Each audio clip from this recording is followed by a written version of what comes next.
Hello, YouTube peoples. I am Insane Lane, and welcome to Book Club. Thank you for being here. Hi, Nightwalk. And I remembered to start the timer, so we're doing better than some weeks. I hope everybody had a much better week than I did, much quieter, certainly. And that none of your pets have started putting signs in the window saying, please adopt me. For anyone concerned about my very fat, fluffy, usually nicely tempered kitty, he has been sighted for the first time in about 3 days. He got hungry. He came out for some food, but he hates the entire world. He's lashing out at everything. He's attempting to growl, which he doesn't know how to do. So just really any sound, any sound that a kitty is capable of making just comes out in a string. It's actually really funny.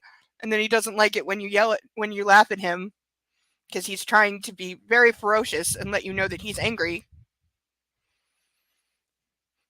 But he just sounds so cute.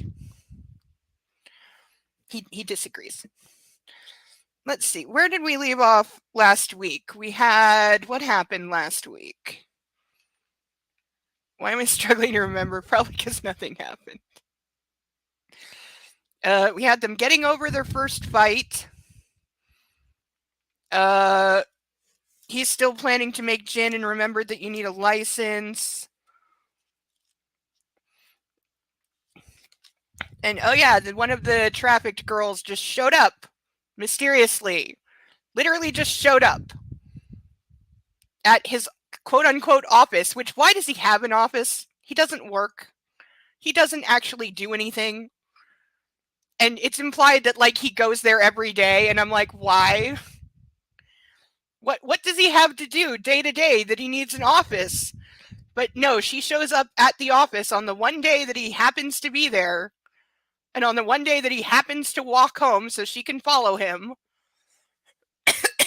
I think that she is still in the control of the traffickers, and I think they saw the picture and recognized Alessia and realized she married money, and so they've sent Bleriana as undercover spy girl to either let them in to kidnap Alessia again for ransom or some other such scheme. But I don't trust it for a second, even though she claims that she escaped or was rescued or something. I forget which, one of the two. And then, because I guess Neil James World people are like that, Maxim's like, yeah, she can totally spend the night. It's fine. Really. I'm not upset about it at all. Even though I want to be banging my wife in every room of the apartment like he always does, and having another thing. No, nobody has a job. No, I don't. Why does he have an office? He doesn't need one. And again, it implies that he goes there every day and does some kind of work. He doesn't. It doesn't matter that he inherited all the stuff and all the properties. There's nothing that he needs to do day to day to run or maintain any of that. It's just, he doesn't have to do that. And why? And why did it take my picture away? I didn't do that.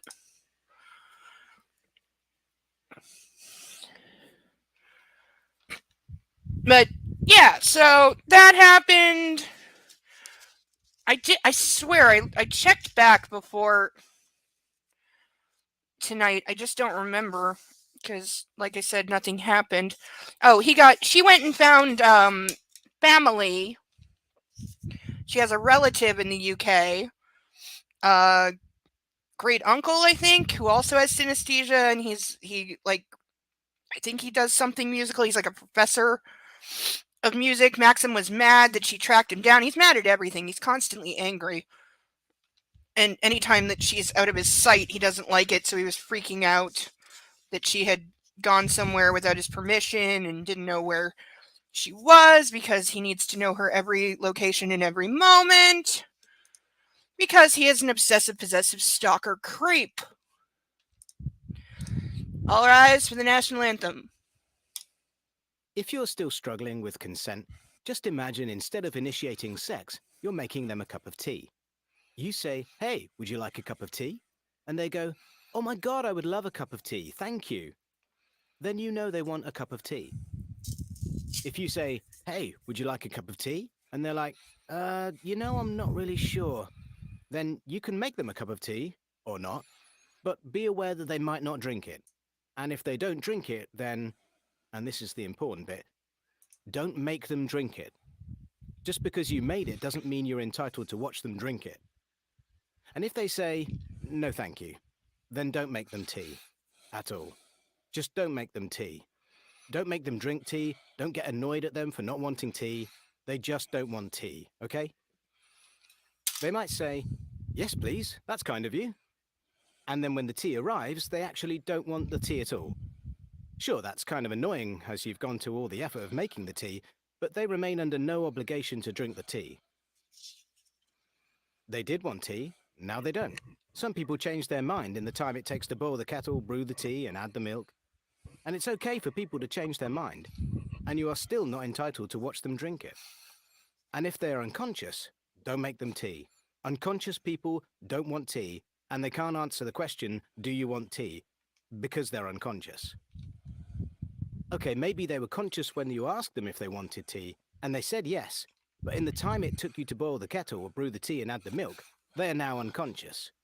You should just put the tea down, make sure the unconscious person is safe, and this is the important part again, don't make them drink the tea.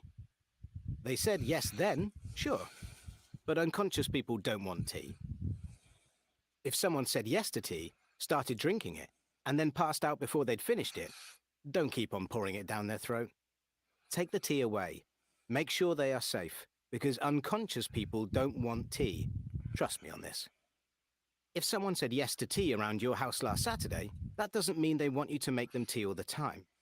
They don't want you to come around to their place unexpectedly and make them tea and force them to drink it, going, but you wanted tea last week, or to wake up to find you pouring tea down their throat, going, but you wanted tea last night. If you can understand how completely ludicrous it is to force people to have tea when they don't want tea, and you are able to understand when people don't want tea, then how hard is it to understand when it comes to sex? Whether it's tea or sex, consent is everything. And on that note, I'm going to make myself a cup of tea. Yay! Good advice all around. Hello, everyone. My costume this week is person who's extremely tired. Sorry, but it's the best I could do. I've gotten like 15 hours sleep all week. And I am not exaggerating. It's been absolutely hell. I don't know why he hasn't done that, because yeah, he totally could and should. Why does it look like I burned my upper lip? Like, it is not makeup. What the hell? It looks like I burned myself. I did not. It's probably just very, very dry skin. But yeah, no, he should have. And yes, she completely, 100%, 100% would. Absolutely would. Like, no question. He'd barely have to ask. He'd tell her it was like a fancy piece of jewelry or something, or it's like for her safety in case like she gets kidnapped again, which he's always constantly afraid of, and definitely needs to seek mental health treatment, but I don't think E.L. James knows that exists. We may have a visitor later in the evening. We shall see.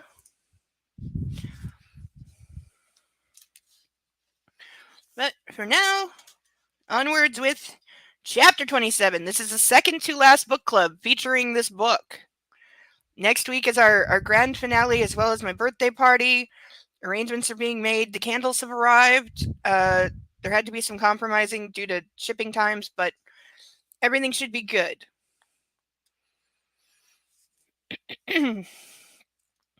Chapter 27.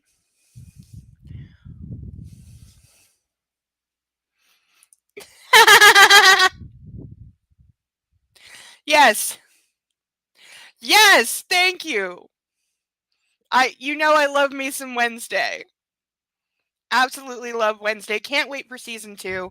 Saw a trailer that disappointed me because Jenna Ortega forgot how to do her Wednesday voice in it, or they did something weird to the voice track because it doesn't sound anything like Wednesday. But given that it's been like 3 years in between seasons, I think she just forgot. But they really should have caught that. It's kind of glaringly obvious. But yes, I am absolutely a homicidal maniac this week with all the noise. My cat certainly is perfectly willing to commit murder. He's tried to kill the dog like 5 times just today because he's pissed off at everything. So every time he sees the dog, he like chases him with like murderous intent and is whacking at the dog, which is making the dog run and hide behind me and then refuse to go like 3 steps away from me because Kitty will get him.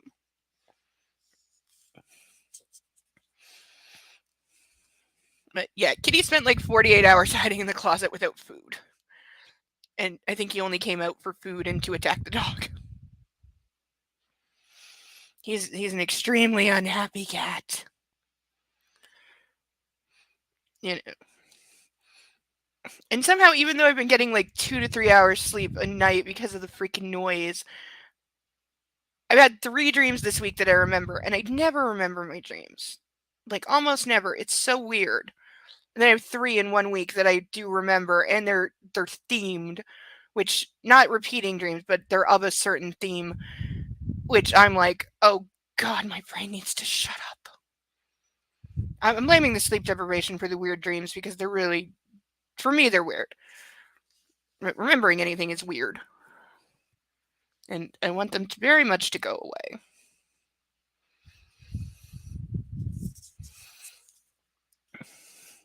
When I stir, Alessia is pressed against me, her arse against my groin as we spoon.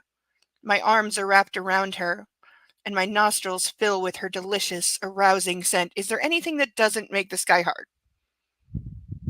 Like, it's already in the morning. You don't need.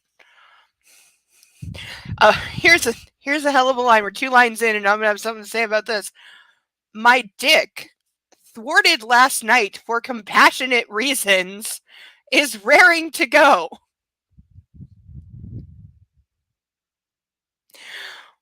What the fuck? There's so much wrong with like that line and a half.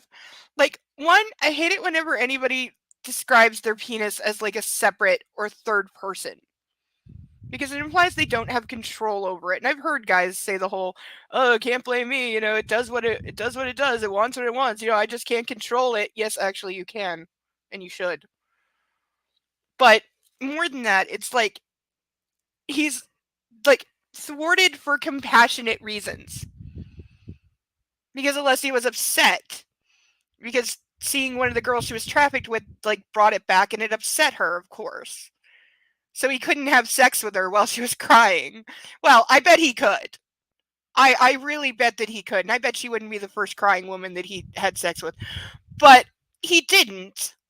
He gave his concubine a night off, and he's now like mad about it. Because of course.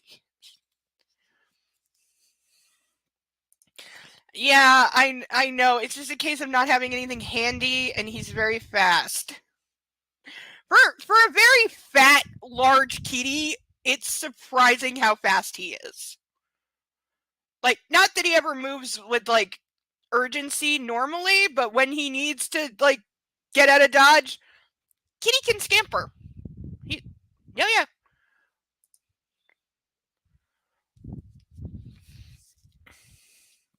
But of course, he's awake and horny and wants sex immediately. Never mind that she might still be like kind of in a funk and not in the mood. Has he ever considered if she's in the mood? No. Without opening my eyes, I kiss her hair. "Good morning, my love," I murmur, and hear a gasp that doesn't emanate from my wife. What the hell? Opening my eyes, I raise my head, and Gliriana is staring at me, all wide-eyed and pink-cheeked, while she's laying next to my wife from the other side of our super king. So now he's waking up to 2 women in his bed. I'm also betting it's not the first time that's happened. I'm momentarily stunned. Why? I would think he would be all for this and completely think that this was like an arranged threesome.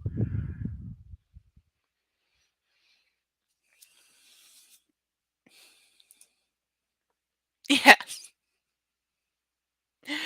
Yeah, that's true. None of them do. Like I said, the brother of the criminal Russian oligarch guy has been the most likable and relatable and nicest character in either book. That's true. Yeah, true. Maybe he only does group sex with guys. You know, people have their quirks. I mean, it wouldn't be the first time I've woken up with more than one woman in bed. I knew it. And of course he has to keep in mind, this is in his head. He's bragging to himself. He's bragging to himself about past conquests, which I hate calling it a conquest, but you know that he does. He 100% does. But never in this situation. Good morning, I say because I can't think of anything else. And I'm conscious of the slow flush that heats my cheeks while my boner dies. There's no way! I call bullshit! E.L. James, I call bullshit. There's no way in hell this guy loses an erection when he wakes up and realizes there's another woman in the bed with them. There's no way in hell that is boner kryptonite for him. No way. No way in hell. Not a chance. I have glitter on my hand. But there is no way that would make him lose a boner. There's no chance of that whatsoever. Zero. Like, just no. All of the no. Alessia squirms as she rouses beside me, brushing my dick and bringing it instantly back to life. His dick is like spring loaded or something. It's like it's up, it's down, it's up, it's down, it's up, it's down. I have comedy images in my head. Oh god. There's just no way. Like, it's too funny. She reaches out and places a hand on Bliriana's cheek. And this is what he's thinking. Wait a minute. What about me? I'm sorry, do you want her to jerk you off in front of this girl? Is that what you're saying? Is that what's being implied? Like, what do you want? But is there a more selfish asshole statement than wait a minute, what about me? Also, you sound like a baby who wants its mommy. Good morning. Did you sleep okay? Alessia asks, her voice soft and welcoming. Liriana blinks a couple of times. Yes, very well. Your husband is awake. Is he mad? Yes, actually he is. That is his default state. Alessia smiles. No, why would he be? Because he always is at everything. With a smirk, she continues, I think he's woken up to more than one woman in his bed before. Okay, she would not be making a joke out of that because this entire book, she's done nothing but be intimidated by his past lengthy list of women and the fact that she found it morally suspect and didn't like it. She would not be making a joke about him having group sex of any kind. Liriana gasps once more, scandalized but amused by her friend's candor. And again, this is like somebody who is equally naive and younger. You would not make that joke to them. And then lets out a bubble of laughter, and Alessia giggles too. So now they're just giggling schoolgirls, basically. I shouldn't tell you that. It's a good thing he doesn't understand Albanian. Alessia turns over to face her husband. He's really got to learn the language. What do you bet he never, ever does? My wife is tousled and sleepy and giggly and utterly beautiful. You had to use the word and 3 times in one sentence? I feel bad if I use it twice in one sentence. I try to avoid it. And again, I'm a horrible editor. I remember exactly 3 things about sentence structure when it comes to grammar. Nothing. Don't ask me what's the difference between a noun, a verb, and whatever the hell the other things are, because I don't know. but I'm better than that. Yeah, right? Very, very American attitude there.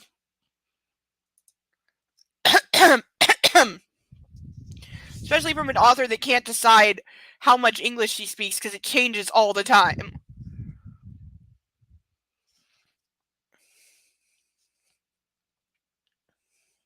Good morning, Lady Trebethick. Seriously, do married couples actually refer to each other as like Lord and Lady? Because I'm willing to bet they don't, or at least not in the privacy of their own bedroom. If they do, that's definitely unhealthy. Something you want to tell me? We seem to have acquired a stowaway during the night. Helesia's gaze is alight with mischief and love, and to my relief, the anguish from last night seems a distant memory. Because, yeah, you just gotta sleep off your incredibly traumatizing flashbacks and PTSD. That's how that works. Her dark eyes are focused on me, and all I see in them is her adoration. like he's capable of seeing anything else. And I yearn for her in every way. Even with our audience present, he would totally bone her right now with somebody watching. He would not care. But I can't fuck her right here, right now. Though I'd like to, yeah. Because Liriana. So now he's annoyed. I hope you don't mind. Liriana was afraid in the night. She came in here. I moved over, and we didn't wake you. There's more room in this bed than in the spare room. More important than that, you are here. If you're Maxim, you're totally thinking she's proposing a threesome right now. Keeping us safe from our bad dreams. Why would he have this ability? Why would you feel safe around him? She's constantly afraid of him. In the beginning of their relationship, she was nothing but constantly afraid of him because he was big and usually shirtless and yelled at her all the time. She literally ran out of the apartment on at least 2 occasions to get away from his temper and his yelling. She also did the whole don't hit me cringe thing a couple of times. So why on earth would he have the ability to make her feel safe in any way? I thought the little dragon did that. We're never getting away from this nightlight. It'll be in the third one too. Again, I want to see how the movie deals with the nightlight. 50-50 that it gets cut entirely because they just can't make it work. Or it's just going to look ridiculous. One of the two. But I give it 50-50. Yeah, I think it said that she and some other girls, or it implied. I don't think she herself has said how she got away, whether she was rescued or escaped or what.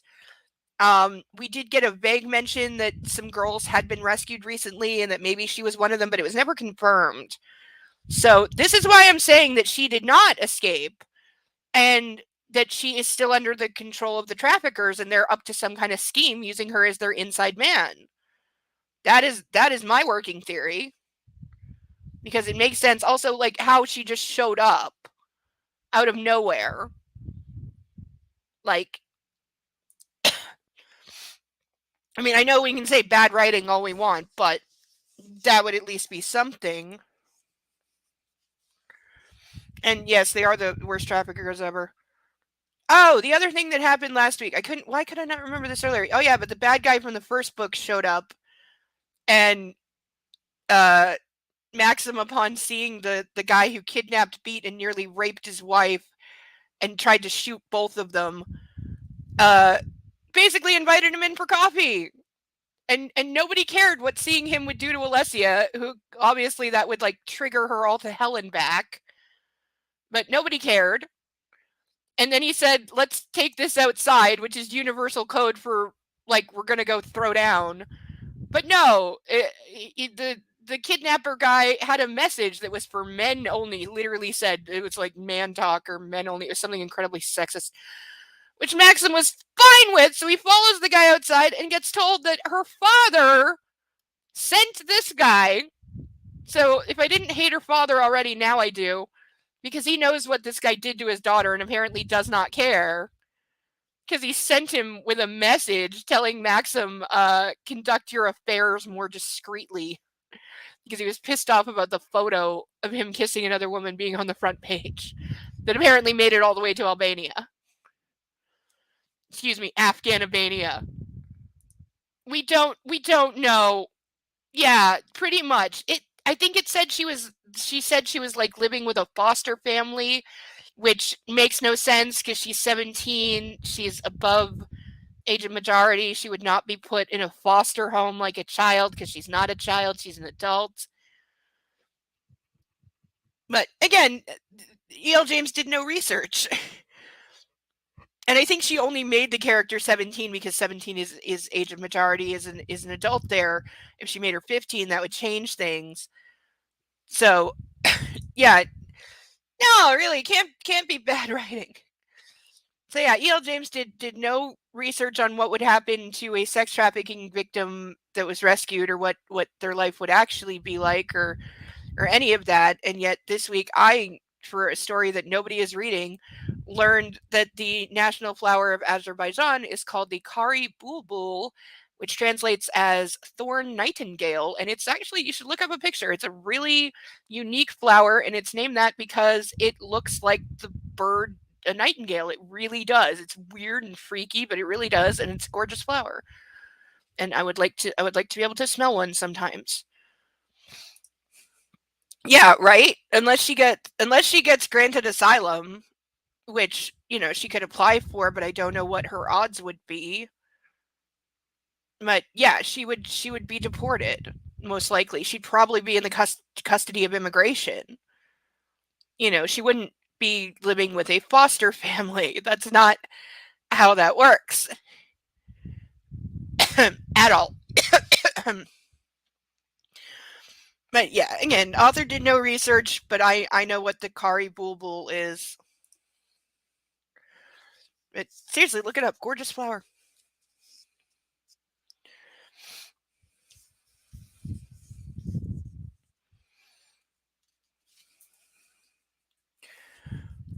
Doesn't the little dragon do that? He does, but you do too. You always do. He shouldn't. The dog is on my leg. Do we see? Like, who wants to see a puppy? Come here. Yes, hi. Hi. He's had a bad day, okay? He's had a very stressful day. The kitty is being mean. I'm trying to make him not lick my lipstick off, because that's what he goes for. I'm aware. I know I'm sweating. It was very muggy today. Okay, but first thing is first. You come here. You come here. Okay, everybody look at this dog. Everybody look at the dog. This is not a good puppy. Because I got caught eating Mommy's pink gloves after book club last week. And I chewed a hole in one of the fingers. And when I got caught, I tried to take the glove and run, and I didn't make it. And I'm not a good puppy. Put me down. I don't like this. Mommy, put me down. Okay, please put me down. Come here. Okay, you stink. Why do you smell? What did you get into? What did you get into? Why do you smell?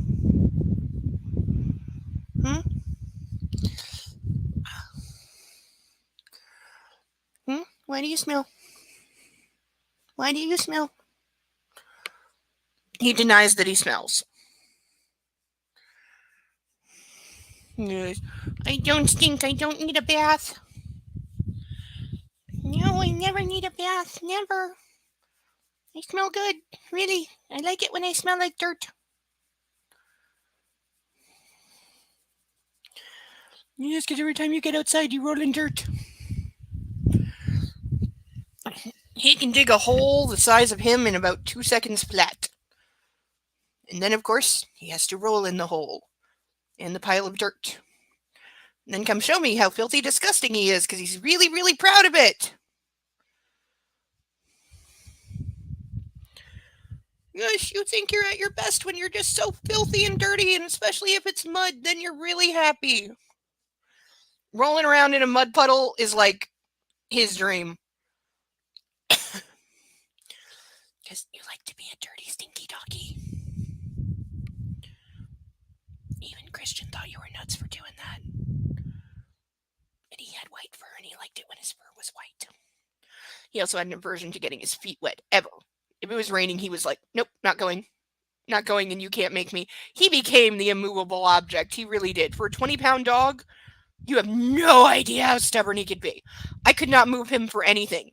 He would just lock those front legs, sit his butt down, and be like, nope, nope. I pulled his collar off with the leash more than once because he wouldn't move. Because he's like, nope, it's wet outside. Not going. I'm not getting my feet wet. You can't make me. Nope, not going. Not for anything. Nope.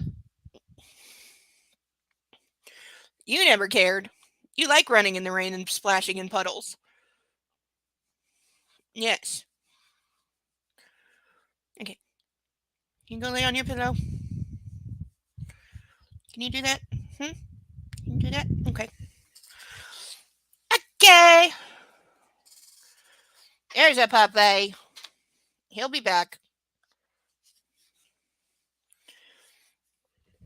Yep, going for the puppy bed. He's sufficiently cuddled for now.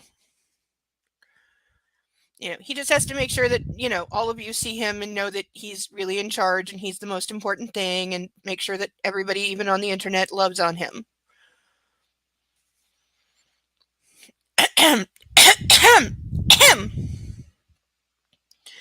She strokes my cheek, her fingers brushing my stubble. The contact of her skin on mine and her sweet words lead directly to my dick. What doesn't? I need a list of things that do not lead directly to his dick, because everything leads directly to his dick. Everything affects this guy's penis. Like, his penis is all that he is. It is the core of his being. Like, there's not one thing that has happened that is not, we are not told that his penis took notice, and I'm so over it. Oh, Alessia, I murmur and kiss her lightly on the lips, though I want to do so much more. Damn cock blocker. It has been like 8 hours since this guy got laid, and he's like acting like it's been a month. Like, what is he gonna do when she's pregnant and he can't have any? Like, he's definitely gonna cheat her. That's what I'm saying. Like, when she's pregnant and he can't get it on with her, he's so gonna cheat.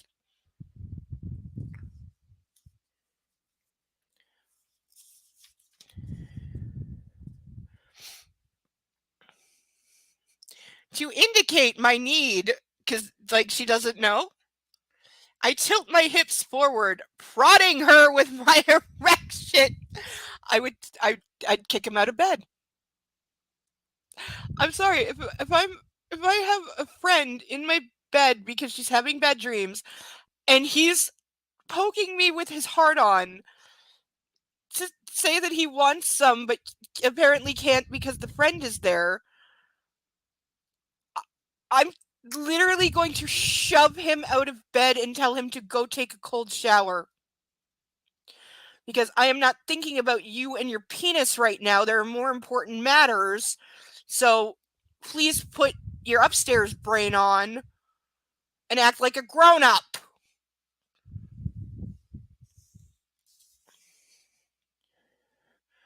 Maxim, of course she knows to be scandalized because he's being a child. I grin and plant a swift kiss on her forehead. This will take a moment. And only a moment, as we know. His limit is like 3 seconds. We'll make coffee. Alessia grins, turns, and ushers Liriana out of bed. Probably assuming that he's going to jerk off several times while they make coffee, and they're probably right. Oh, I think we got told that he doesn't like that, though. He doesn't like doing that, or he almost never does, because he uses women as sex toys instead.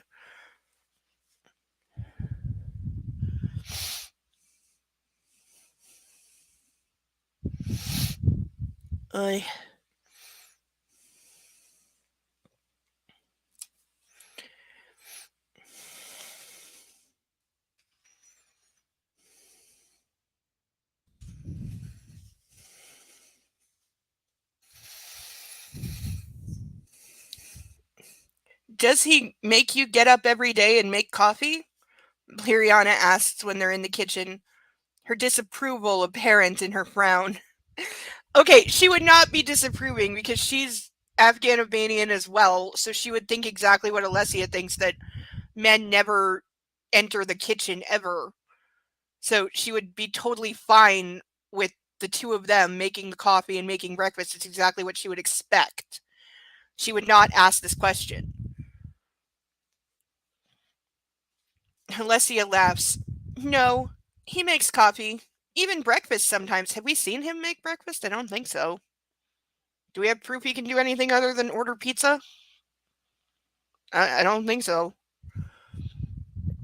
But I like to do these things for him. He's a good man. No, he's not. I love him so much. I can see that. You are lucky. I am, Alessia beams. Is she? Is she though? I mean, the money is great, but other than that.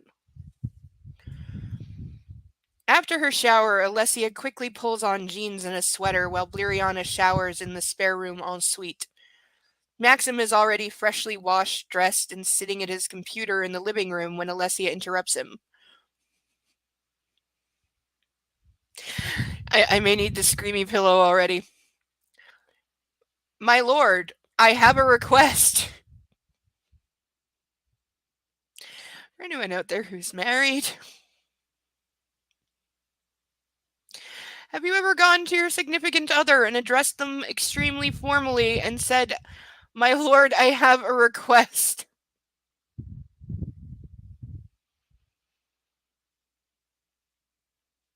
Like, even if you were in a BDSM relationship, you would not address your dom or dame in that way. Not you just wouldn't, because it's ridiculous. Like, even where that's part of the game, you wouldn't do that. Ow. And they don't have that kind of relationship. I swear there are times in this where E.L. James forgot that she was not writing a BDSM novel this time, or at least what she thinks is BDSM, because she's incredibly wrong. But I swear there's times where she forgot that element is not present in this story, because sometimes it really reads like it is.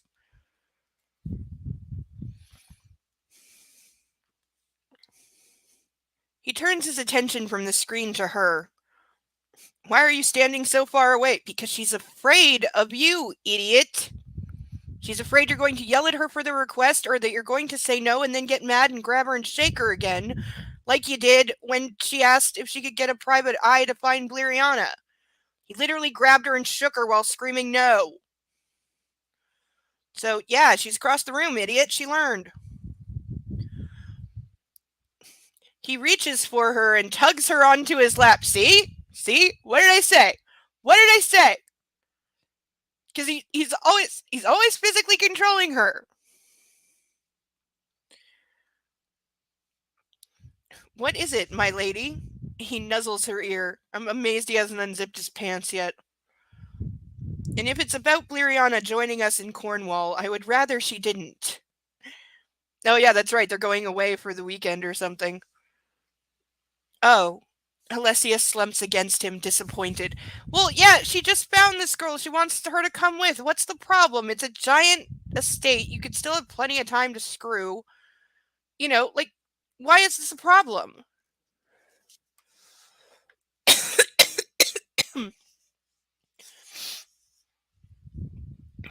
Love, it's not what you think, he says quickly.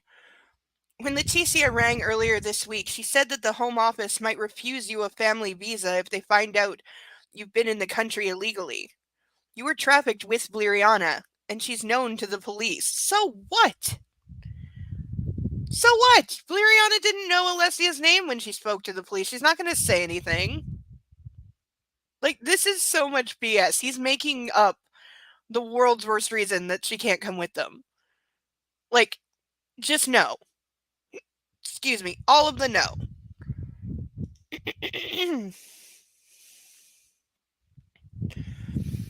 The crease forms between his brows.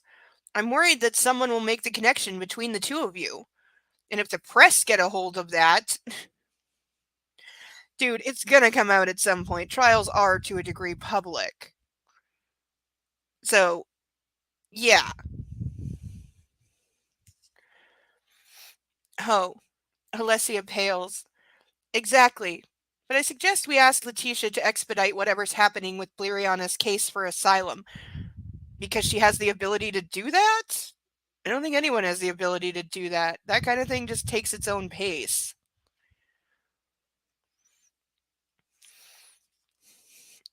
It's Letitia's area of expertise. Letitia's a human rights lawyer, not an asylum expert. Those are not the same thing. And Bleriana might get a visa before you do. Okay. Again, author did no research at all. Okay, Alessia says, but she's still ambivalent about Maxim dealing with Tecia. Alessia, Ticia's an expert. She's chastising herself in her head now. That's a good plan. He will ask Tecia? He smiles. I'll email her now. And when this is all sorted, Bleriana can come to Cornwall any time. Though I would prefer it if she slept in her own bed. So, like, not today, honey, but in the future, we'll definitely do that. Definitely. And I'm not lying to get in your pants. She's, traumatized? Because now her English fails, even though she said this word before several times. Alessia says quietly, I know. He brushes her hair behind her ear. But it's not appropriate. Maxim shrugs, his smile rueful, because he's lying. What does he give a flying fuck about appropriate? Like, this is so much bullshit, and he would never consider having two women in his bed inappropriate, regardless of the reason. Like, absolutely regardless of the reason. He would not consider that inappropriate. Like, he's just making shit up because he wants her gone, because she's getting in the way of him constantly getting laid. That is his problem right now. He wants to fuck his wife, and he can't because there is somebody there, and that's the only reason that he cares. It has nothing whatsoever to do with appropriate. He wouldn't know appropriate if he tripped over it. Right? Like, it's just, ugh. The level of pure just, ugh.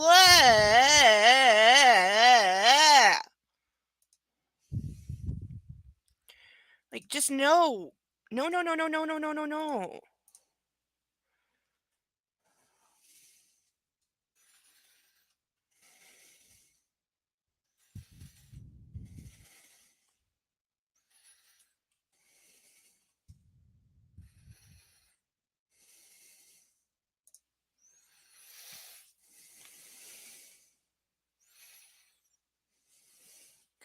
And I'm trying to get our special guest to join us. I'm being really pushy and annoying.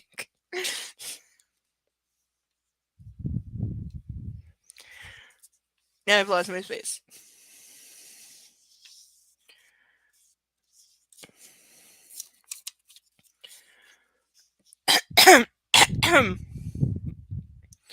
Where was I? Him being a jackass. Alessia nods in understanding. If the staff find out, they will assume the worst. He would not give a damn if his staff found out that there was another woman sleeping in their bed. And the staff would not say anything to anyone because I highly doubt it would be the worst thing they've ever seen of him, or that they would even find it odd in any way. These are people that have known him like most of, if not all of his life. They're going to know that he's a cad. They're going to know that he's a womanizing whore. They've definitely walked into the bedroom and seen him in bed with multiple women before. They would not think anything odd about this at all. Like, that is, I'm sorry, but this is the lamest, most useless, stupid reasoning ever. And I think E.L. James just wants to write Bleriana out of the story. And it's like, well, then why did you introduce her? Which is why I think she's part of something else and like has to be here. But he wants this girl gone, like, hard. Ugh.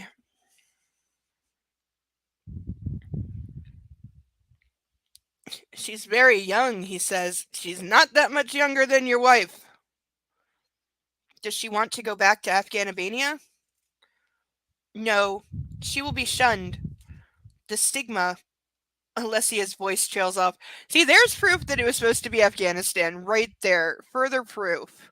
Also, I would not be surprised if it comes out someday that E.L. James is banned from Albania.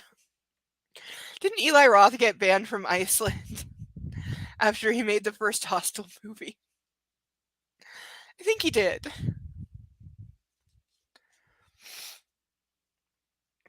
I think they revoked it eventually, but I think I remember hearing that.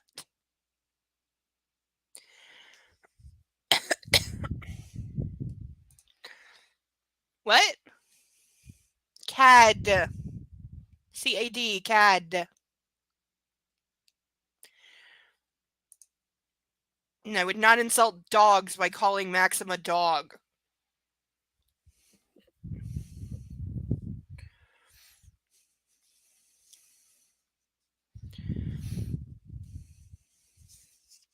I have much more respect for dogs than I do for him. Wow, that's awful. Like he's never heard of this. Her parents? Alessia shakes her head in answer to his unspoken question. So she can never go home. Liriana effectively has no parents, no family, no country anymore. She's completely on her own and abandoned. But Maxim wants her gone immediately, and he will probably make excuses to never see her again. Because he does not like Alessia having any friends. He was already pissed off that she made a friend at finishing school and went for a drink. A friend we have not seen since, by the way. Or had any mention that they're like texting or anything. Alessia, okay, let's take her back to Reading and put her in touch with Letitia. So they're just going to take her back to her foster family today, I guess. Liriana is quiet. She's seated with Alessia in the rear of Maxim's bigger car, the Discovery. They hold hands and make occasional small talk, but Alessia can sense her friend's growing anxiety as they get closer to their destination. Maxim, following the route guidance, I'm assuming that's British for GPS, comes off the motorway and they head toward Reading town center. I wish I could come with you, Liriana says quietly. I know. Alessia squeezes her hand and glances at Maxim. Their eyes meet in the rearview mirror, and she wonders if she should press Maxim to change his mind. How about you fucking tell him? How about just saying she's coming with us? I know you don't like that. I know we didn't plan it, but the place is huge. We'll have plenty of space to ourselves. And I am not comfortable sending her home right now. She needs to be around somebody who understands what she is going through. She's coming with us. You want to be pissed off about it? You can be pissed off about it. But that's that. Like, how about she takes a fucking stand for one time? Just once. Just one thing. How about she doesn't let him be master of the universe?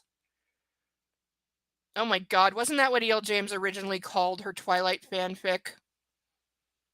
I think it was. Excuse me while I hurl.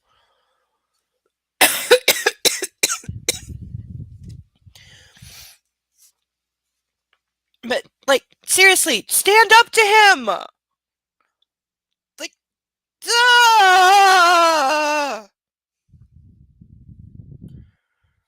please. Like, this is the woman that keeps being described as brave, and yet she could not be less true. I have to be there because of I have to be here because of meetings, Liriana says. Here's like the most opt-out line ever. I guarantee you that was just put in to avoid the question that I just asked. You do? This news slightly consoles Alessia because we want to make Maxim look less evil. So, oh, she couldn't have come with us anyway. Meetings, she asks. Oh, it smells like summer thunderstorms. Oh, wow, it really does. Oh, yeah, that's summer rain all the way.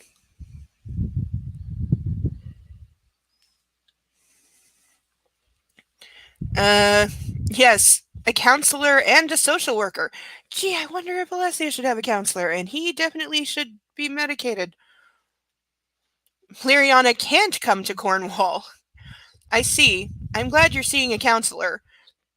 Again, no thought that like, oh, she should do that too. When will I see you again? Soon, I promise. You have my mobile number. Call me whenever. There's like a period between every word.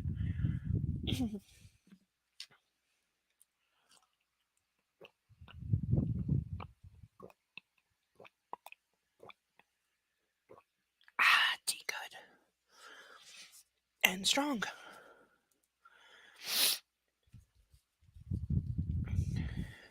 We pull up outside the modest terraced house in the back streets near Reading Station. I climb out and join Bleriana and Alessia on the small driveway. The front door opens and a middle-aged woman steps out. She has a friendly face, and her teeth are dazzling against the darkness of her skin when she smiles. What? Bleriana, welcome back. Did she even call these people and say she was going to be gone all night? A pale, portly, balding man.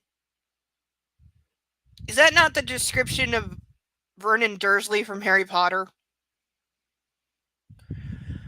Who must be in his early 50s, appears behind her, wearing a Reading FC, football club, Reading FC football club shirt and jeans.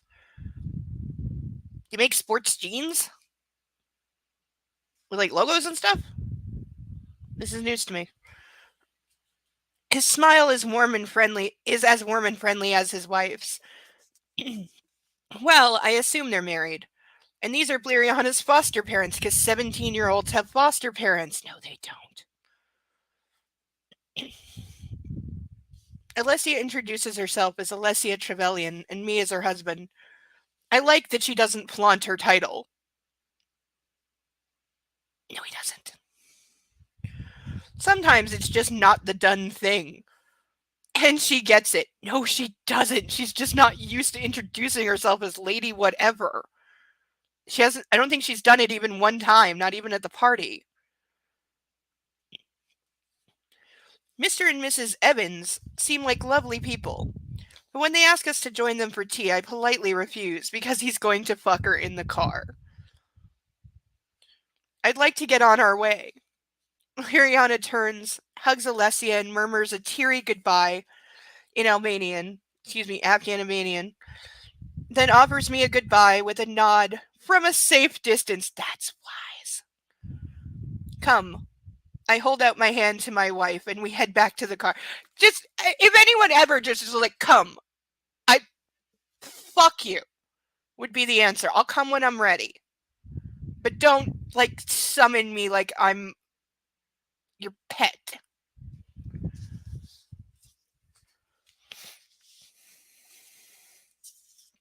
From the passenger seat, Alessia gives them a wave, her eyes shining, and I know she's tearful.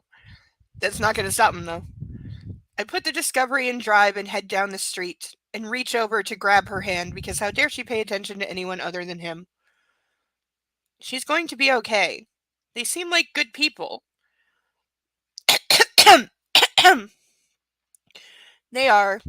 Liriana is overwhelmed by their kindness. You'll see her soon. Alessia nods and turns to stare out the window. What do you bet this girl's never seen again? Do you mind if I put some music on? I ask. No. Any requests? She turns dark, sad eyes to me and shakes her head. Oh, baby. Do you want me to turn around and pick her up? Now he's going to be nice about it? Now he's taking her seriously because she's crying in the car? You couldn't just not be an asshole before? No. We can't do that. She has to see her social worker and her counselor. So nice that E.L. James wrote that in so we have an excuse to why he's not the biggest dick in the world. But he still is. I blow out a breath, relieved. I'm glad she has support. She's going to be okay. She's like you. self-sufficient. She came to find me. She she came to find you through me. That was courageous on her part. Not so much. Alessia gives me a slight smile, and I'm tempted to remind her she was crying the last time we headed to Cornwall. Why would you do that? Why would you ever do that? Be like, hey, the last time we were going here, you were running from sex traffickers who had tracked you down and you were crying then too. Why would you remind you fucking asshole? Ass clown. But decide against it. Instead, I switched the BBC Radio 6 on the sound system and let the music wash over me from an old timer, Roy Harper, his song North Country from 1974. I'd like to learn to play this on the guitar. We've never seen him play the guitar. It was mentioned that he owns a couple, but we've never actually seen him play or even had him say that he can. We've only seen him play the piano and we know he can spin decks, but that's it. We've never seen or been told that he can actually play the guitars that he owns. Hey, Sniffly. Do you want to stop for lunch? Maxim asks. I'm not hungry. Alessia's heart is heavy. I can't tempt you with a panini? She smiles, albeit reluctantly. That seems so long ago. It was like a month ago. Maxim laughs. It was. A world away. I'm hungry. Please, can we stop? Oh, you're having hail? I do not envy you. Because I do not like the hail, so you can keep that. Do not send that this way. I don't want it. Alessia's smile broadens. Of course. I don't want you to be hungry. Yeah, he's probably like more of a jackass when he's hungry. Alessia stays glued to my side, her hand in mine as we make our way through the motorway services building at Sedgemoor. I think it's how that's said. We buy ham and cheese toasties and coffee at Costa Coffee. That's probably a real place. But decide to eat and drink on the road.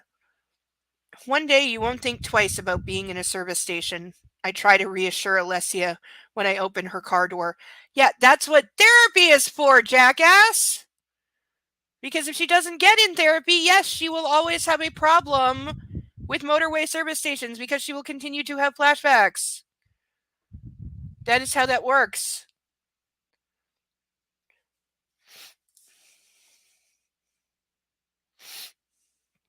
I hope so, she replies, but her eyes follow me as I walk around to my side of the discovery, and I know she doesn't feel safe. See, if you really gave a damn about her and knew that she's actively not feeling safe in certain places, wouldn't you be encouraging her to get help? Or even insisting? Because he wants her to feel safe? And stop having nightmares? Like, for real.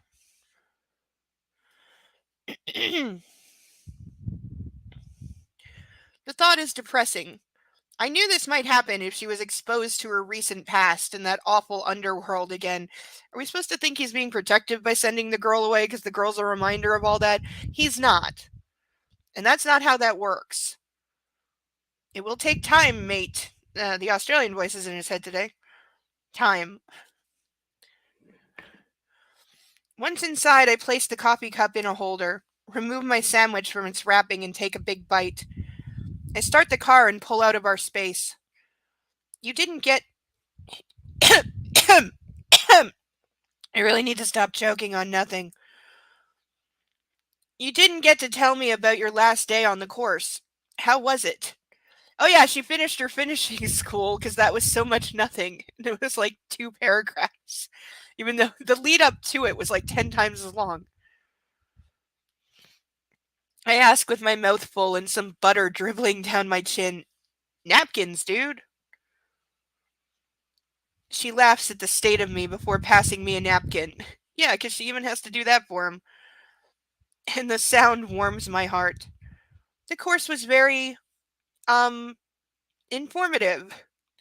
We shall see. And I made some friends, especially Tabitha. He's not going to like that. That's great. Out of the corner of my eye, I watch her take a delicate bite of her toastie as she deliberates over something.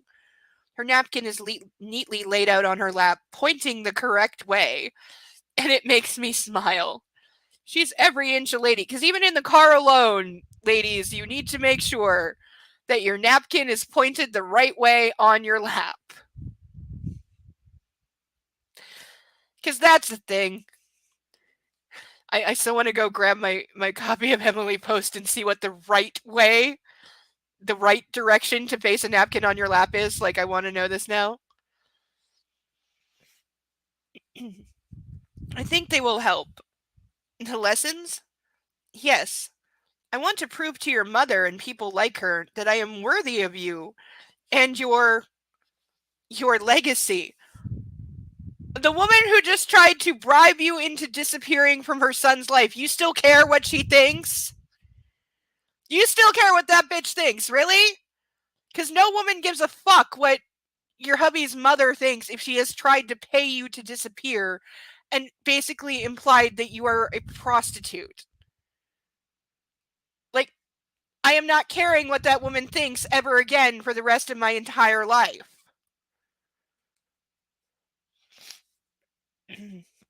Her soft-spoken statement is a gut punch, sending shockwaves to my soul. He doesn't have a soul. Press X to doubt. Fuck a duck. Did she copyright that phrase or something? Rowena must have said something truly nasty and scathing last week, and my poor wife has taken my mother's poison to heart. Yeah, that's why she wants to impress her now. You need someone you need someone of your own class. Someone English who understands the pressures of the title and your position in society. Someone who can help you fulfill the role you were born to and protect our legacy. He's remembering what his mother said to him.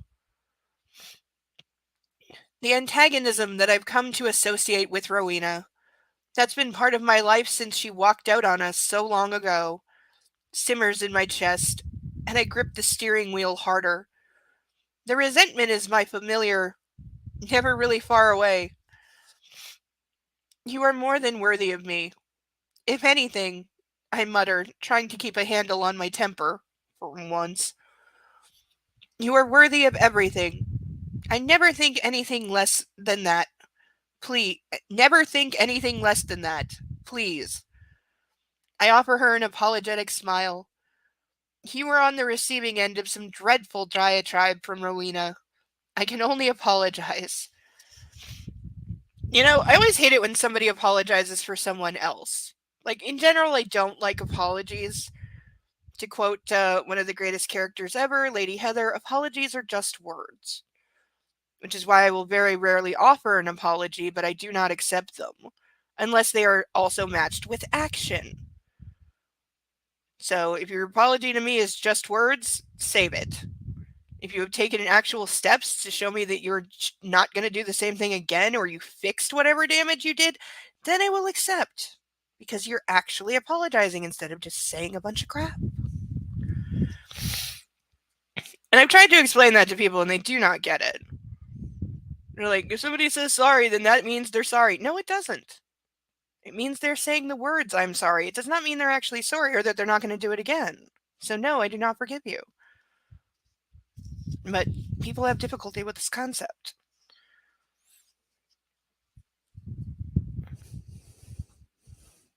Alessia sighs.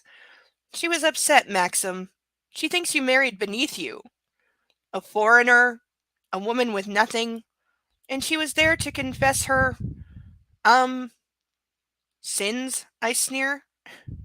She was there to put your mind, at ease. Wow, her English is like really failing today. You should hear her side of Kit's story. Sometimes women find themselves in, she swallows, difficult situations. I inhale sharply, my sweet, compassionate wife reminding me of the brutal truth of the world. And she would know. Her awful travails brought her to me. He's not capable of this level of complex thought. Also, way to take something like extremely complicated and dumb it down to like beyond, and for her to be the one, not him thinking it, but for Alessia herself to be saying, "Oh yeah, your mom thinks that you married beneath you because I'm foreign and poor." Like, I'd be so enraged. I would not be saying that in an "I get it, I accept it" kind of way, and I'm gonna prove her wrong. Go to hell.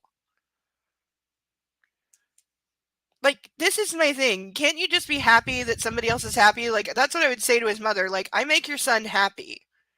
Whatever else, he is happy with me. Can't you just be happy that he's happy? That is an argument I had with people who were very much like family when I was in the church and religious and everything. Because every time I'd be dating someone, or online dating, the mom of the family would be so disapproving and judgmental as fuck because she doesn't understand a goddamn thing about the internet and thought that anytime you're dating online they must be a creep or a serial killer or a rapist or something because she doesn't understand anything about the internet at all. And this is well past the time when everyone should understand that internet dating was more than acceptable. It was very much becoming like the norm. And I would say, like, when I'd been in a relationship for a while, I'd be like, I literally said to her when I'm like, why can't you just be happy that I'm happy? Like, I'm in an online relationship that is making me happy. Can't you just be happy that I'm happy instead of looking down your fucking nose? I didn't say that to her because I didn't swear at the time, but instead of looking down your nose and, like, being all judgmental because it's not something you would do and you don't understand it. So what? That's okay, Nightwolf. I know you're here, and I'm glad that you're here, and thank you for being here. I know Damien is coming later. He's running late, but he said he'll be here later. And I'm still hoping Mark will join us at some point. I have been poking at him on Discord, so I'm sure he's very annoyed with me right now, but I'm not going to stop.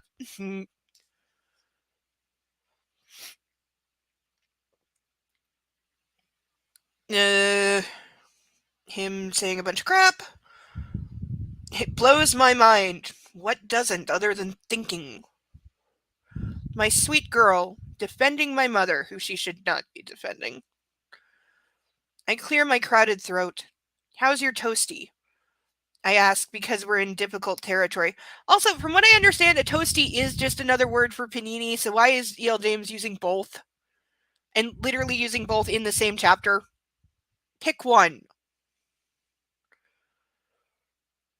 I ask because we're in difficult territory, and I don't want to feel any compassion for my mother. She left us. She was cruel to my wife.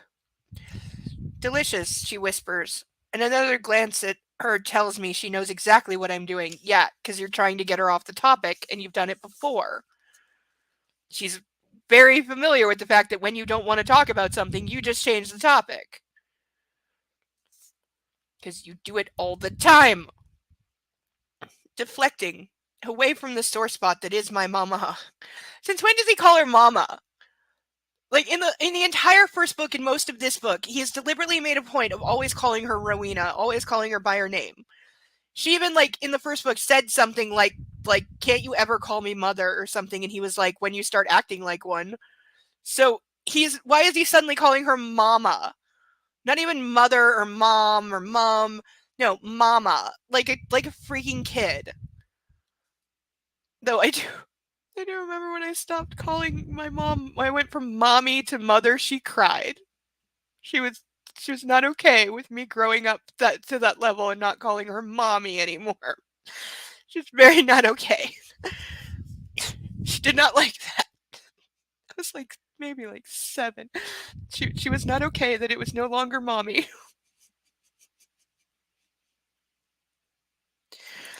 I'm surprised he hasn't already. I'm surprised he has not already fucked her in the car. I totally thought he was going to drive like 2 streets away from dropping off Liriana and like pull into an alleyway and just like grab her into the back seat. That's exactly what I was expecting. I'm amazed they've actually made it some distance and they're like on the highway stopping for lunch and he hasn't fucked her yet. It definitely does. Because literally everything makes his dick hard. Oh my god.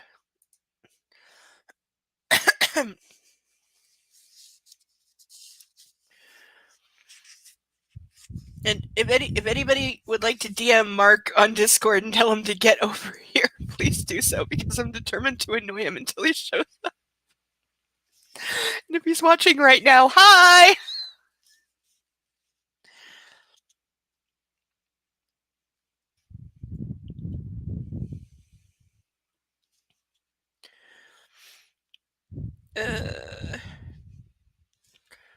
Where was I? Oh, I lost my face. Mate, you're too kind to my mother, but I'll think about it. About what? I mutter, and because I don't want to discuss the mothership, I turn on the sound system. See, now he's calling her the mothership. In one line, she goes from mama back to being the mothership. Oedipus called. He wants to know what time Maxim can come for a play date. Because we know from the way he described his mother in the first book that he definitely wants to bang her. Because all he did was gush about how beautiful and skinny she was. And the fact that she fucks men younger than him and he's jealous. At just after 5 in the evening, the sun low in the sky, I turn right at the north gatehouse and drive over the cattle grid and onto the northern driveway of our estate. Alessia leans forward to take in the rolling north pasture on our right. We've not been this way before. You have cows! Yes, I think she knew that. Yes, cattle. Organic. They're so pretty. I admit, I like cows. One of my bucket list things is to pet a black and white cow. I've never actually been next to a real cow. But I would like to. I want to pet a black and white. It has to be a black and white cow. Don't ask me why, because I don't know. But I want to pet a black and white cow, and I've never seen a real cow in person.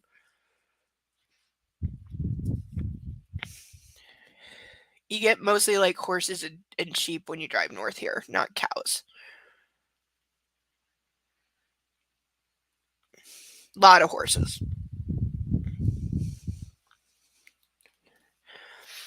I laugh. They're Devons. Demons. Devon. Something. I don't know if that's a person or a species. Alessia casts a look at me, her brow furrowed. The breed. Okay, there we go. It's a breed of cattle. Oh. You can meet them later. Alessia grins. Still no goats? I laugh. No goats. She looks ahead and gasps as Tresillian Hall comes into view. The magnificence of this house never fails to impress. They're going to have a hell of a time finding this location. Because it's a repeated place, so they're going to need a house that's not only like a mansion in the countryside, but it has to be somewhere they can go back to for both movies. And usually those places do not like renting out to film crews because film crews break things. They mess things up and they scuff up your floors. So that's going to be a challenge to get one of these country manor houses to let them rent and film in it. And repeatedly, because there'll be a break between the two filming schedules. Oh, by the way, in terms of the movie, I have been finding more not IMDb pages, like European not IMDb pages, going up for the first movie, and they're starting to fill in the details now. There's a listed author, screenwriter, production year, so it's moving. The project is moving. I found pages in like 9 different languages now. There's some. That's what it was. The big thing is because I flagged a couple that I found a couple weeks ago, and now they have summaries. They've added summaries to the not IMDb pages. So it's moving along. They're starting to try and generate a little bit of buzz, which makes me think they have to be in casting talks, or they have cast somebody but they're not announcing it. I'm guessing they're still in casting, or they probably would have announced immediately to try and really get the hype train going. I'm assuming that the first movie is going to be filmed and released this year, or maybe early next year. Maybe they'll hold off till Valentine's Day next year to release it, but everything points to the first movie is going to be filmed this year.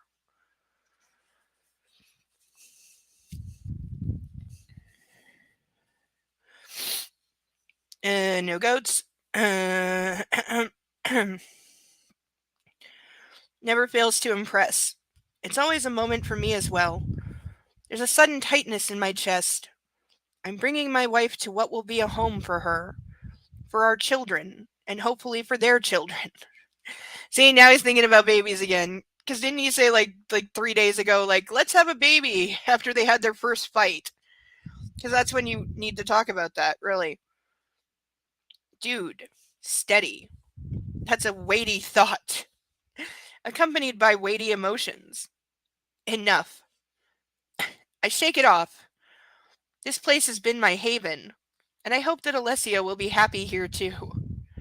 I round the drive, run over the second cattle grid that rattles our teeth, and steer us around the old stables to the kitchen door where I park the Discovery.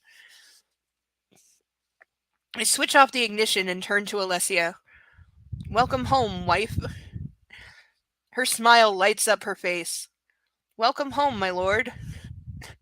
Stop calling him that, or I'm going to die.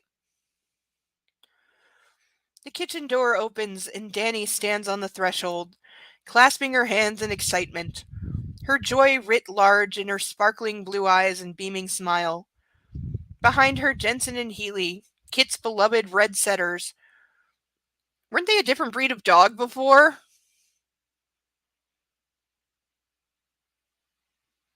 I think they might have been.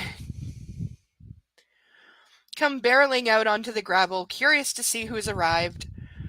I clamber out of the car and the dogs jump up, delighted to see me, insisting on some attention. Well, of course, you have to pet the doggies. That is just, everybody knows this. This is universal. Pet the dog. Hello, boys. Hello. I ruffle them both behind the ears, and they turn their enthusiastic attention and demands on Alessia when she comes to stand beside me. She pats them both, a little more reticent than me. So she's not a dog person, or maybe they're just a little big for her. Because I'm willing to bet if these dogs stand up, they're taller than her, so she could be a little intimidated by them. Welcome home, my lord and lady, my lord and my lady, Danny gushes. I would die if somebody said that to me. Danny, gushing. It doesn't happen often.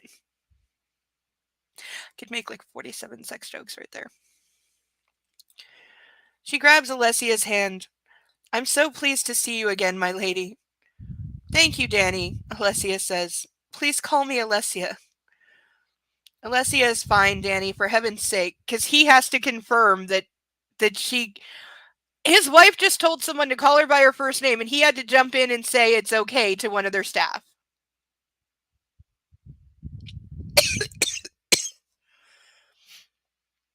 What? And I give her a quick kiss and welcome. It's good to see you.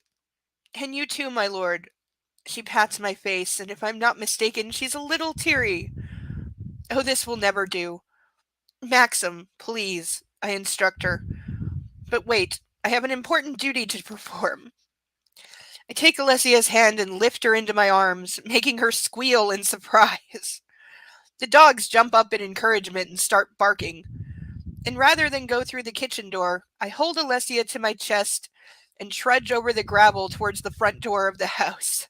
You couldn't have just walked to the front door and then picked her up? Or how about you pull up the main driveway to the front door? What are you doing? Alessia laughs as she puts her arms around my neck. I'm taking you through the front door, which we rarely use. We should go through the boot room, but everyone uses the kitchen door, and it's the most welcoming part of the house. However, as the new countess, I think we should go through the front door. Because we're in Rome? The dogs are with us when I glance behind me, but Danny has disappeared. I know she's heading to the front door through the house. I round the corner and follow the path, lined with ancient yews, towards the old front door inset in the spacious stone porch. It's a quicker journey for Danny, who opens the old oak door. Beside her, Jesse, our cook, and Brody, one of the estate hands, stand ready to welcome us. Both those people are going to be cut from the movie because they haven't had one line. I carry Alessia inside and set her down in the hallway in front of my family coat of arms and our staff. Welcome, Countess Trevethick. After just telling the staff to use his first name, now all of a sudden he's all formal. I cup her face and bring her lips to mine and give her a sweet kiss that stirs my soul. I'm surprised he didn't say dick. My wife, here, at last. You've been here with her before. Aww. There's a collective sound of approval from the team, and I must remember we're not alone, because he was what? He was gonna, like, shove her down on the floor and bang her in the entrance hall? I'm not saying that he wouldn't, but damn! Welcome home, both of you, and congratulations, Jesse offers. Thank you, Danny, Jesse, Brody. May I present Alessia, Countess of Trevethick? Because now I want to be all formal after deliberately being informal before, because I'm bipolar. Alessia is overwhelmed by the unexpected and warm welcome. The staff, even the dogs, are delighted to see her. And Danny and Jesse have left to make a wee spot of tea. They're going off to bang. They are married, if I recall. So let's see if the movie has the balls to show a lesbian couple.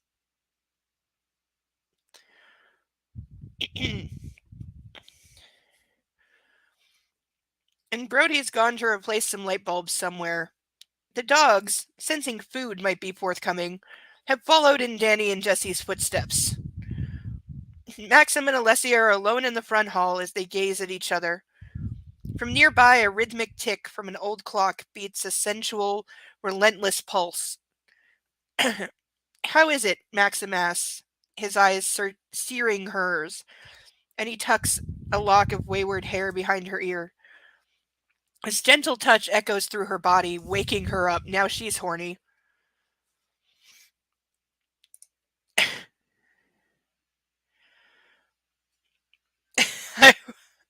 I wrote that line better. Which line? Oh, I did show you a romantic line that I wrote because I was, yeah. That's right. Nightwolf has graciously been my sounding board a couple of times when I was not sure about a line, especially now that I'm in a section of my fanfic where I have to be romantic and I'm not good at it. Dark and evil, very good at. Romantic and like calm and normal sex, not my wheelhouse. But I had a line that came out pretty good.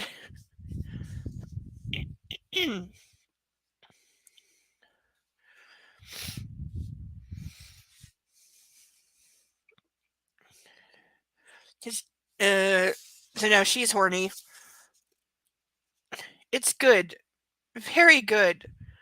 She whispers, unable to avert her gaze from his striking green eyes that darken as he stares at her. Does he literally have color-changing eyes? Because we've been told his eyes are every shade of green, from extremely light to extremely dark. And everything in between. So, like, WTF. It's not so long that we were here.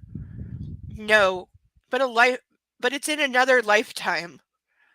It was, he whispers and brushes his thumb along her bottom lip, sending a bolt of delicious electricity south through her muscle, sinew, and bone, and all the soft tissue in between. Did she, like, I'm sorry, did she accidentally pick up Grey's Anatomy and caught, what is that line? Seriously, what the hell? Muscle, sinew, and bone, and all the soft tissue in between. What are you describing here, E.L. James? Because that's not sexy at all. It's arousing. No, it's not. I know that look, he breathes, his words barely audible. He always thinks she's horny, though. Whether she is or not, it doesn't matter. He just always thinks that she is. I know your look. She can feel it. Their desire, coursing between them, electrical, magical, their own special alchemy. See, this is what I try to avoid doing. Because she's got like completely factual meeting the staff, introductions, people going off to do things, and then we get into all this flowery, poetic, like abstract, mythical kind of language that's just slotted in the middle, and it doesn't make sense because it doesn't flow from one thing to the next, and the book doesn't have overall the kind of tone that lends itself to electrical, magical, their own special alchemy. It is not that style of book. So it's just a drop-in phrase that you probably heard somewhere or was watching something that inspired it, but it doesn't tonally fit.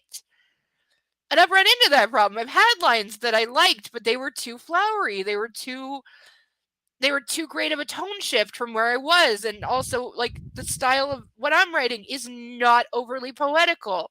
I have a few turns of phrase. Some of them are quotes from things. I can get a little bit lyrical in places, but I've been so careful to watch it and not overdo it. And I had a phrase that I really liked, and I showed it to a friend, and he called out exactly what I knew was wrong with it, that I had a reference to parts of anatomy that I had made too like mystical and flowery, and you know, it didn't fit with the tone, and he was exactly right, and I knew it. I just really liked the turn of phrase, and I was arguing with myself trying to keep it, but I deleted it. And I changed it to something that tonally fit because that was what was best for the story. I didn't keep a phrase that didn't belong or didn't fit just because I liked it. You know, sometimes when you're writing, you have to tell yourself no. You know, you got to respect the properties of what you are writing and the way you set it up. You can't just spin off into like a whole other tone just because you feel like being fancy right now. That's not what the story calls for, and you have to obey the rules of your own story, unless you're E.L. James, apparently. Let's go to bed, Maxim whispers, his eyes dark with carnal appreciation and bold promises. Like he will last 5 seconds this time. That's about as bold as promise as he can make. How could she resist? Well, it wouldn't matter if she did, and that's been proven. She's actively tried to stop him like 3 times when he's gone down on her, and he literally just doesn't stop and restrains her and keeps doing it. So it wouldn't matter if she resisted. He's made that very clear. Why would she want to? I'd like that very much. He grins, grabs her hands, and leads her towards the considerable staircase with its 2-headed eagle newel posts. They're going to have a problem with that because that's the Russian eagle as well, and that's not going to be filmable right now. And I don't care how many times they say it's also on the Albanian flag or whatever. There's no way you're going to be able to film double-headed eagles right now with everything going on in the state of the world. Just no, they're going to have to. What are they going to do? Like, I probably just ignore it. Just have like a normal banister and cut out any reference to the coat of arms. Oh, but he's got the tattoo. Are they going to just change the tattoo? They're going to have to, because there's just no way. There's no way that you're going to be able to show double-headed eagle and people's minds aren't immediately going to go to, like, he's Russian or something, which is just not what you want in your supposedly romantic erotic movie right now, because, again, world affairs. They're going to have to do something. They're going to have to just change it. Yeah, I should look up the actual Albanian flag, see if that's even true. Is that even true? It might not be. Maybe there's a different version they can use or something. They're gonna have to work it out. They're gonna have to do something. They might just lose it entirely. Because the tattoo's mentioned like 2-3 times. They can drop it. It's not gonna be a big deal. It'll piss off like some fans if this book has any fans. it'll piss off some of them because they'll be like, oh, you're supposed to have the tattoo. Why couldn't they be faithful? Well, because world events happened.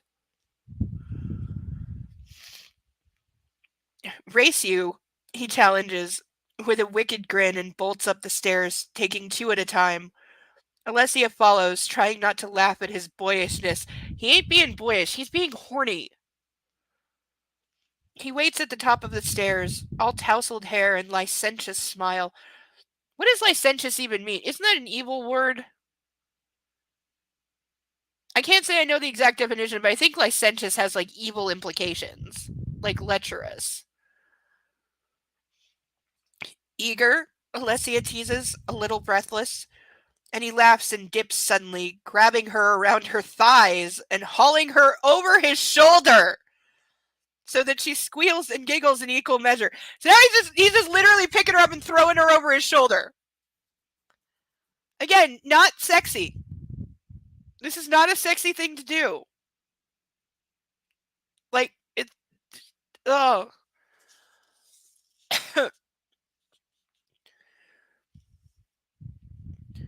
You bet, he exclaims, and smacks her backside before striding down the corridor towards his bedroom, with Alessia bouncing on his shoulder. So he picked her up and slapped her on the ass, and now he's carrying her to bed. Again, if you have talked about this and, like, said that this is okay, fine. But to just do it out of the blue, especially the smacking, not okay, not cool. You don't know how she's going to respond to that. Fortunately, it's not far. In his bedroom, he sets her on her feet, and they regard each other, drinking each other in. All eyes and smiles and desire. You know what? I need to pour a drink for that, but I also need to seriously blow my nose, so I'm going to go off cam for 2 seconds.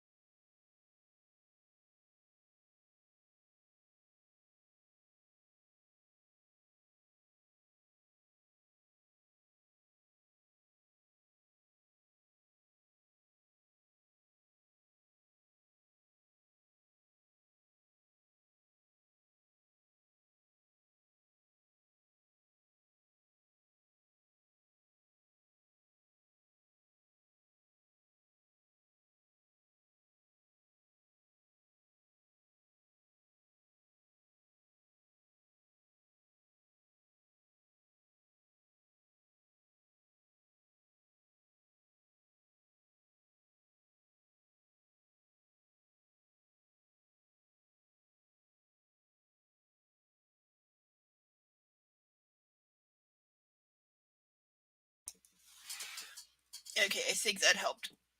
I also I took off like almost all of my lipstick with the Kleenex. Oh dear God. Oh, it's on my chin too. Ugh.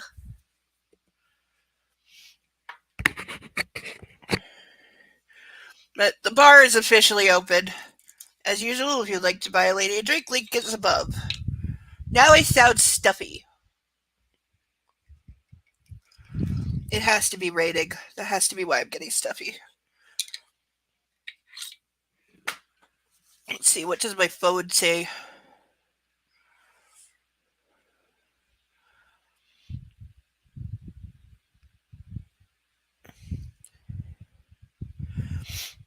Yeah, it's raining. Alright. Here's to us.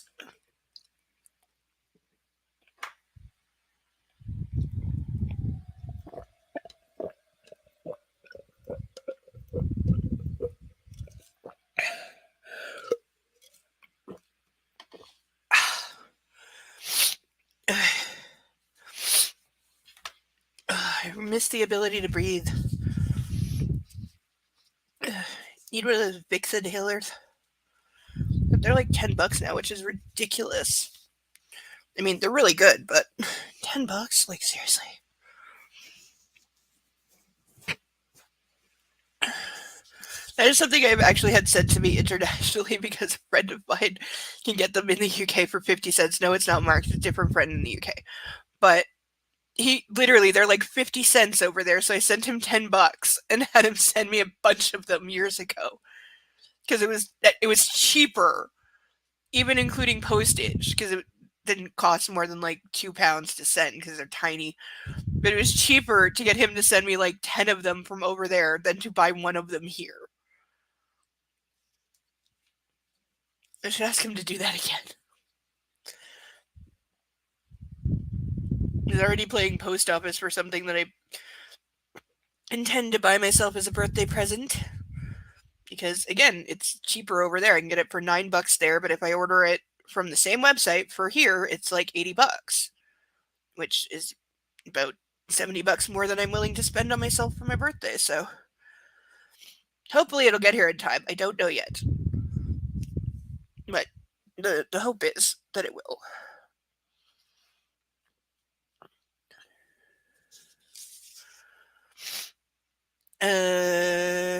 Where was I?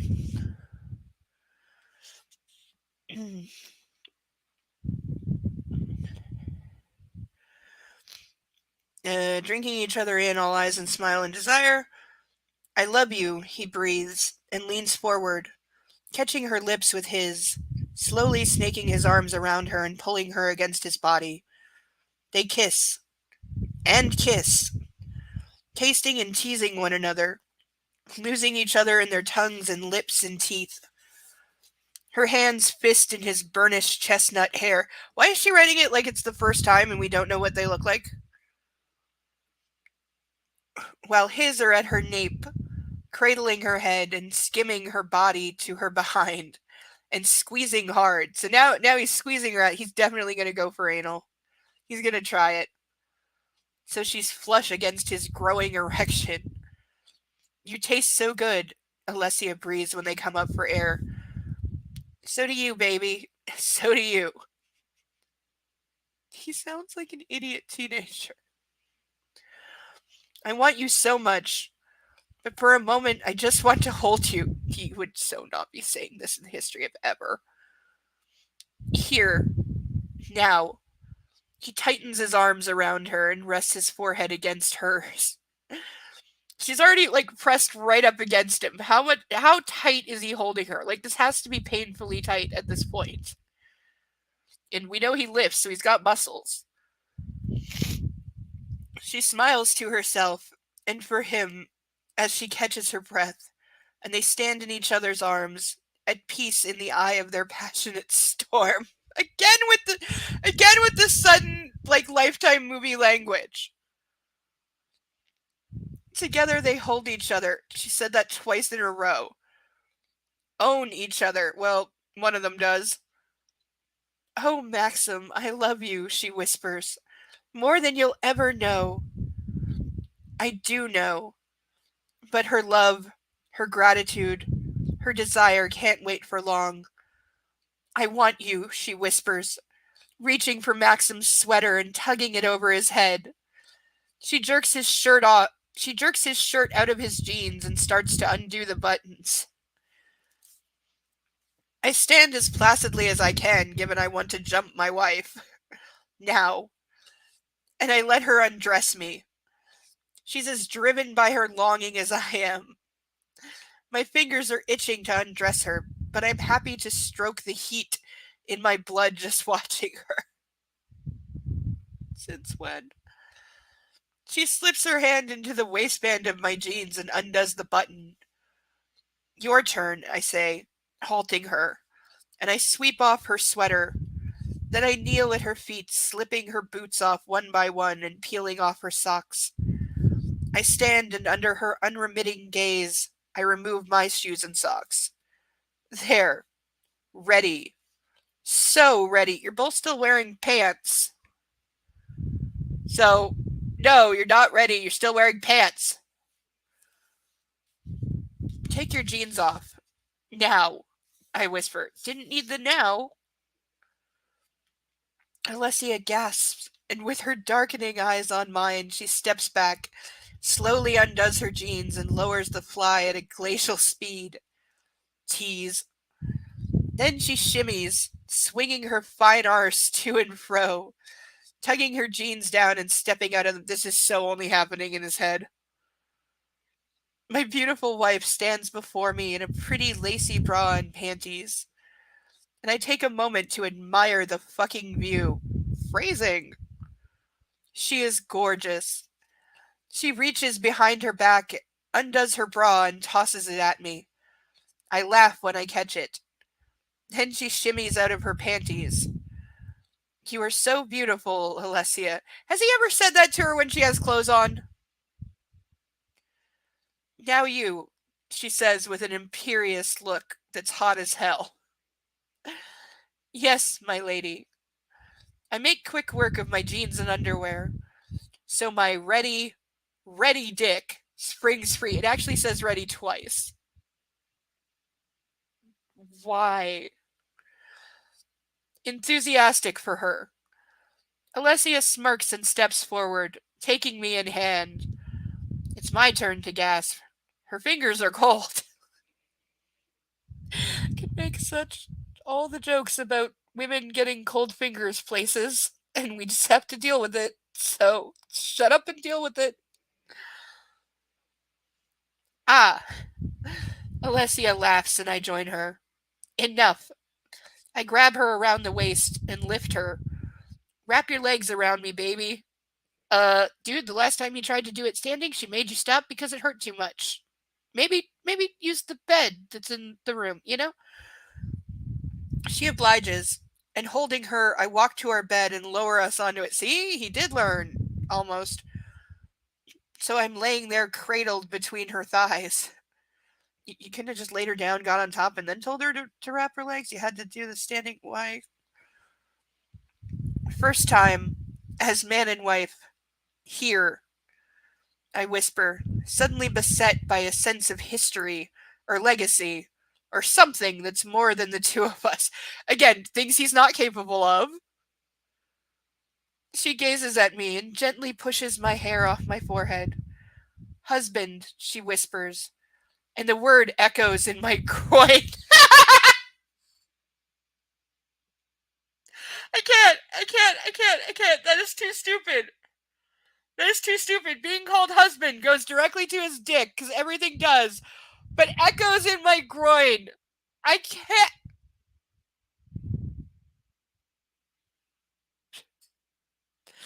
I cannot even. This is so dumb. Why are all the sex scenes so dumb? I've not found one of them sexy. I have found them exceedingly stupid.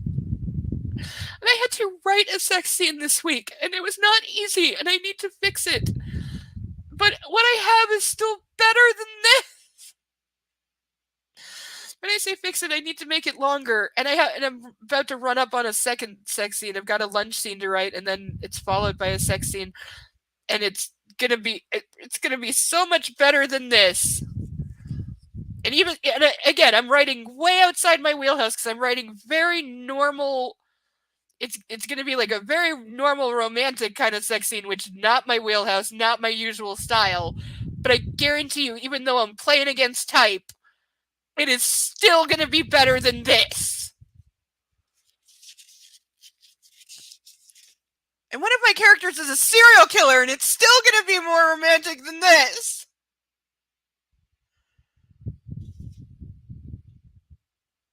Fuck. That's actually the next one.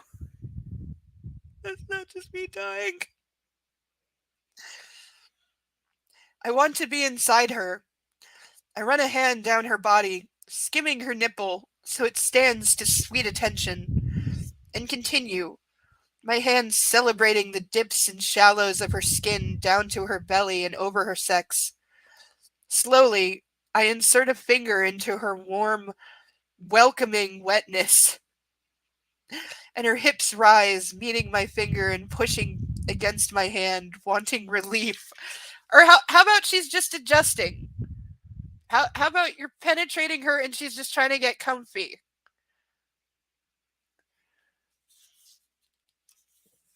Oh, baby. I withdraw my finger and slowly ease myself into her, because that's all the foreplay any woman needs, right?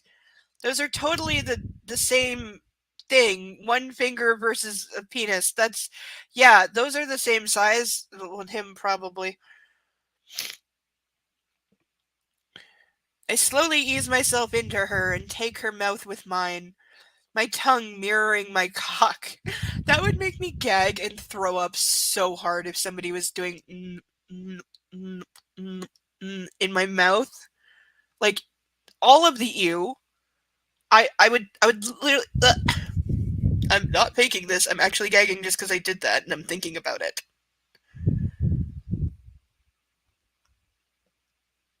I'm not going to throw up on a live stream. I'm not going to throw up on a live stream. I'm not going to throw up on a live stream. I'm not going to throw up on a live stream. I'm not going to throw up on a live stream. I'm not going to throw up on a live stream. I'm not going to throw up on a live stream.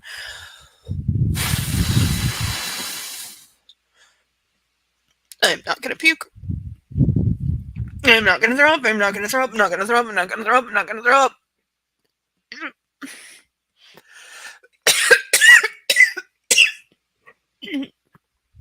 I'm not going to throw up.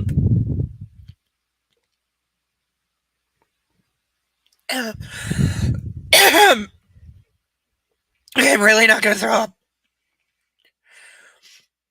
Why did I do that?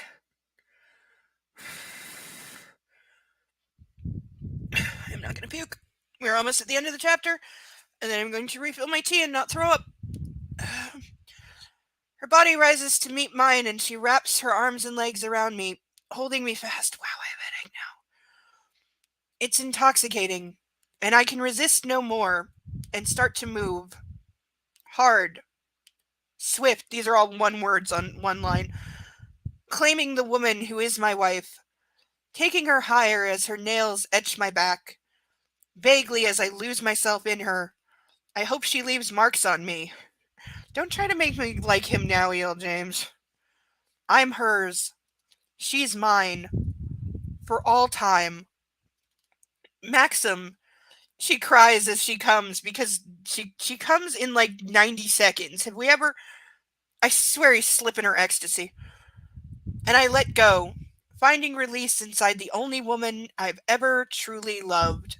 My wife. End of chapter. I'm getting tea and I'm definitely not going to throw up. DM Mark and tell him to get his butt in here and, like, I don't know, just get in here and help me. I'll be right back.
And we're back.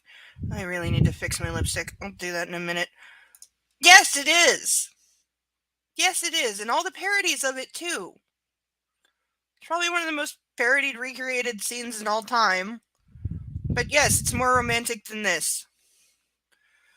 I'm taking 2 seconds to fix my makeup because it bothers me.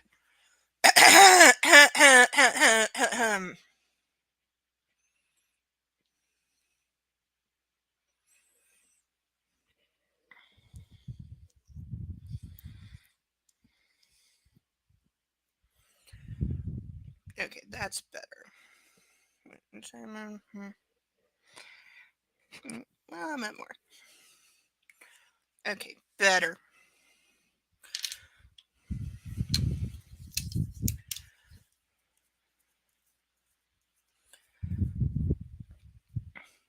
Anybody miss lipsticks where it had the button and you just slid it up?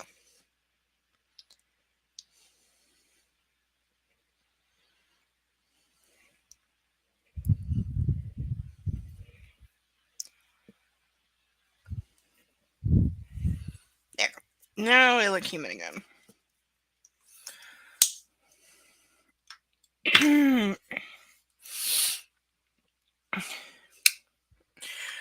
If somebody asked me nicely, I might just read the line that I was getting a romance check on.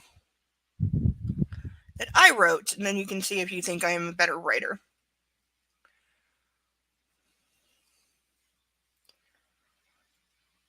Okay, that's better. Wearing blue jeans, don't do that. This one's medicinal.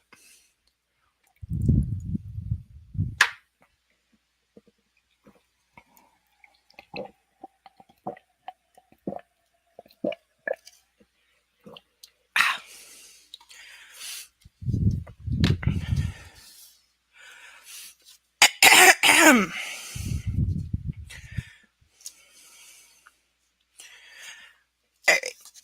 Chapter 28.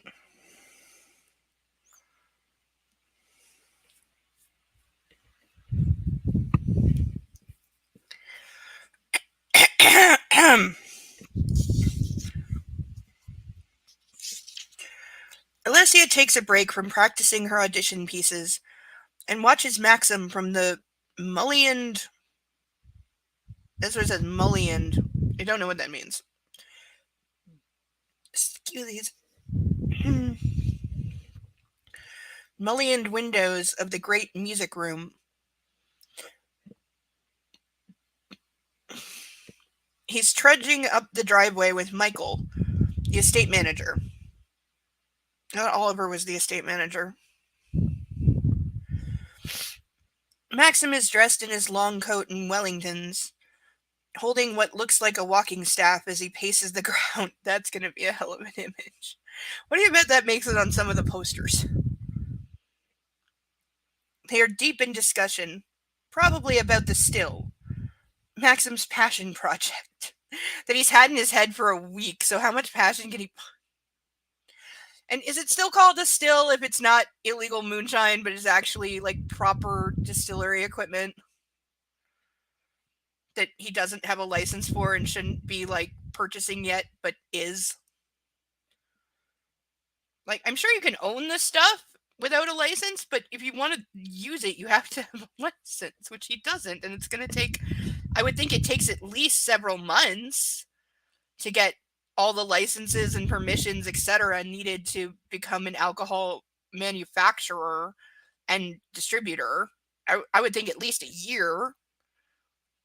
I could be way wrong. This is why we need Mark here. Because I could be way wrong about that, but I would think that it would take at least a year to get all that lined up before you would be in any kind of position to start producing. Not to mention you need somebody that knows what they're doing, because brewing any kind of alcohol is more science. There is an art to it, certainly, but it is science, and you do have to be very, very exact. It's a lot like baking. You have to get your percentages right, and you have to time things correctly, or you're going to have, or your end product is going to be worthless. or even poisonous when it comes to alcohol. That was a problem with a lot of homemade moonshine, is that it was toxic originally because the kettles they used to brew it in had mercury, and so it would like make you blind or dead. And then lead was a problem. I think that's why copper became popular in moonshine stills, because it doesn't have any like toxic effects and it lasts a long time and it heats very evenly. That's why a lot of people swear by like copper cookware. But yeah, it's one of those things that if you don't do it right, the consequences are severe. You can end up with something that's poison. You can blow up a still. They're known for like being volatile. That's one thing that like a lot of moonshiners died or got seriously injured because the still would blow up. Like it's not that easy to do. Like he's gonna have to hire somebody that knows what they're doing, because he certainly doesn't.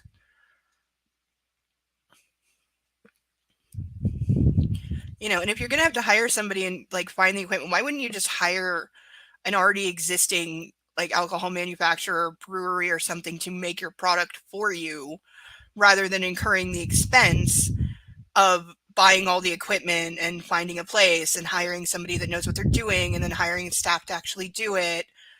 Like that's a lot of unnecessary expense when there has to be like, once you have a formula, once you buy a recipe, because they're going to need that, they're going to need something proprietary.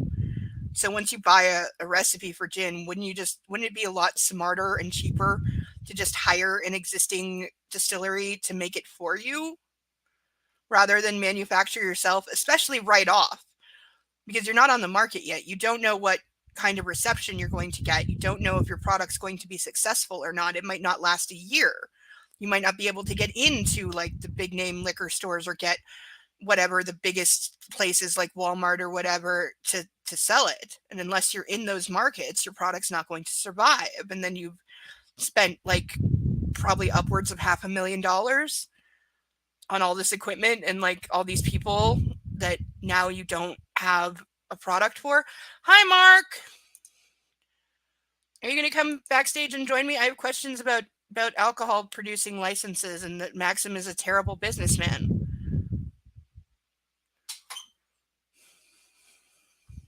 You missed me nearly puking.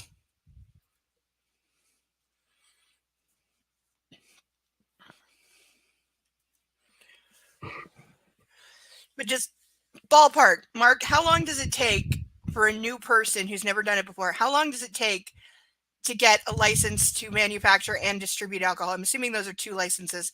How long does that take? I'm guessing about a year.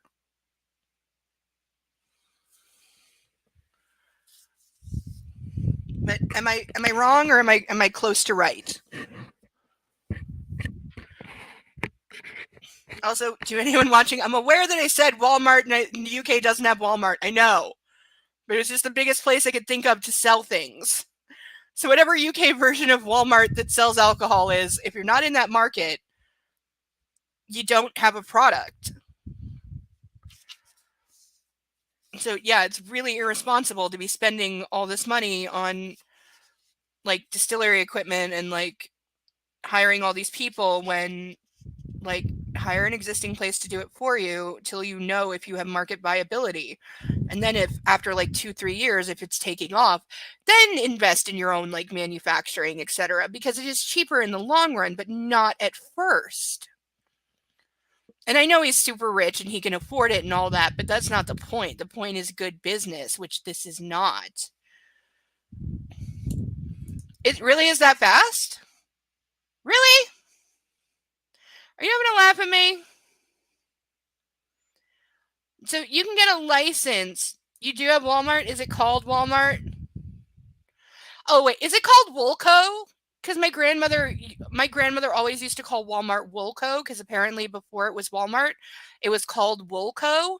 And that's what she grew up with. And when it changed to Walmart, she just never changed and always called it Woolco. And I remember being like 8 and asking her what Woolco was, and she had to think about it because I only knew it as Walmart. And she had to think about what it was actually called to tell me. But really, you can get a license to manufacture and distribute alcohol in a matter of weeks. I don't know why, but something in my head says that's dangerous.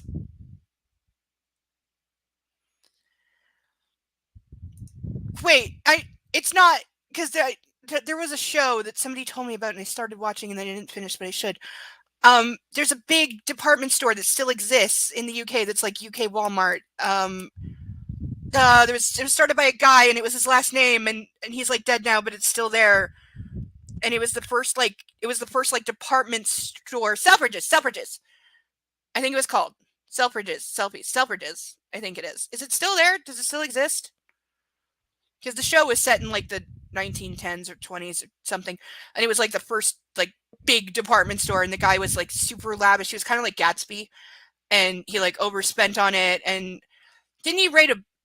He either wrote the book that had the phrase "the customer is always right," or he like really embraced it as a philosophy or something.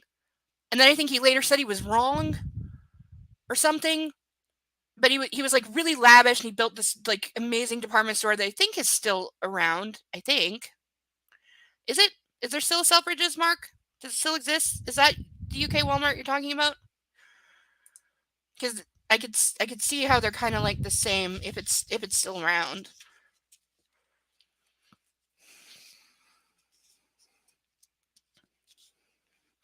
Yeah, it seems like it should take longer than that to start making your own booze. It shouldn't be a matter of a couple of weeks. I would like more of an investigation into the people doing it than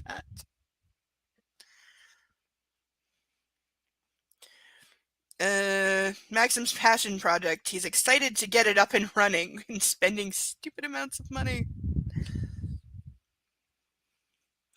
Behind him, Healy and Jensen are bouncing along the lane, stopping to sniff and mark their territory like dogs do. Yes, they're puppies. Walmart owned Asda. For over 20 years, they recently sold it. I wonder why. Walmart never sells their properties or their brands. Even ones that fail, and they keep them for decades. Somebody must have made them a hell of an offer. Wonder who could afford it. I know, I've heard of Asda. Like, I don't know what it is because I've never actually like seen a picture of one or like the inside of one, so I don't exactly know what they sell. But somebody was referring to like they have like a lunch place. They have like takeout or something, I think. Or maybe they have a cafe. But it always makes me think of Adidas, so I always in my head think it's a sports store, even though I don't think it's a sports store.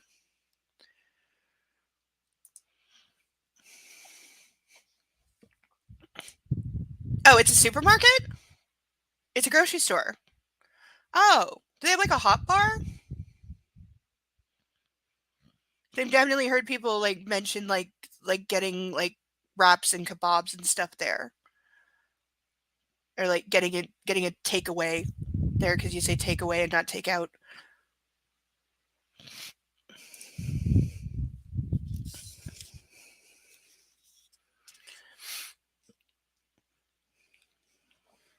But does Selfridges still exist? Is it still a thing, and is it still called that, or did they go under? I gotta find that show now. Now I'm gonna want to watch that because I think I only watched the first like 2-3 episodes, and I forget who was playing Mr. Selfridge, but it was an actor that I knew and I liked him because he plays like the kind of eccentric but nice guy really well. Yeah, he reminded me a lot of Gatsby. And for the record, I had a teacher because we were talking about The Great Gatsby, and I was saying one of the questions threw me for a loop. I couldn't understand it because it was like, Gatsby is seen as like a tortured, sad character, and I was like, I don't see him that way. I think he's an idiot. And she looked at me like I was the least romantic person in the world, and I'm a huge romantic. I'm like the, what's it called? The hopeless romantic. I totally am, 100% am. But I don't feel sorry for Gatsby. I think he's a fool.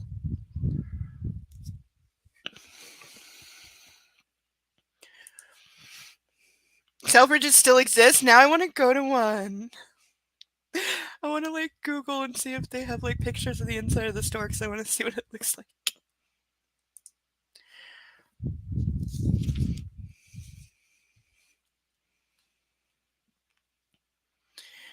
Like dogs do.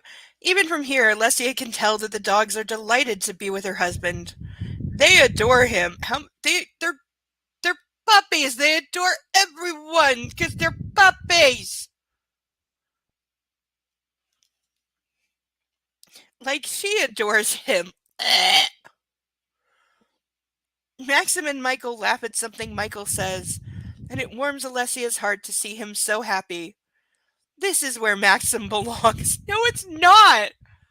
He's a city boy, if ever. This is a person who spends his time in the clubs being a DJ doing coke and banging anything in a skirt. He would hate being in the countryside with nothing to do. Like, what am I thinking of? Johnny Depp movie. Johnny Depp movie where it's old what's his name? God damn it, why can I not think? John Malkovich plays the king and Johnny Depp plays the friend of the king. He was a playwright. It's not a Shakespeare movie, but he was a playwright and like an inventor and all around kind of genius psycho. And he was friends with the king, played by John Malkovich. It's like French, like 1400s or something. Not the one that just came out. Not the what is it, Janine Dubarry? Not that one. I want to see that though. It's getting good reviews. I want to see that. This is a long time ago. Johnny Depp movie with John Malkovich as the king. 14 something French movie, and he plays like a super eccentric. It was an independent film. I remember all the lighting was by candlelight deliberately, and that was like a big deal because it's really hard to do. And they kind of set some things on fire a couple of times. Whoops. But yeah, but he plays a super eccentric character that I'm like, why was I thinking of that now? But yeah, like that is for some reason I can't remember why that even came into my head. But yeah, it did. But yeah, that character, I can't remember what it was called, and I like that movie. I'm sure I have it, but I can't think of it right now. It's an independent film. He's got this great monologue where he's looking directly into camera and he's like, "Do you like me now?" Because it starts out with him looking directly into camera saying, he does like the speech saying like, "You will not like me. I am not a good person. You will not like me at the end of this tale." And then it ends with him repeating, "Do you like me now?" And he repeats it like 5 times and leans back like out of focus. And it's one of the greatest like intro outros of a movie ever because it sums it up that he's like not a good person, but you know, the movie is honest about who this person was. It was one of those biopics that Johnny Depp likes to do, historical biopics that he's done so many of. It's one of those. So it was based on like a real actual person who, despite them being a genius, was like a terrible person and kind of an asshole. I don't remember what movie it is. Damn it. Now this is going to bother me.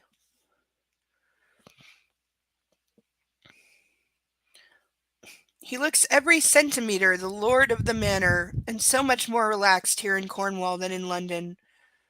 Oh, that's why. Because yeah, that guy, he kept getting banished. He liked to be in the court, the king's court, in the center of Paris, where there was like action, and you know he could get into trouble and go to brothels and gamble, and there was always something to do, and the latest inventions were always there. And so, but he kept like, because he couldn't control himself, he kept pissing off the king, and the king would have to banish him for a couple months here and there, and he would have to retire to his estate in the countryside. And he hated being in the countryside because it's boring and there's nothing going on, and he doesn't have any mistresses there. And yeah, that's what Maxim would be. He would be that guy from the movie I cannot think of, and it's driving me crazy. But he would be that guy. He would hate being out in the countryside, like that. He would absolutely hate it. But God forbid E.L. James remembers the characteristics of her own characters. And who could blame him? The pace of life is easier, and it reminds her more and more of her homeland. Oh, meaning women get treated like crap and they're never seen outdoors? Is that true of Cornwall? We're just insulting everywhere now.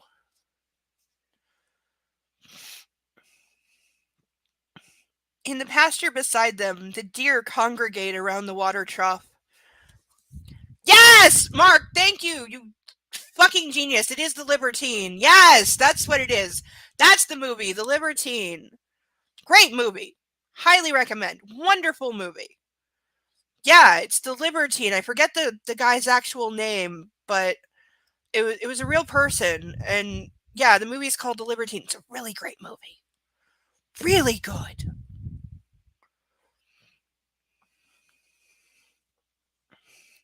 Oh, it has an orgy tree in it, doesn't it? Yeah, it does, because the real guy wrote about he was getting delusional and he saw like an orgy taking place in a tree, and they actually filmed that. They actually had actors like up in this giant tree that they made like fucking. And yeah, it was like apparently really dangerous. Like people fell multiple times. And they had to get creative with the restraints because everybody is naked. Again, an independent French movie, therefore they could show sex on screen, and they did. You've never seen it? It's really good. It's really good. Highly recommend to watch. It's a great, great movie. Like, watch it with somebody you can fuck, because you'll want to.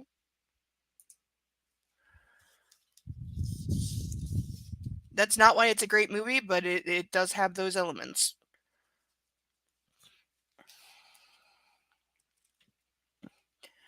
Deer congregate around the water trough. Maxim stops to admire the herd with Michael.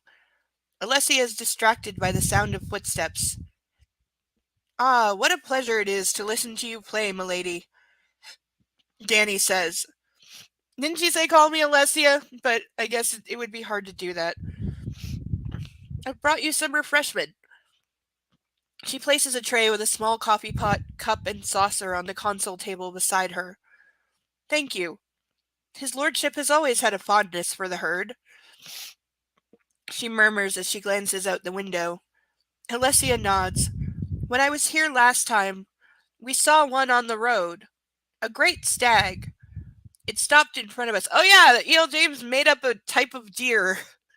Remember, we looked for it. We all Googled and tried to find out what kind of deer or elk or caribou or something they were seeing, but none of it matched exactly. It's like she took pieces of all those animals and put it together and made this like mythical stag from Harry Potter or something that they saw because it didn't match anything that we found. No, it looks like now that I think about it, it looks like one of the Pokemon from Legends Arceus. The first one you get to the Wordeer. That's what I mean. It looks like a Wordeer. The way she described it, it looks like the Wordeer that is your first mount in that game. It looks like that.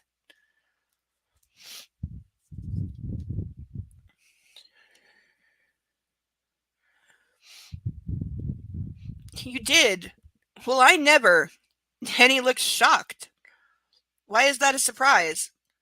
Did Maxim not tell you? No. About the legend. Oh my god, I was joking! I was joking that it was some kind of mythical, magical, whatever. I was joking!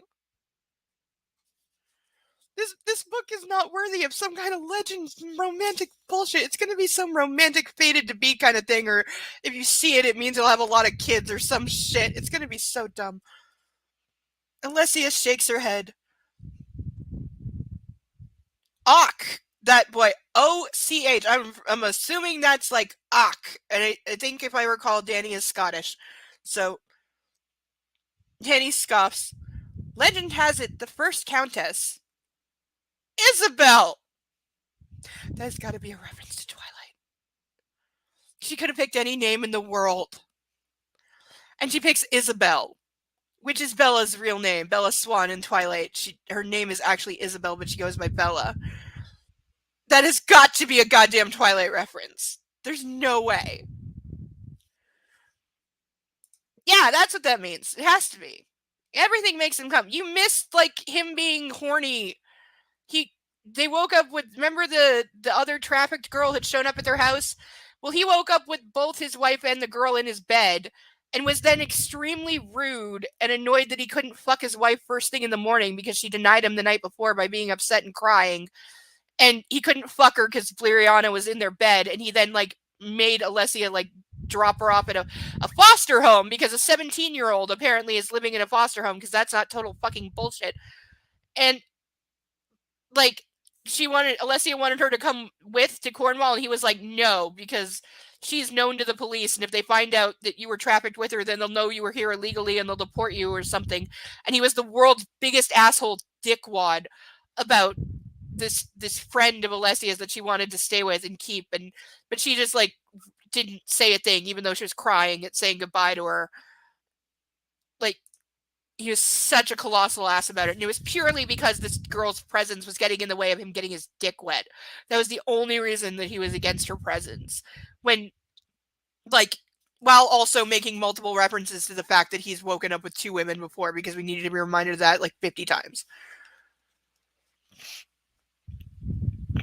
Legend has it that the first Countess Isabel encountered a stag out in the forest shortly after her wedding to the first Earl.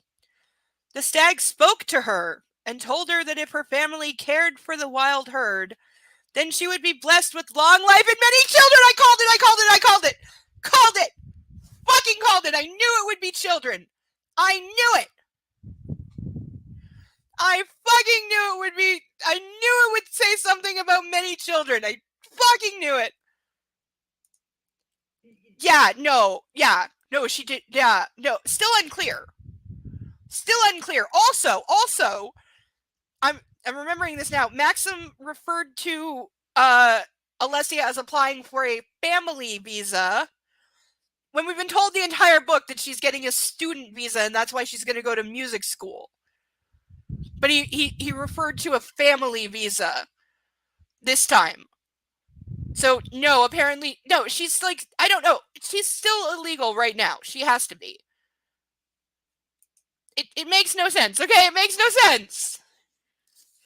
And yeah, it's gone back and forth between her being legal or illegal like at least 8 or 9 times now.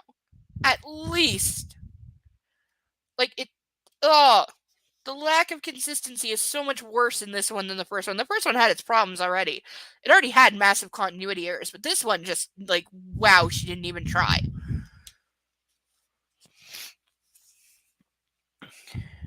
Again, Mark, anytime you want to stay, anytime you want to come backstage, you're welcome. You mean me or the author? Either would be fair.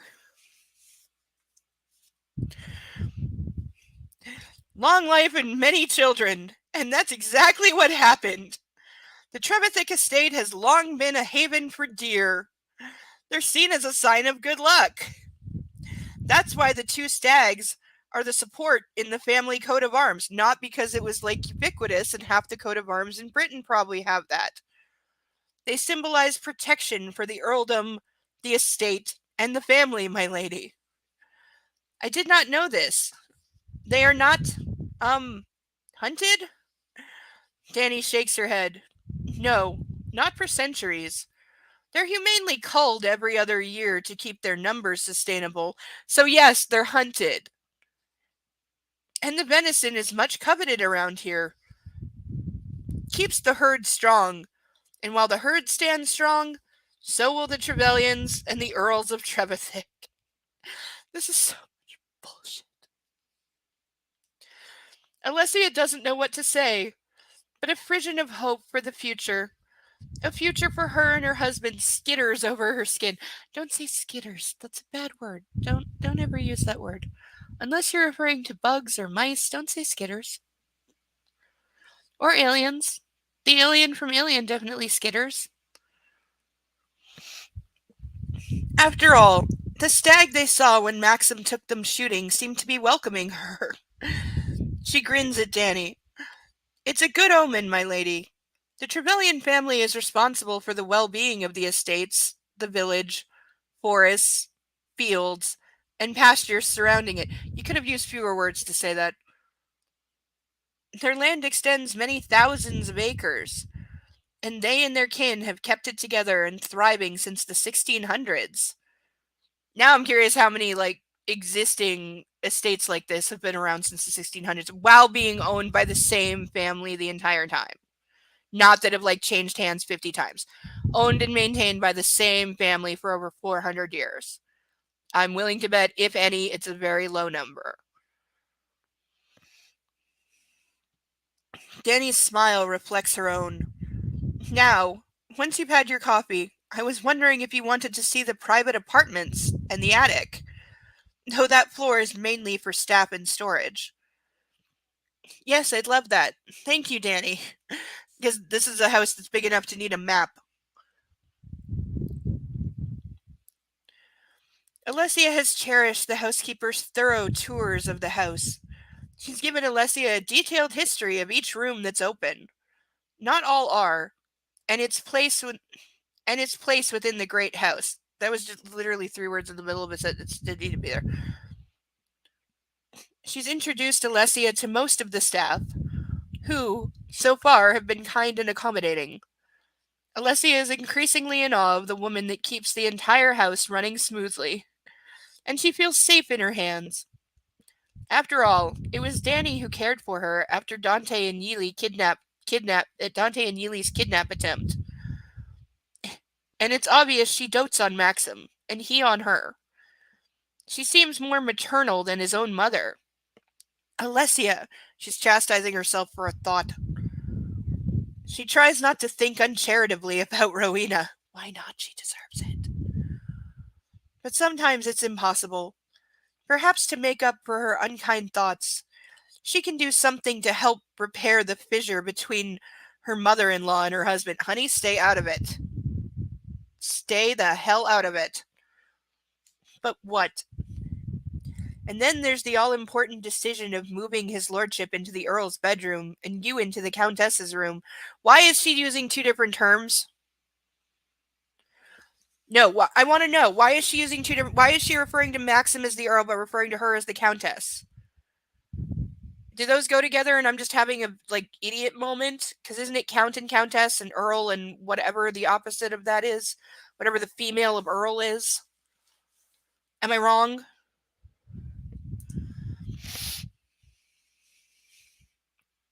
Right?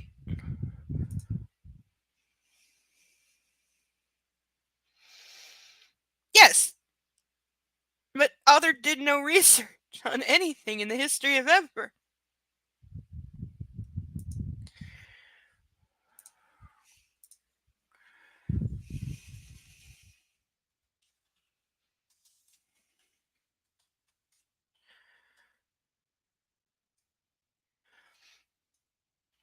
Okay, so I am wrong. The wife of an earl is a countess.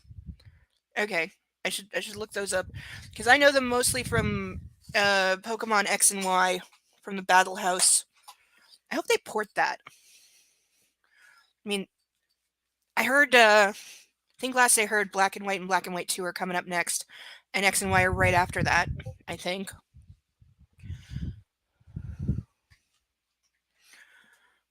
Am I remembering my Pokemon chronology correctly?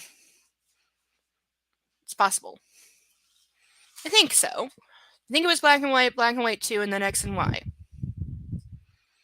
Because X and Y are my favorites. They pass Black and White 2. Not that those aren't awesome. They are. They're amazing, and they stand out, and I cannot wait until they are ported onto the Switch so I can play them again, because that will be very awesome.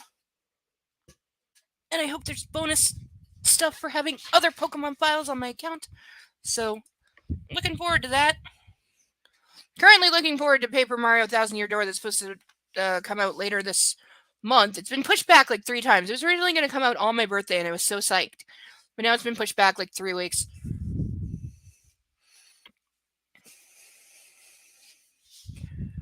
But still looking forward to it, because that is one of the best games of all time. The writing alone, because it's written as much for adults as kids. And there's some serious innuendo a few times. In Germany, they're going to have censorship problems.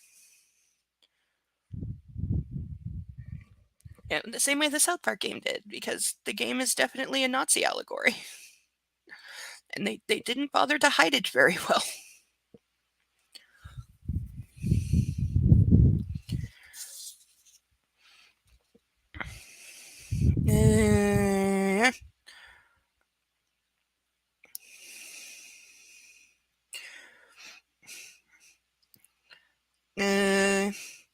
Danny distracts Alessia from her thoughts. Countess's room? Yes, you each have your own apartments here. Separate bedrooms? Separate apartments? Sometimes it's good to have a bolt hole, my lady. Bolt hole. What the fuck? Sometimes it's good to have a bolt hole. B-O-L-T, bolt. Like, like, like bolting the door shut. I'm sorry, is Danny saying it's good to have somewhere to run where you can lock the door if you need to get away from your husband? Because that's what I'm getting from this conversation. That she's saying it's good to have a private place where you literally can bolt the door in case you need to. That is what I'm getting from this exchange. I don't think I'm wrong. Danny says as if reading her thoughts. Okay. And all that implies. Bolt hole? Alessia doesn't understand what that means, and does not like the sound of it, or the idea of sleeping elsewhere. Well, honey, when he's banging his mistress, you probably aren't going to want to be in the bed for that. This is what Maxim wants? To sleep without her? Like the ancient Geheg custom? Capital G-H-E-G. Whatever in the hell that means. The thought depresses her immediately. Ach, my lady. Okay, same ach, but now it's spelled differently. On the last page it was O-C-H. This time it's A-C-H. That is the same sound, but be fucking consistent with your spelling. Also, one of them will be right. There'll be an official, like, Scottish way that it's written or something. One of them's right, one of them's wrong, and she couldn't be bothered to Google, so she did both or something. That, or she couldn't be bothered to turn back one page and see what she wrote. It'll not be like that, Tanny says. I'll show you once you've had your coffee. What's in the coffee? Now I'm sus of the coffee. Michael and I survey the motors in the old stables. These vintage and classic cars were Kit's pride and joy. I can almost see him, walking towards me in his filthy overalls, his hands covered in grease and smelling of oil and Swarfega?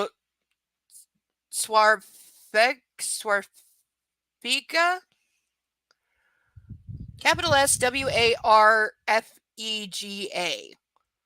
I have not a clue on planet Earth what that is. He'd have his cloth cap on, an oily rag protruding from his pocket, and he'd be so fucking happy. Well, Spare, fancy a spin in this Ferrari? I'm gonna have to Google that now and see what it is, because it's gonna bug me. It's something car related, but who the hell knows? He loved it here. He loved his cars. Me, not so much. However, I didn't mind the odd spin around the grounds in one of these beasts. And now I have to decide what to do with them.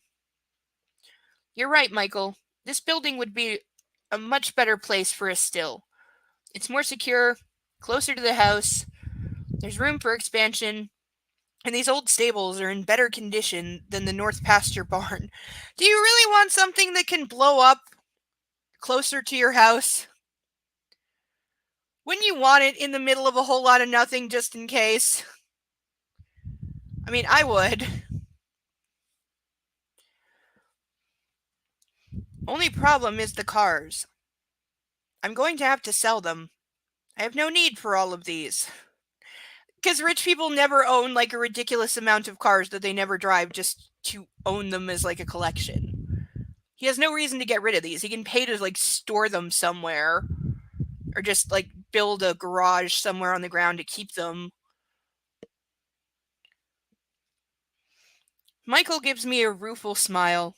I know selling them would have broken Kit's heart, but he's not here. I'll keep the Morgan, and everything else can go. I'll ask Caroline if she wants any of them, but I doubt it. Cars were Kit's passion, not hers. Well, given that he left her with nothing, maybe you should give her the cars so she can sell them and have some money.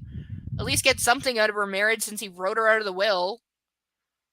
Like, that would be the decent thing to do, to just give her all of the cars and be like, yeah, Kit own these, you take them and do whatever you want. Keep them, rent them, sell them, whatever you want. Caroline, just you take these. You should have something. That would be the nice thing to do. Because if I'm her and he's calling me up saying, do you want any of the cars, I'm going to name the 3 most expensive ones there are and then turn around and sell them once he signs the titles over to me. That's exactly what I'm going to do. Because keep in mind, she has no income. Like, he didn't, her idiot husband, for whatever reason, and we'll never find out, I'm sure, he left her nothing. She doesn't even own the house she's living in. Like, so she has nothing. So, yeah, give her the flipping cars if you want to, like, be nice. Yes, my lord. I head back into the house via the boot room, while Michael returns to his office. We had a good morning, and I'm ready for lunch. Michael was extolling the virtues of regenerative farming. Apparently, it's the next step in green agriculture. I vowed to read up on it and see what the fuss is about. That should be interesting.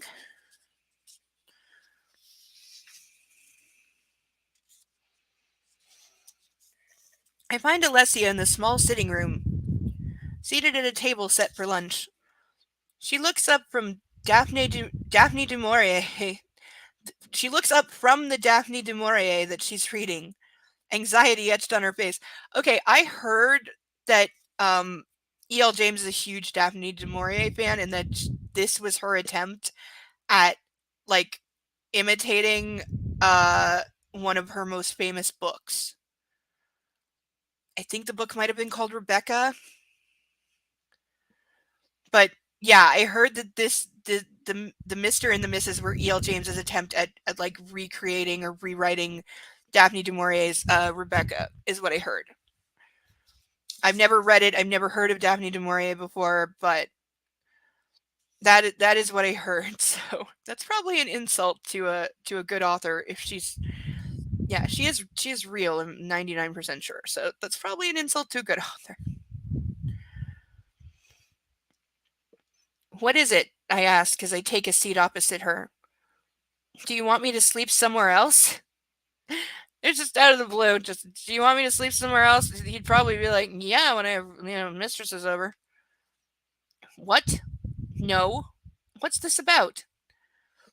Danny was talking to me about moving rooms. Ah, the penny drops. I'm not sure I want to move rooms. Do you? No, I want to stay with you. I laugh. I'm glad to hear it. We can sleep where we like. The Earl's room has been my father's and my brother's. I shrug. I'm in no mood to move in there. And as for the Countess rooms, that's up to you. They're not far from my bedroom, and there's a dressing room there that might come in handy. You don't have to sleep there. I'd rather you slept with me. Unless I snore.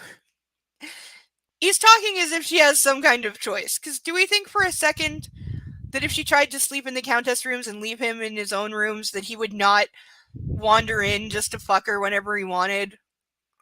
Just like Christian Grey told Anastasia, oh yeah, you have your own sub-room that I'll never come in. And then immediately does the first time she goes there to get away from him. He doesn't let her and winds up fucking her in that room with, like, very questionable consent.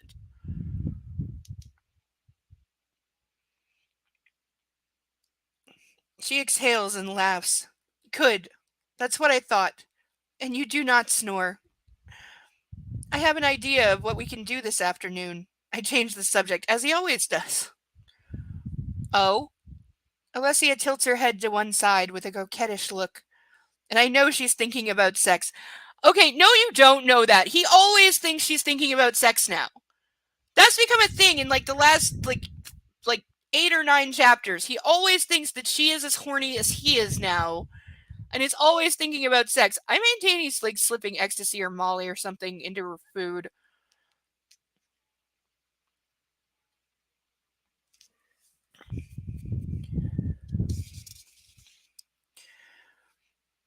Oh? Alessia tilts her head to one side with a coquettish look, and I know she's thinking about sex. I laugh. No. I'm going to teach you to drive. She doesn't have a license. Like, I know nobody here is going to tell on him, but she doesn't have a license, dude. So how are you going to teach her how to drive?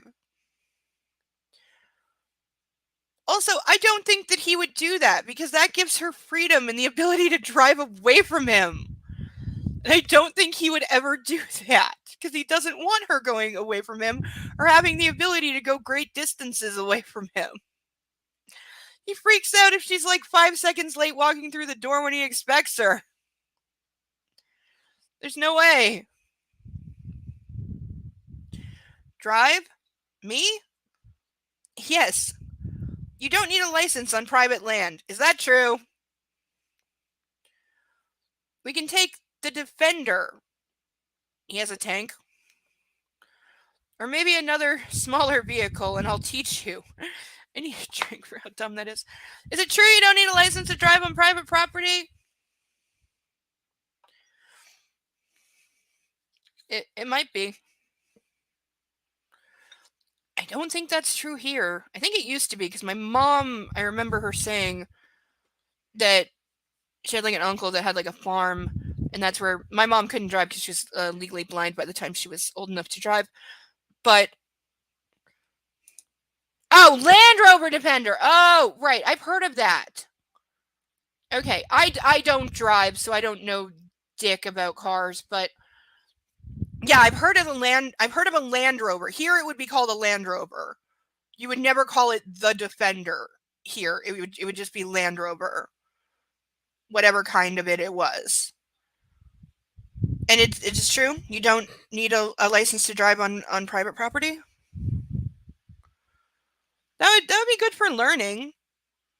You know, if you're like 15, you're coming up to being 16 and being able to get your learners, it would definitely be helpful to be able to go to private property where I'm assuming there would be a lot of like fields and empty space, so you're not going to hit anything because you don't know what you're doing, and be able to just like screw around and figure it out basically, like in advance of getting your learners. It would be good for learning, definitely.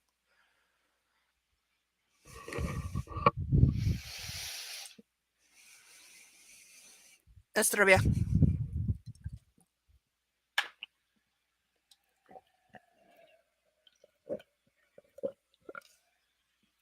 I think we're gonna make that a double.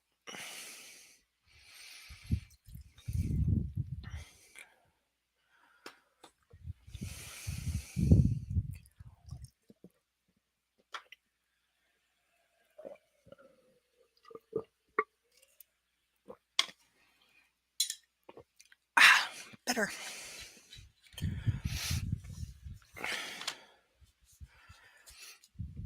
Over here.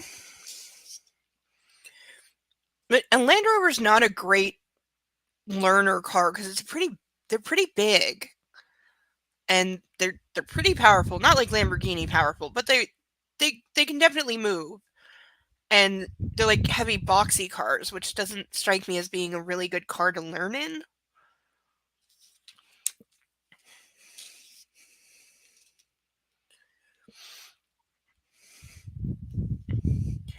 Danny enters, holding 2 plates.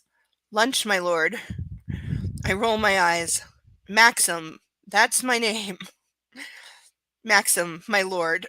Danny concedes she can't do it. She can't do it. She can't just call him Maxim. Which I get. I get that for her that would be totally weird. And she's been like, she's worked there her whole life.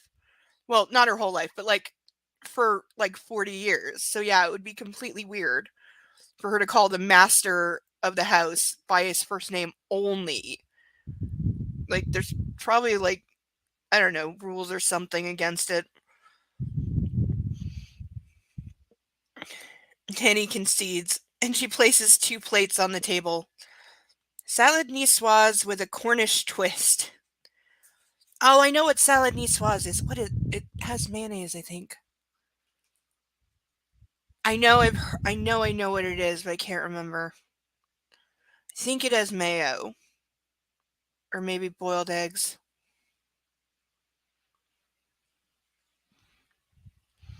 Cornish twist? I ask, intrigued. examining the plate in front of me. Pilch, pil, pil, pilchard, pil. Bleh. My brain does not like this word. Pilchard, pil. What? Whatever the hell it says, sir, instead of anchovy. Oh, some kind of. Is it a fish? Because anchovies are fish. Pilchards. Instead of anchovies. I'm going to assume that's a different kind of fish. I laugh. Okay, then. Again, Mark, anytime you want to come backstage and help me out here. Your place is lit and waiting in a, high-backed red leather chair.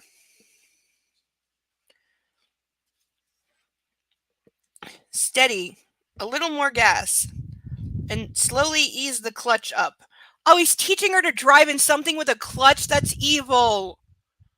I've never driven anything with a clutch, but I've seen people do it enough to know it's really, really, really hard.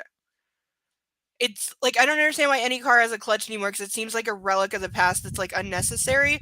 But I've seen people trying to learn to drive one, and it's really hard, and you can break it like really easily, and like not just like it won't work, like you can actually break the car and need like serious expensive repairs if you break the clutch, which is really easy to do if you don't know what you're doing. Which, like, obviously she doesn't know what she's doing. I direct Alessia. And also, you should never be taught to drive by somebody that you know, because it will go disastrously. Your parents are the worst teachers to have. Hire someone. Don't let your parents teach you how to drive. In my case, I didn't have to worry because Dad wasn't around and Mom never had a license, so she couldn't teach me to drive. But I also never had a full license. I had my G1 for 2 years till it expired. And I will never admit to how much I spent on driving lessons that weren't really driving lessons, and I should have sued them. But I have driven like on actual roads a couple of times, and I'm good with the book learning, not so much with the doing.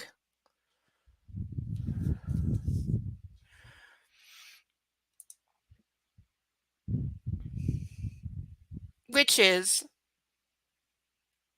again, I don't know anything about cars, so I don't know if you're saying that I don't know if you're saying that everyone learns on a car with a clutch or that they don't. I'm not sure which way you're going on that. But I think you're saying that's a bad choice for a first time car.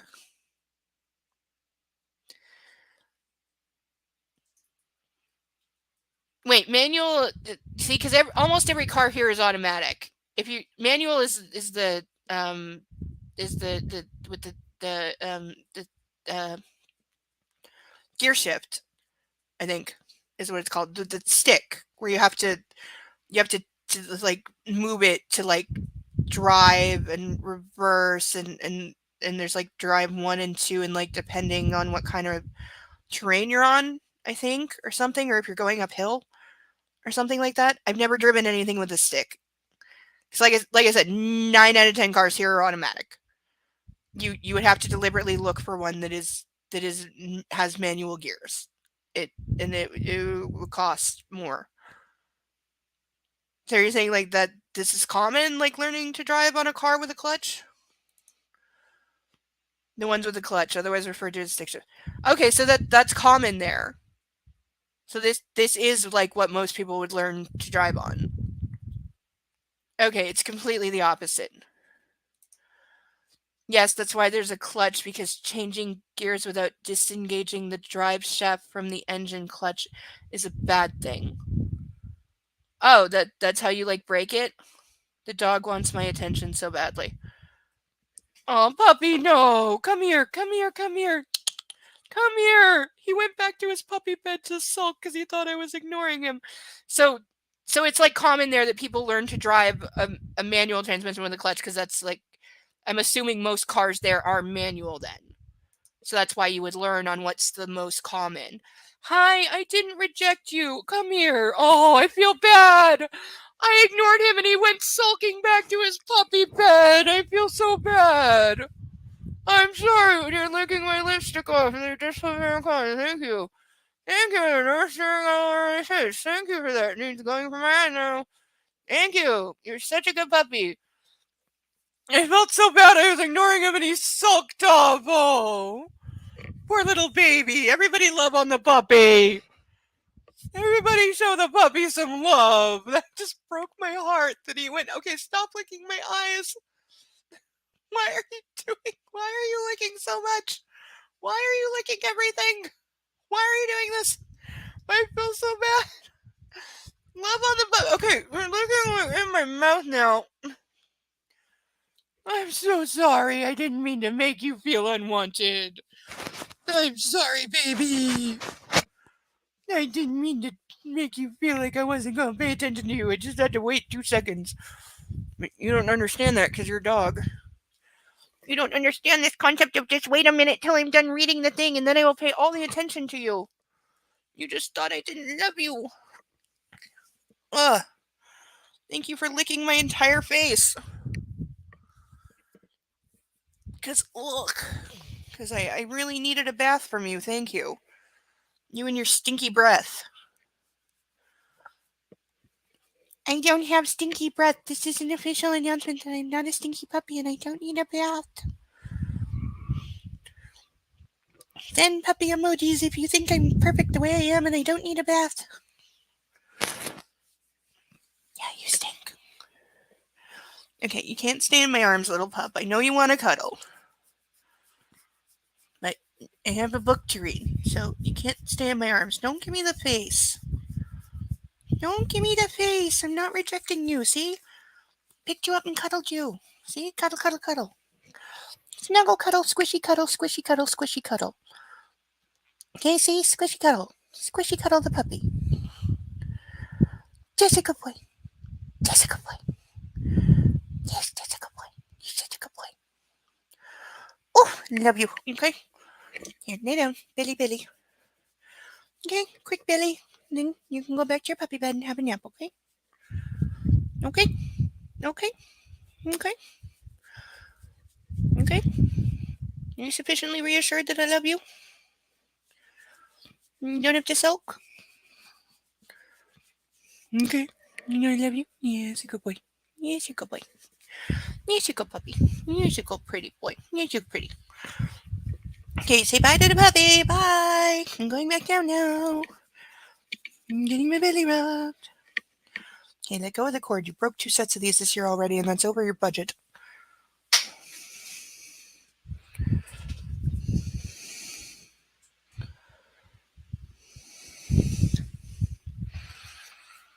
Oh, he did. He did look like half my lipstick off. Brat.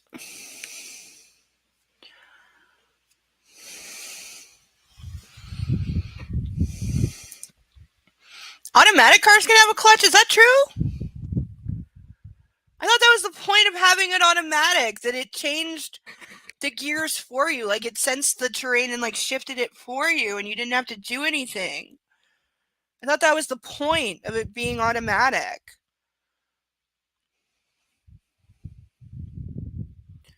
Oh, so it is like automatically operated by the car, but they still have one. That seems counterintuitive. Why would you still have that? Or is it like necessary? Again, I know nothing. Disclaimer, if I sound like a complete idiot when it comes to cars and I sound incredibly ignorant, that's because I am. I don't know jack about the mechanical details of a car, okay? I don't claim to. But if I was writing about it, I would do my homework. Oh, I think the puppy licked my eye. I feel like there's a hair in my eye now and it's bothering. Oh. Okay, puppy, what did you do? What did you do? Because, ugh. Ugh. Oh. Okay, I'm sorry this is the least like entertaining thing ever, but there's something in my eye and it's driving me crazy. If you've ever had something in your eye, you know what I'm feeling. I think there's a dog hair. They have a clutch, they just don't have a clutch pedal. Okay. Yeah. The cars I drove were automatic. Because you need to separate the engine from the wheels in order to change gears in manual or automatic. Otherwise, the gears will be stripped to shreds. Okay. I kind of get it. I feel like I need to take like a mechanics course. That was one thing that I always wanted to do when I was learning to drive is I wanted to take like just a basic, not fancy. I don't want to know how to rebuild the engine, but just a basic mechanics course. There's like 4 things that I wanted to know how to do because I didn't want to be that girl. I didn't want to play into the stereotypical bullshit. And so the things that I wanted to know if I was actually going to get my full license and buy a car, which at the time was the goal. It didn't end up happening, but at the time it was the goal, is I wanted to know how to change a tire, how to change the oil, how to do the windshield wiper fluid and like antifreeze. I wanted to know that. And what was the other one? I had another one. Tire pressure. I wanted to learn about the tire pressure because you're supposed to keep it even or else you'll get a blowout on one side because it's uneven and it puts too much pressure on one tire and that's how you get a blowout. And so I wanted to learn about that and like how to keep an eye on that and how to like check it properly and how to use one of those tire patch kits in case you run over a nail but you're like in the middle of nowhere and you need to like patch it. I wanted to learn how to do that.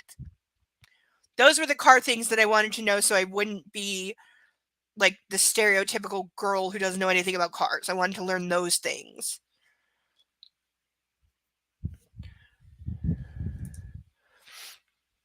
The new gearbox is more expensive than a new clutch.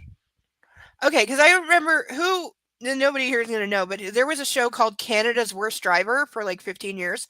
I hope they bring it back. It got canceled for reasons of stupid. So I hope they bring it back because it was very necessary and I learned a lot of things off that show. And so did other people. They got letters from people saying, your show saved my life by teaching me what to do when I like skid out on an icy corner and you saved my life. I'm not making that up. That's for real. They got hundreds of letters like that from people saying because I watched your show and I learned how to do this, I didn't die when this thing happened to me. And they had a car that had a clutch and a guy broke it.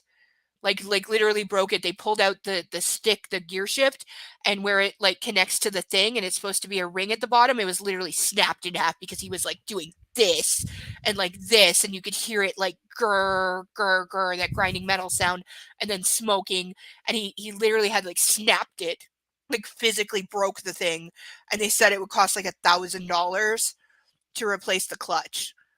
So if a gearbox is more than that, then like hot damn, that is a lot. I think that's partially why like manual cars are not as popular here, is they're more expensive to repair and there's fewer places that can do it because they're here at least manual cars are really old, they're outdated. So you're going to have to look to find a garage that can actually repair it properly, and also getting the parts is a problem. It's going to be difficult. You're going to be waiting and you're going to pay a premium because they're older parts that aren't as readily manufactured. Keep in mind, I live in the city where there is a Ford plant and a DeFasco and General Motors. Like the city that I live in was built by these factories that make cars and make steel that makes the cars. So it's a very car city, and you always know when the car shows are in town because you see all the cars driving through, and anyone who's from outside Ontario turns left on a red and gets honked at, and people have wrecked some very fine cars doing that because they get T-boned because we have no right, not left, excuse me, right. We have no right on red here, but it's the only province that has it. So if you're from another province and you don't know that, I've had it happen. I've been in a car that at an intersection, I've seen somebody turn right on a red and everybody immediately slams the horn at them like, you idiot, know where you are. Like, if you're going to come to Ontario for the big car shows, because they're all here, especially They're all going to be coming up. Like, yeah, what is it? Port, why can I not fucking think? It's like an hour from me. Port something has the May 24 weekend, which is coming up. Biggest car show in Canada is going to be there, and it's the one that starts it, and then it travels all the way to Sturgis, South Dakota, on the car circuit, and all the motorbikes. You'll get parades of 200 motorbikes coming through, and I'll hear them because they all rev to show off. And Port Colborne, yeah, and Port Perry Sound as well. And that's not neither of those is the big one. Oh, why can I not remember? It's the biggest car show, and I know what it is because I've been there and it's awesome. But yeah, it's the biggest car show that kicks off the circuit, and it happens like every year, May 24 weekend. Big deal. But you always get people that don't know you cannot turn right on red here. And I've seen some very fine, very like immaculate cars that somebody has spent so much money and everything, and motorcycles too. No, I will say motorcycles generally know the rules. I will find motorcycle drivers that come from like either the States, because a lot of people come up from the States. Again, I'm only like 20-30 minutes from the border. So a lot of people come up from the States to go to this car show because it's so close. And it's a great place to show off and start your like summer long car show circuit. So a lot of people come up here for it. And I will say motorcycle drivers, very conscious of the rules. Very rare that you will see a motorcycle make a like driving mistake by making a wrong turn or ignoring some traffic law that we only have here in Ontario. Motorcycle drivers generally have their shit on lock, and they're usually really, really, really good drivers. Gearboxes can be a pain to get fixed. Yeah, that's what I've heard. That's why, yeah. Worst thing you can do with the clutch is rev the hell out. Yep. That's exactly what the guy on the show did. Like literally there was smoke. Like he smoked out the entire garage. They were indoors filming this. But a big garage, like warehouse, airplane hangar garage. And he smoked out the entire thing because he was just like revving it in place, not driving. It was in place, and he was just revving it and going snap. And yeah, completely destroyed the car. Like they had to switch to another car because obviously that's not drivable anymore. Like generally it's more costly to replace. The clutch itself is more expensive, but labor costs. Oh, okay, yeah. So that's why they can have a bit of a competing thing. It's on Canada's Worst Driver. I don't remember what season. By the way, all seasons of Canada's Worst Driver are available on YouTube for free. They've all been posted, and we don't give a flying fuck about copyright, so nobody claim them. So you can watch them all. They're all there, and there are some legendary ones. There are some people that to this day live in infamy from being on that show and being found out for the god-awful drivers that they were. Several people, even though they like passed the show, lost their licenses after it aired. One guy legendarily admitted on the show to committing several crimes, and I mean like real crimes, not just blowing a stop sign, which is a crime, but like for real crimes, including that he said because he lost his license got suspended for too many infractions and too many like near miss accidents. And so he said while his license was suspended, he never stopped driving, but what he did was he memorized a friend of his details, including his like birthday and his license number. And so whenever he got pulled over, he would just tell the cops like, oh, I'm this guy. He would give a fake name and go like, oh, I don't have my license on me, but my license number is this. And he wound up getting convicted he got pulled over drunk. And because he gave the friend's name and the friend's social, even the social insurance number, for anyone who doesn't know, SIN number as it's called here. I think in America it's social security number. I don't know what it's called in the UK, but that number, he gave the friend's name and social to the cop and didn't know that anything came out of it. But the friend whose identity he basically stole got convicted of drunk driving. And when the friend confronted him, he like paid him off to keep it quiet rather than reporting him because he didn't want to go to jail for the like multiple crimes he committed while doing this. But then he went on the show and admitted it, and one of the judges is a cop. At the time he was an active OPP sergeant, which is not OPP. Am I wrong? No. Yeah. No. No. Ontario. No. OPP is right. Ontario Provincial Police, meaning they are who covers the highways. Because city cops like don't cover the highways. It's OPP because it's provincial, and it's federal.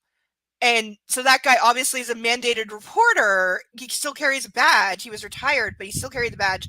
He still has an obligation to report it. And so this guy just confessed on camera to driving illegally for multiple years, identity theft, for somebody else being convicted in his name, which is a whole other crime, and that he was drunk driving and like gave false information. And imagine, what would you have to do? It's national insurance number there? Okay, I've never heard that. Here it's social insurance number, shortens to SIN, which we make jokes about. But yeah, and this guy just confessed all this on camera. You can find the clip right now of him. It's like a 2.5-minute clip. And he just confesses all these things. And his buddy who's with them, because they get nominated by somebody and they bring the friend that nominated them for like encouragement and support. And when he starts talking about that he drove in somebody else's name for 2 years, the friend pipes up and he's like, I wasn't even going to mention that because it's so illegal.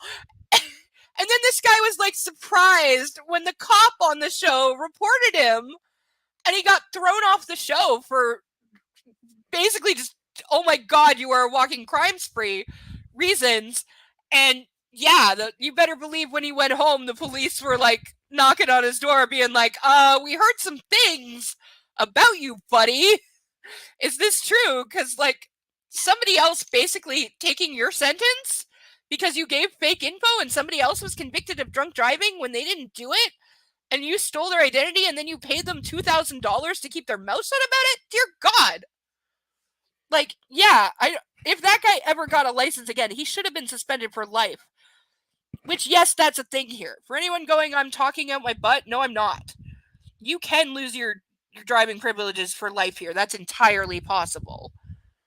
It has happened. And it doesn't take as much as you might think. Because, yeah, you can absolutely lose your driving privileges for life here.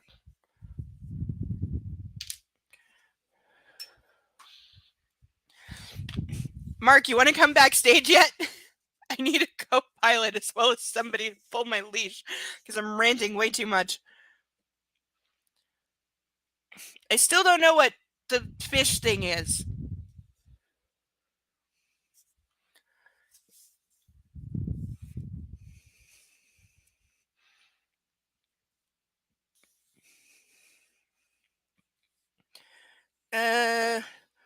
We're in the Defender that Danny normally drives around the estate. It's battered, but quite serviceable. So it's like a work truck. Alessia is grasping the steering wheel like her life depends on it. I did that. I had to be repeatedly told to lean back because I was hunched over the wheel, which you don't want to do because the airbag will not only like break your face, it can break your neck if you're too close. So you literally have to like make yourself lean back, which I was not good at.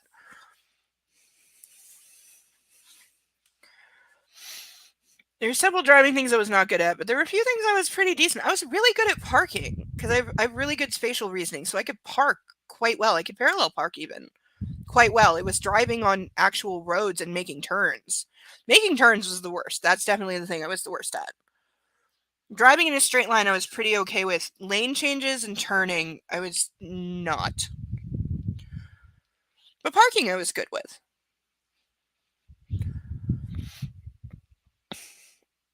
And her tongue peeks out between her lips because she's concentrating so hard. Again, that's something that children do, not adults. The car suddenly jerks forward and stalls.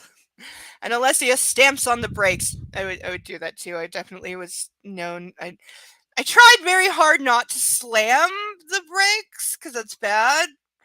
But I definitely did it once or twice. I also got nearly run off the road once, and that was pretty much the last deal for me. My anxiety was too high, and I was like, no.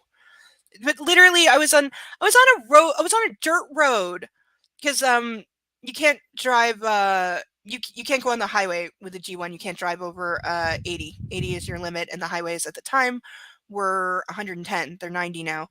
But there was a dirt road that was not exactly a highway. It's kind of in the medium, but city limits being 50.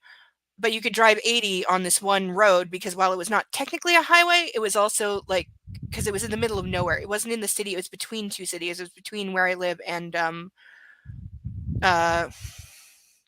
Caledonia. It was between where I lived in Caledonia, which is like 4 hours away. So it was a dirt road, unofficial highway. So you could drive 80 on it because it's an unregulated road. So it's a good place to practice. And there was nothing for miles. Literally, you can see it's all flat. You can see in miles in every direction. There was nobody around. This 2-lane road, and this black truck came up behind me, like super aggressive, and was tailgating me to the point that it almost hit me several times, and was deliberately tailgating and being intimidating. This was not an accident. This person knew exactly what they were doing. And I was like doing the wave around, like go around me, because there's no one else. He could easily just go around me, but instead he's on my bumper, like almost hitting me for several minutes. I'm like freaking out, going like, what the hell? Like, why is he doing this? Just go around me. Stop like literally intimidating me on purpose. You're just being a threat for no reason. And and even like eventually started going, but then he came alongside me, literally matched me on speed, because I was going slow, because I have a thing with speed. I had trouble going over 50. That's why we were on this road. So I was only doing like 45. And granted, yes, this is a road that's 80, but there was nobody around us. So shut up. And so I was trying to gain confidence with speed. That's why we were there. So I was doing like 45, and maybe this guy didn't like that I was doing 45, but I don't care. You can go literally around me and keep going. Instead, he like almost hit me and like was riding my bumper and scaring the hell out of me.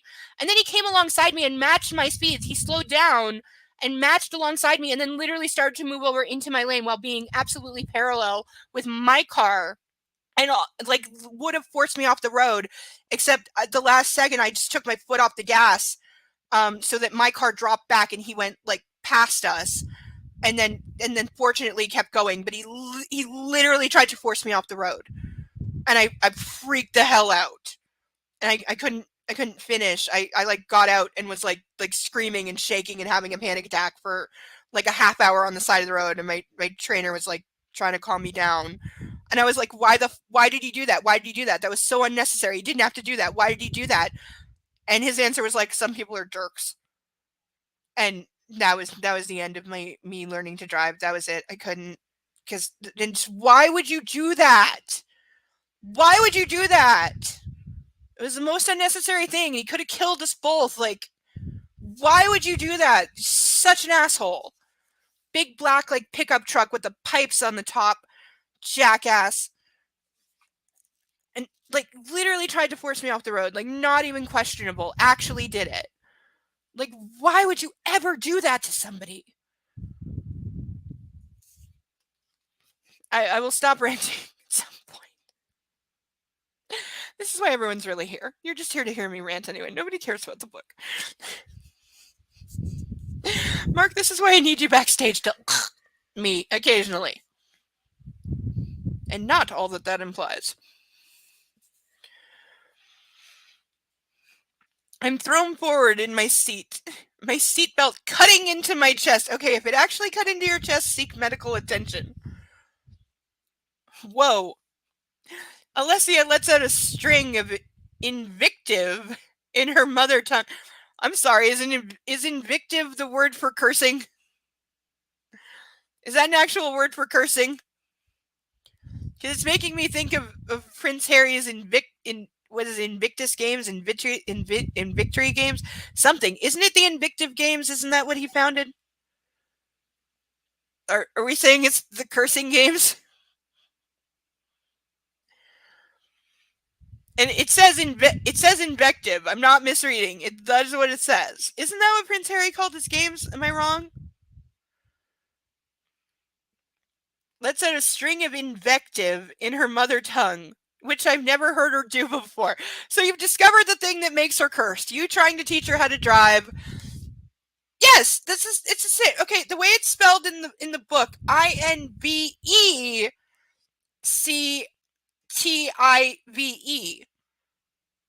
That's really close. Yeah, Invictus. Isn't it? I think the games, I think, is Latin for in victory or something like that. I'm sure it is. But this is the same, pretty close. It sounds the same. She's not happy. When was the last time she was happy? It's okay, I reassure her. It's about finding the biting point on the clutch when the engine engages. I have no idea what that means. You just need a little more gas. Isn't that how you flood it, though? You put too much gas? I don't even know what that means, but I think I remember that. Take it steady. We have all afternoon. And it's okay. Driving can take a while to learn. He's like, again, never let anybody you know teach you. It's the worst ever. I'm wrong about something? Well, get back here and explain it then. I sent you the link, didn't I? I think. Because, seriously, I'm so lost when it comes to car stuff. I need a man, okay? I hate to admit that, but I need a man. And I grew up knowing the rule that when you want to buy a car, take a guy. And I'm not saying that I like that, but it's true. Always take a guy when you buy a car. I even was like so close to buying a car at one point. I asked a male friend of mine, I'm like, if I go car shopping, you have to come with me. And even he was like, yeah, I know the rule. He had 3 daughters, so he knew. And he was like, yeah, you have to take a guy when you go car shopping. A woman car shopping alone is a bad idea. You're going to get taken advantage of. The biting point on a clutch is the point where the 2 clutch pads make initial contact with each other, that the engine and the drive shaft reconnect.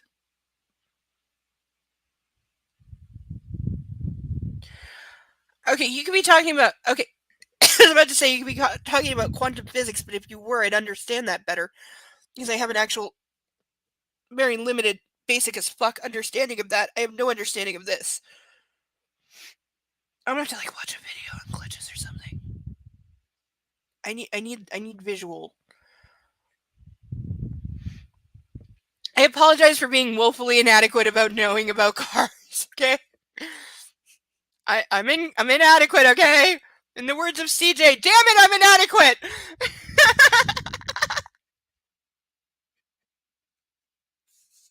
Seriously, Mark, get your butt back here and have fun with me.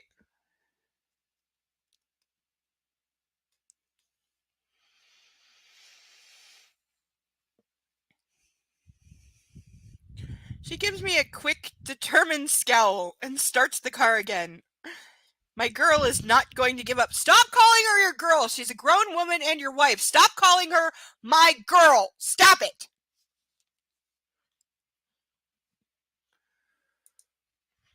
Clutch has 2 pads, one on the engine side and the other on the drive shaft side, connected to gearbox and wheels, etc. I need a picture. Because, this is why I'm bad at, word problem math things. I'm great at math if it's numbers, but when it came to word problems, I was so lost because I need a picture. Numbers make a picture for me. I understand numbers. I can do anything in numbers in my head, but I need a picture of the internal structure of a gear shift to understand this. Labeled picture, with arrows pointing to this is this. Something you would show a child. I'm saying I'm inadequate and I'm incompetent at this, okay? Separating them by pressing the pedal physically disconnects the engine from everything else?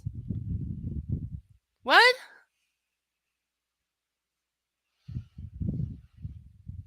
Okay, I know you're right, but this makes negative sense to me. It doesn't even make 0 sense. It literally makes negative sense. My brain is like, what? What? How? What in the how? Huh?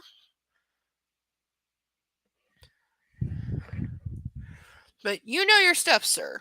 I can definitely say that. Because I know you know of what you speak and you're right, and I'm an idiot.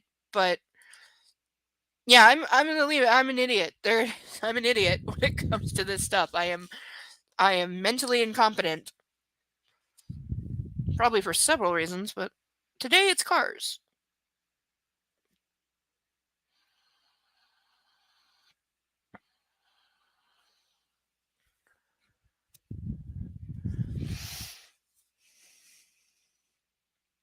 Think how much more fun you could be having if you were backstage talking at me and making fun of me.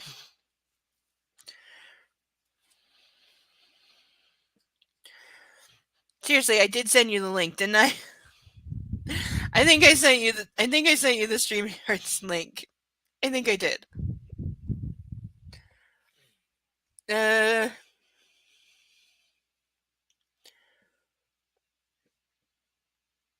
Take it slow.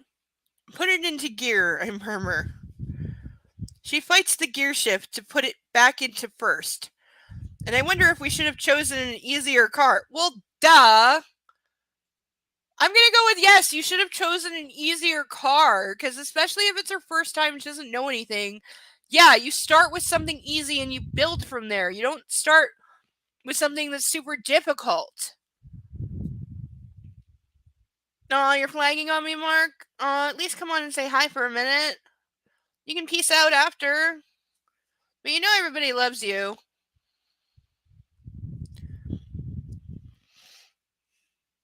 And I also know you've been working your butt off in school and you've had a lot of late night projects recently, so don't mind. Everybody say nice things to Mark. He's nearing the end of the school year and has massive projects due that are really, you know that moment when you gotta cram for finals? He's in that place, so be nice. You are not the only one watching. I can see the numbers. There's at least 2 or 3 other people here. Or at least I don't know, it could be wrong. I know Damien's not here because he couldn't make it tonight, but as far as I know, Nightwolf and Persnickety still are. And it does say there's 2 to 3 people. It keeps shifting because it shifts all the time depending on who's talking in chat. But this could be our lowest turnout ever, in which case I feel great, but bound to happen. I just hope next week when it's my birthday, people show up. Next week, I really hope people show up because it would suck to, sing happy birthday to myself and blow out candles on a cupcake alone. Not that it would be the first time I did that, but, it would hope that this year maybe not. Use your car. Yep. Hell, if she can drive this, she can drive anything. I don't think that's how cars work.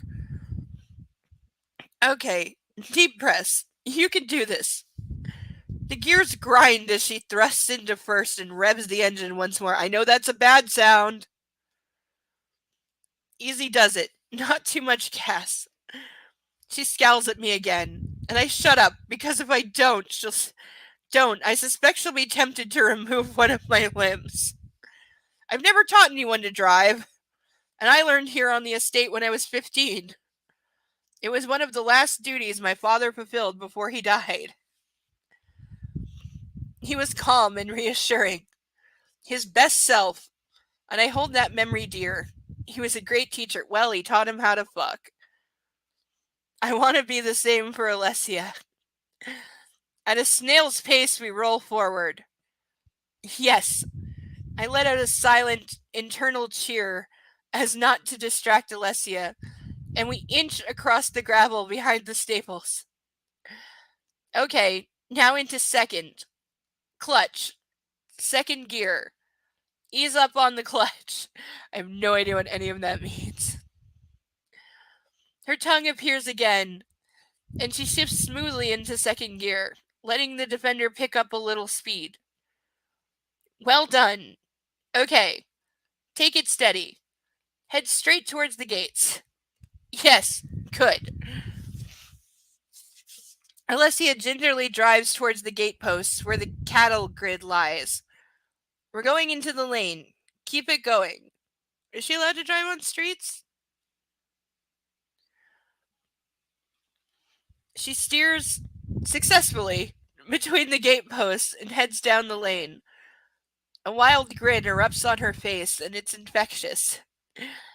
You're doing it. Keep your eyes on the road. She continues to drive slowly but solidly down the lane, concentrating hard. Her tongue makes the occasional foray peeking from her mouth. It's sexy as hell. There's nothing he doesn't find sexy. Literally nothing. But now is not the time to tell her. Or to think about that. He almost makes progress there. It's distracting. You're doing so well. But beware, there might be deer in the lane. They should get out of the way when they hear this crate coming? What? Is that an alternate name for the car? You don't want to hit one. Kit did. Once. Shit.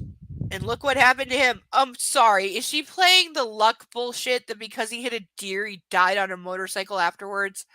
Because fuck off. Hell. I clear my throat, pushing my grief away.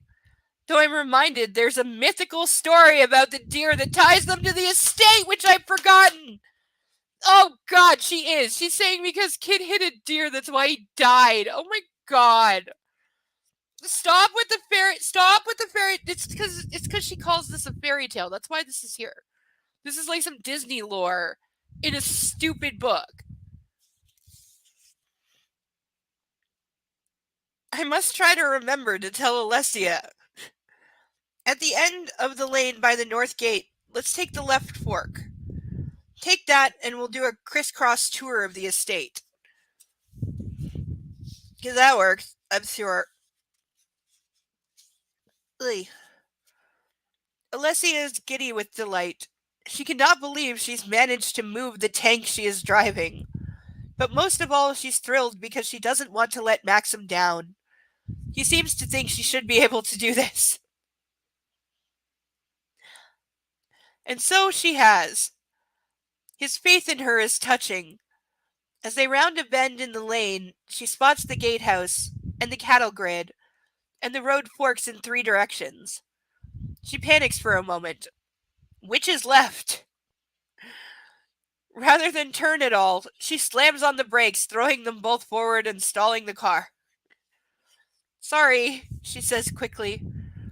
It's okay. You don't need to apologize. You remembered the brakes and stopped the car. That's the most important thing. Not sure of your left? Alessia laughs and she suspects it's more in catharsis than amusement. No, I was confused. It's okay. You could have gone either way. This is all estate land. Turn the ignition off, car into neutral, brake on. Alessia follows Maxim's instructions and takes a deep breath. She can do this. Do you want to try again? She nods. Maxim sweeps his hand forward. Go ahead. She turns on the ignition, and the engine grumbles to life. Ugh. She stamps on the clutch, wanting to show it who's in charge. I don't think that's how it works. And then she slides, then pushes the stick into first. The gears make an awful grinding noise. Again, I know that that's a bad sound. Alessia chances a glance at Maxim, who's wincing. So she quickly looks back at the road and revs the engine, easing her foot on the clutch, releasing the handbrake, and they're off once more. No stalling. Alessia wants to cheer from the rooftops. She's definitely destroying this car. She turns the heavy steering wheel, and the car moves slowly to the left and continues along the lane.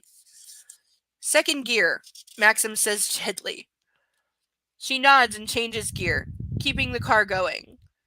They pass one of the fields, and Alessia catches a glimpse of Jenkins on a tractor pulling a trailer. He gives them a wave, which Maxim returns, but Alessia keeps her hands firmly gripped on the steering wheel as they head down the lane. Maxim continues to offer his support with sweet words. He's pleased. Alessia catches sight of another gatehouse and slows down as she approaches it. From beyond the gate, a small motorbike shoots in across their path, the driver wearing black trousers and boots.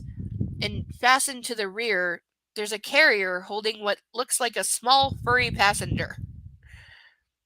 If somebody has a dog strapped to the back of their motorcycle, that sounds like bad. Alessia slams on the brakes as the motorbike continues at a pace up the driveway and doesn't stall the car. Go, Alessia, it's in her own head.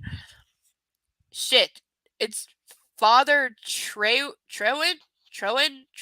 something? Maxim exclaims, driving much too fast. They have a priest who speeds. It must be God's will that he's still in one piece. Better follow him. Why? Alessia does and speeds up to see if she can catch him. Steady, Maxim horns, and she slows down again. We'll see him at the house. He's probably here to congratulate us. Or he's going to berate me for not going to church yesterday. Probably both. Alessia stops beside Father Trewin while he's unfastening his Norfolk Terrier, Boris, from his carrier on the back of his moped. How fast can a moped go? Like, they don't go that fast. Like, can you even drive them on, like, actual streets? Jensen and Healy are eagerly waiting to play, their tails frantic flags. Yes, when puppies see another puppy, they want to play, because that's the rule of puppies. That is always the rule of puppies, because they're adorable.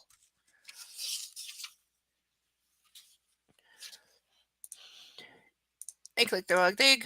Mopeds are street legal? How fast do they go? Like, for real? I assume they must be able to keep up with, like, car speed on a street then, which would be pretty fast. Okay, I need to take a 2-second break to visit the ladies' room. I will be right back.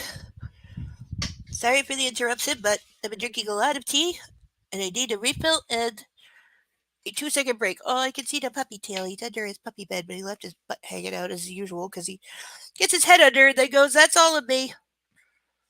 I'll be right back. 2 seconds. Question for the chat. What was your first car that you learned to drive in, and who taught you?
And we're back. And Mark, thank you for the video explaining how clutch works. I will definitely study the crap out of that later so I sound like less of an idiot next time the topic comes up.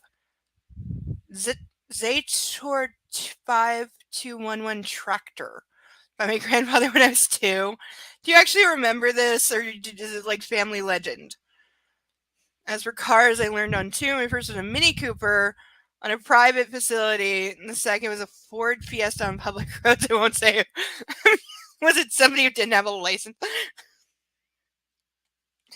I know a Mini Cooper. Who remembers the movie The Italian Job that famously featured Mini Coopers and was like Ocean's 11 before Ocean's 11? I think it came out before or it came out the same year, but it was awesome. It did not get its due because it came out either the same year or like sequentially with Ocean's 11. But The Italian Job is a great movie. I think the one I'm referring to is a remake. I believe there is an older original, and this was a remake of it. And is it Sean Connery was in that? I don't think so. Was it Sean Connery? It might have been. It was Sean Connery or somebody close to him that was in it that I don't remember.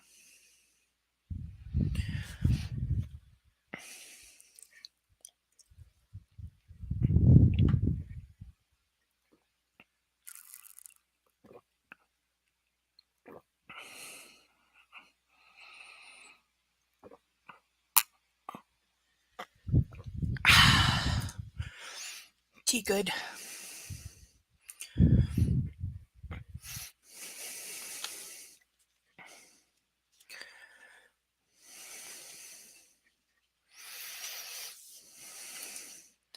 You really do remember?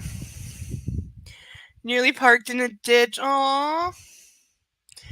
They had licenses. They were both professional driving instructors. I just doxed myself. Oh, understandable.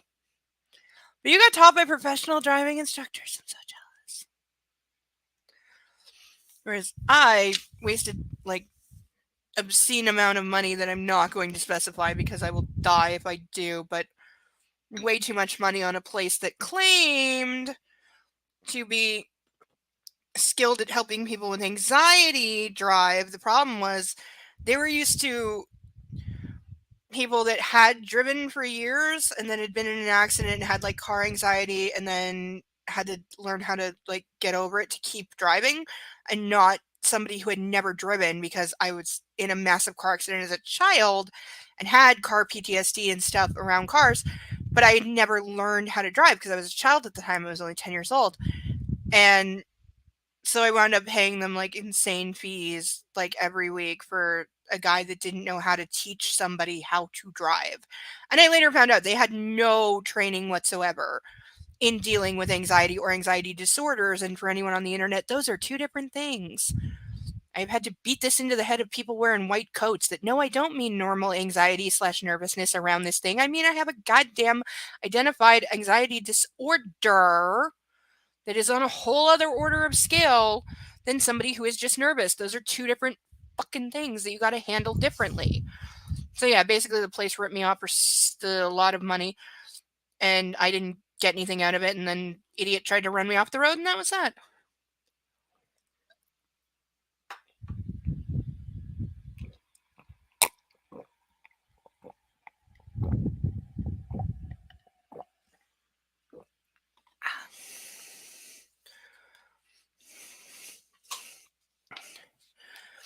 Okay, so we have puppies wanting to play, which is just the natural state of puppies. And now I want all the dogs. I clamber out of the car, walk around to open Alessia's door, and turn to greet Father Trewin. Wouldn't have happened in a manual. What? Because being in a manual car would have prevented someone else from being an asshole and trying to run me off the road?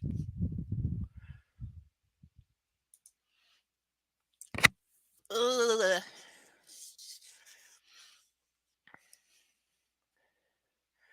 Maxim, my lord, congratulations on your marriage. How are you? He offers his hand and gives me a firm handshake. Good. Thank you, Father. I'm assuming he's Catholic if he's being called Father. May I present my wife, Alessia, the Countess of Trebethick. Lady Trebethick, what a pleasure to meet you again.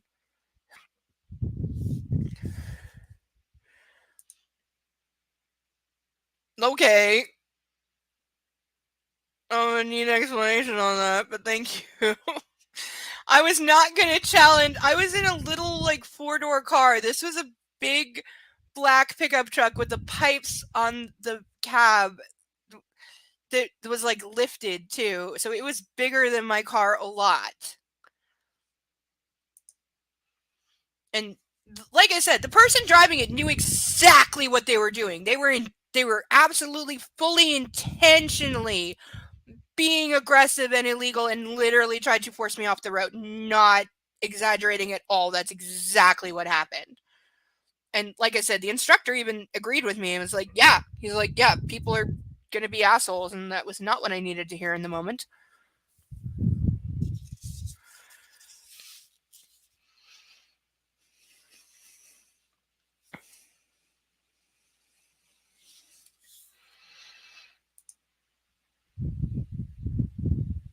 Oh, because if you know how to, like, make it or something. I still don't know what your point is. I'm sorry. I'm really sorry. I'm an idiot. I'm really stupid, okay? You can, everybody in the chat, tell me what a fucking idiot I am about cars. You're right. Because yeah, I don't understand. I'm sorry.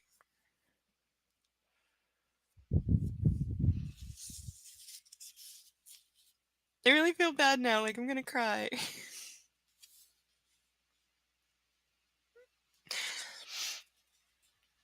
uh...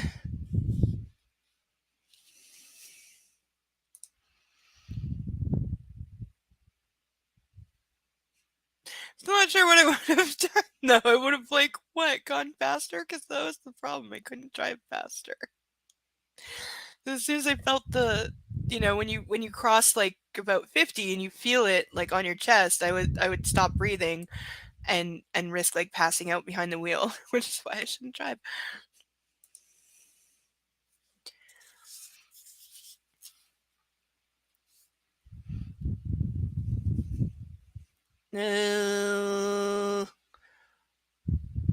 Father Treywin, how do you do? Alessia shakes hands with him. Would you like to join us for tea? I'd be delighted. He gives us both a broad, benevolent, reserved for the parishioners smile. That is so hyper-specific. We make our way through the boot room and out into the west corridor, where we're met by Tanny. Good afternoon, everyone. Tanny greets us. How was the car, my lady? It was a tank, Alessia beams. But I got it going. I'm glad to hear it. May we have some tea? Alessia asks. Danny smiles. Yes, my lady. The West drawing room? They have more than one? Is there what is it in Beauty? It's the West Wing, not the TV show. In Beauty and the Beast, excuse me. In Beauty and the Beast, is it the East Wing or the West Wing that she's forbidden to go in? I think it's the West Wing. Or is it East? I can't remember. Damn it. Damn it, that's gonna bug me. Is it the East Wing or the West Wing that Bella's forbidden to go in because that's where the magic rose is? Damn it! I can't remember. Alessia glances at me, and I nod. Please. We didn't see you at our service this Sunday. Yeah, he's definitely Catholic. Father Treywin says once we've sat down. Bugger. I knew it. I'm going to get a lecture. He's not religious, though. We've established Maxim is of, like, no particular faith. He's not religious, so why would you expect to see him in your congregation on a Sunday when you know he doesn't practice a faith? Which, by the way, is fine. And I'm not for people being judgy or, like, the priest coming to your house and being like, why weren't you in church? Because I don't practice that faith. So would you like a cup of tea or would you like to fuck off? But I'm not going to be guilt-tripped into showing up on Sunday for the sake of, like, freaking whatever.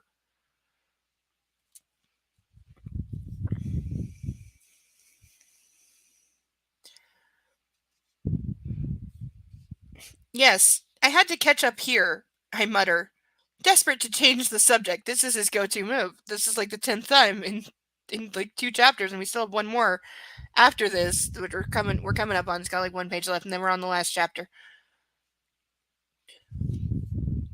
I lean down and scratch Boris behind the ears. The dog has to be named for Boris Johnson. I'm sorry, it's a UK book. It has to be named for Boris Johnson. Wondering where Jensen and Healy are. Yeah, where are the other? Why is there the dog left on its own when it's got other dogs to play with and a million miles of like green fields to just run around and be dogs in, and like they can bark as loud as they want and run as much as they want and dig holes as much as they want. Nobody's gonna care.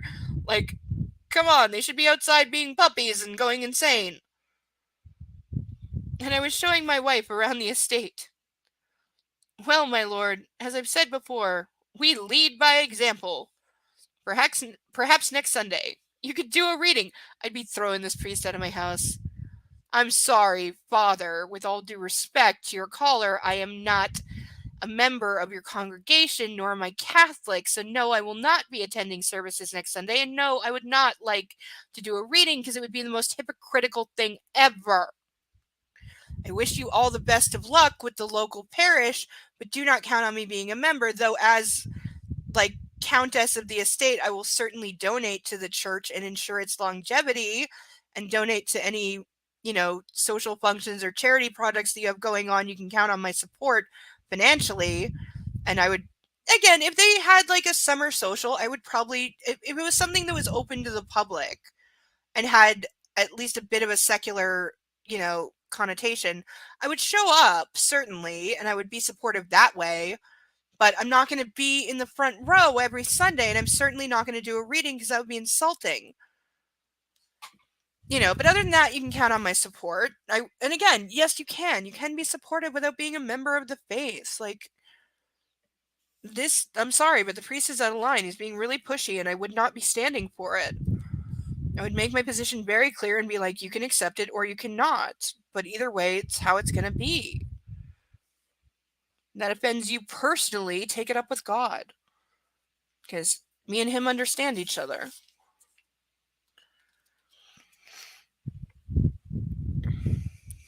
What? I clear my throat. Sure, I'd be delighted. Liar. He's calling himself a liar in his own head. That probably happens several times a day. Your brother was a keen supporter of the church. Doubt. Trust Kit, the nerd. I smile, my heart saying, what does being a nerd have to do with going to church? Those have nothing to do with each other. You're not a nerd if you go to church, you're just religious. I mean, I might be accused of worshiping at the altar of sci-fi and Star Trek, which I'll gladly accept, but, those are not religious. Somebody did try to start, like, the Church of Star Trek, I'm sure. I'm dead sure that somebody has done that. But, my first and foremost religion has always been science. I worship at the altar of science. That is my religion. Academia is my religion. That's where I belong. It's where I never wanted to leave. I would have gladly lived in the ivory tower my whole life if that was an option. That's where I wanted to be. My first goal in life, scientist at the CERN Super Collider, and I would have been the exact right age at the exact right time to be there when the Higgs boson was discovered, and I've always kind of thought that that's where my life was supposed to go. That's where I was supposed to be. That's where I was meant to be. Life just didn't go that way. Other than that, university professor is my highest and most lofty goal because I wanted to stay in school forever. That's where I was safe. That's where I felt accomplished and like I knew something. So yeah, that's what I always wanted. Just didn't work out that way. Like I said, spent 8 years in high school and never actually got my diploma, by the way. Walked across the stage, got handed the fake diploma because they don't put the grades until the end of the year. So your actual diploma is supposed to be mailed to you. I never got mine. I always thought I should call up the board of ed and be like, hey, I'd like a copy of my diploma, please, because I never got one and I worked my ass off and was in school for 8 years and got bullied by teachers and almost hit in the face with a stapler. So I'd like the actual proof that I did earn a high school diploma, and I've never gotten one. I still think I should call them and do that. Maybe I will. Sounds stupid now. Sounds really stupid now. Like, who gives a flying thumb?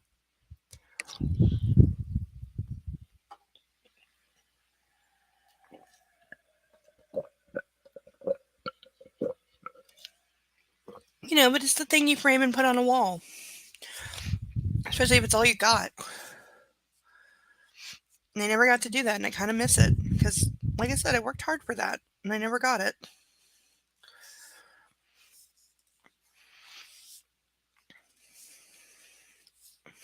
Mate, the irony.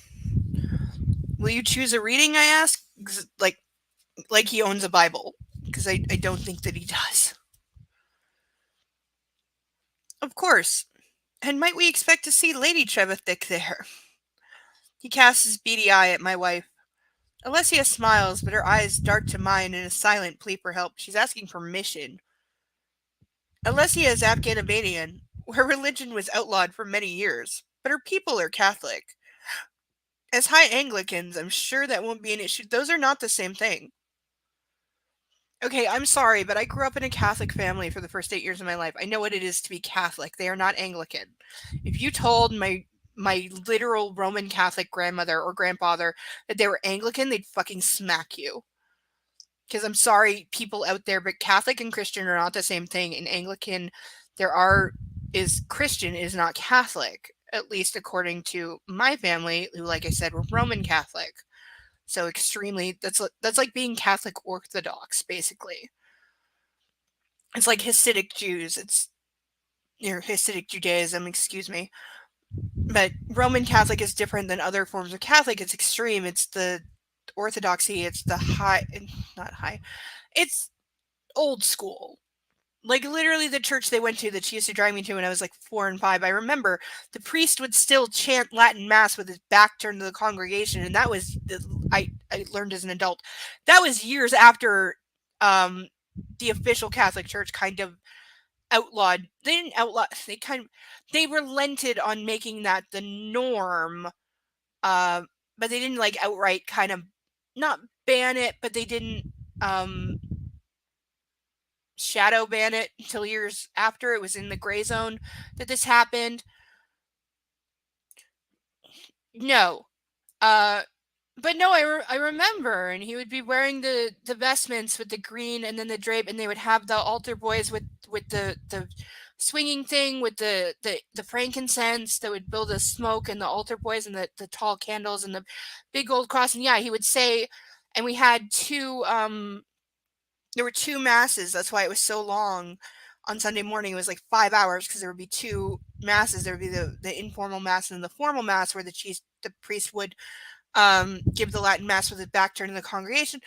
And that would have been in about 93, 92 to 94-ish. By the way, I once got the last time my grandmother ever forced me to go to church, because it's a big fight in my family. My mom was in the hospital pretty much full time, so my grandparents had like custody of me and they could do whatever they wanted, because my mom was in the hospital for several years because she was dying of kidney failure. So she was in the hospital like all the time for several years, and that's why I live in my family. But my mom didn't want me raised within the church because she was raised within the church, obviously, as a Catholic, and then had to abandon it as soon as she was like old enough that they couldn't make her anymore. And so she didn't want me raised in the church. But my grandparents, being that she was going to die and they were going to be stuck raising me afterwards, had this huge argument. And so my grandmother would like drag me to church, and I would go to Sunday school, and I got bored AF because it was like the same 2 stories. It was either the story of creation or the story of Moses, like week after week. And I've heard this 5 times and I'm bored, and I'm a kid who doesn't want to be here because it's boring AF, and I don't believe any of this garbage anyway, because even at 5 I was like, this is a lot of crap and I don't want to be here. So me and another kid in Sunday school, because the kids would show up and then we'd be taken back to the back room that was in the back of the chapel with like glass windows, so you could still see like your family. And I think it was done to like, because kids freak out when they can't see their mommy and that kind of thing. But me and another kid who were both like, we really don't want to be here and hear the story of Moses for like the 19th goddamn time. We're so over this crap. And so, who knows, this is the song that doesn't end.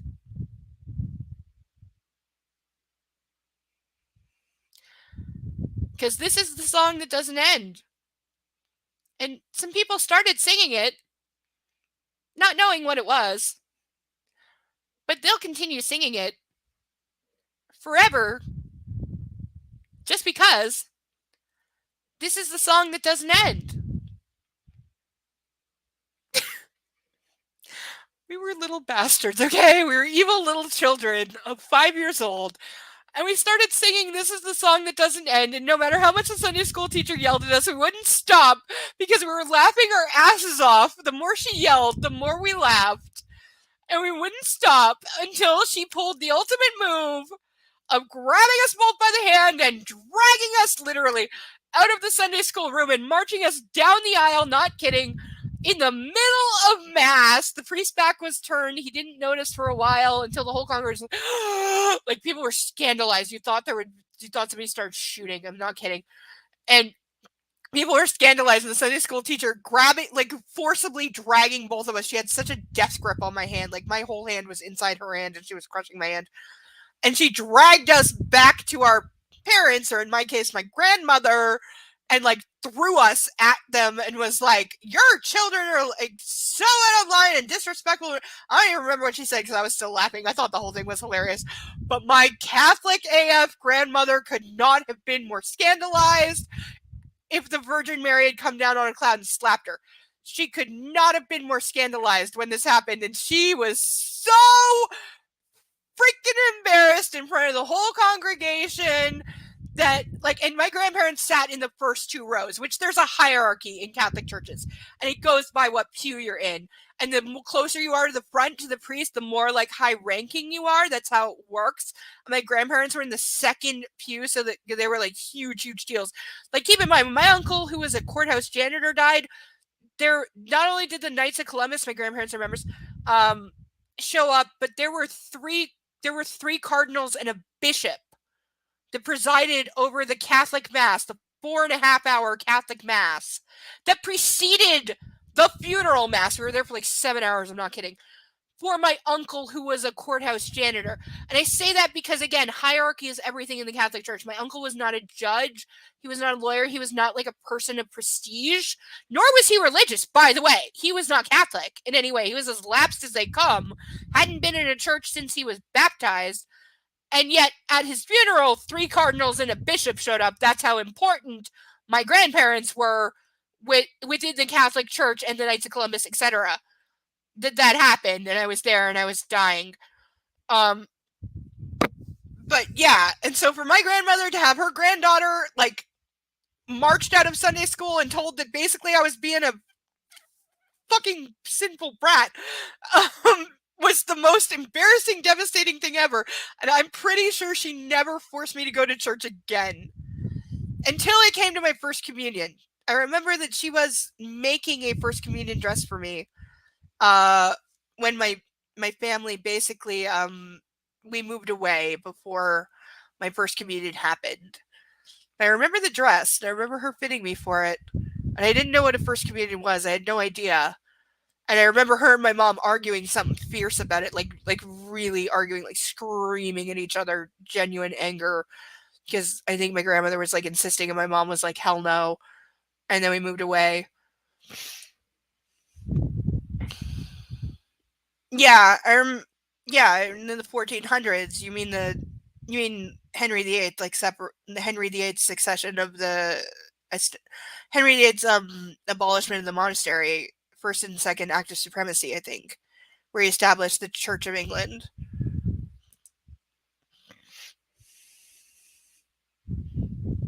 I know Mel Gibson's father was like a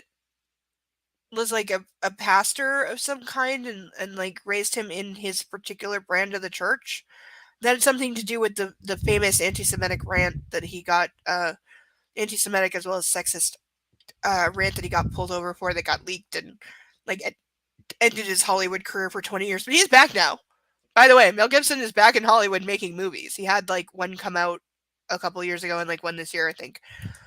So that's still a thing. So he's back now, because apparently 20 years-ish is the timeline on that kind of thing. But yeah, I embarrassed the hell out of my grandmother singing this is the song that never ends, and it was so totally worth it.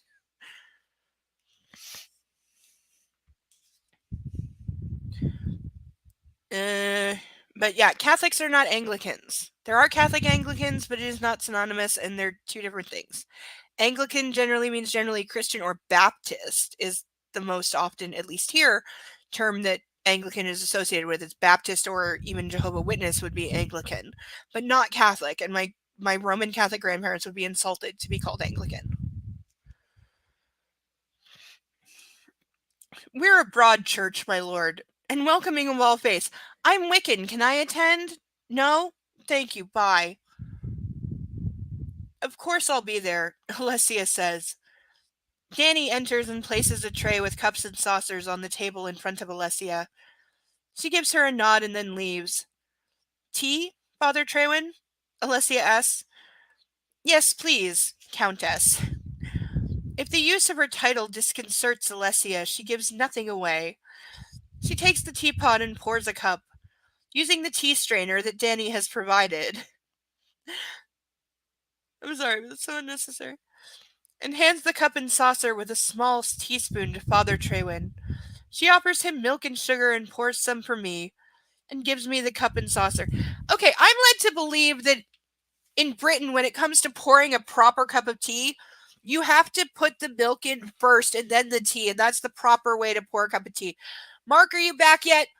Somebody let me know when Mark is back, because I need him as a British person to confirm that E.L. James, as a British person, does not know how to pour tea. Because I have been told repeatedly by British people that you put the milk in first and then pour the tea, and that's how you make a proper cup of tea, not the other way around, which is how we do it here. Even though I take my tea like everything else black, but I'm led to believe that you put the milk in first. So as a lady serving tea, she would ask whether somebody wanted milk or sugar, because she would pour that into the cup first before pouring the tea. Or more likely, because she is a countess, she would not do anything, but her staff, it would be Danny, who would ask, like, Father Trewin, how do you take your tea? And Danny would serve. Though there are exceptions. I know it's like a hierarchy thing to be served by the lady of the manor, and the priest might warrant that exception, that he is like so special of a guest that he would be served by the lady, not by the staff. That's entirely possible. But again, she's been to finishing school, and I'm 99.9% certain the milk goes before the tea, so she should have asked if he wanted milk or sugar before pouring the tea, because it's wrong to add it after, at least in Britain.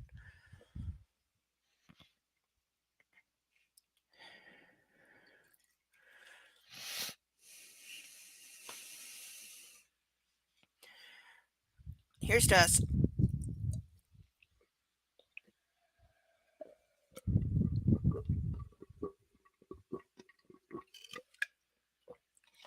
Yummy. Also remembering I need to buy tea because I'm like almost out. And that was the thing. And I knocked. Hold on. I knocked the thing. There we go. Why is this weird? This is not turning correctly and it's bothering me.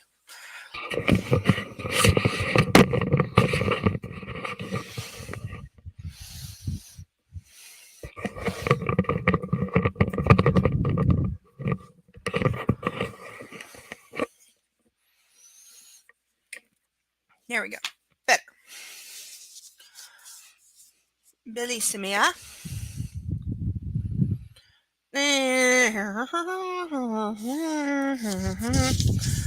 Hiding my smile, I accept it. She's learned how to serve tea. I press X to doubt, because I don't think she has. I think she did it wrong. Properly. Thank you, my love. I give her an impish smile before... She gives me an impish smile before serving herself. And I know that she knows. And that I know that she knows that I know that she's putting her social etiquette training into full force. That's the most clumsy written sentence in the book ever. Okay, by comparison, and I'm so gonna do this. By comparison, this is a phrase that I ran past 3 people to see if it was too Lifetime movie, but was romantic enough, but not going too far. And they all said it was good. It was not too far. It was appropriate for the romantic place where I am in my story. Here is what I wrote. When they crossed the threshold and she turned her face up to the sun, the smile that lit her pale countenance was one he longed to see more of. That was my way of making a subtle nod that the male hero of the story, upon seeing his love interest woman step out into the sun, and she's this is a moment where she's growing as a person, she's venturing out into the world after being taken care of and going through some things, but now she's recovering. This is part of her being in recovery, and he sees her out in the sun and the smile, and he wants more of it. That is how I wrote it. And I think it's a pretty good turn of phrase. This book is not.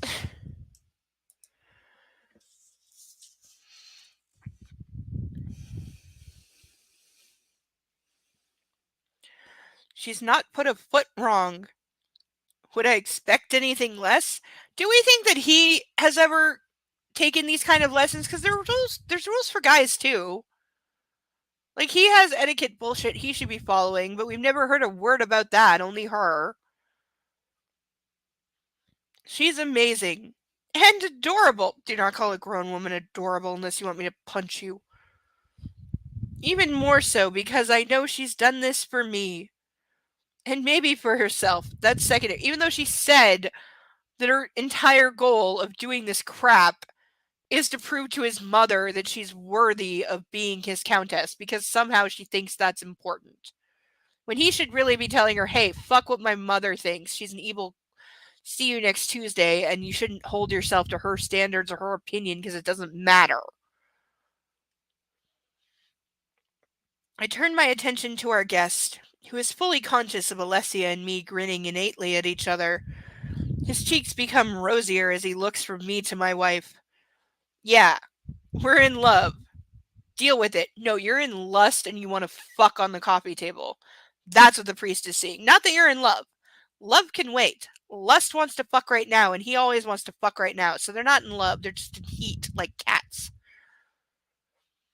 Which reminds me, Father Trewin, I had hoped that Alessia and I could marry again in the UK as we're now back home. But I've been reliably informed that it's not possible. Okay, I'm sorry, E.L. James, how fucking stupid are you? People get remarried all the fucking time.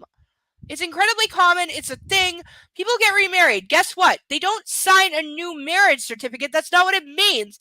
They just have a wedding and invite all their friends and have a big party and everybody celebrates. But the only thing they don't do is sign a new marriage certificate because you can't do that twice. Legally, you can't have two marriage certificates because one will conflict.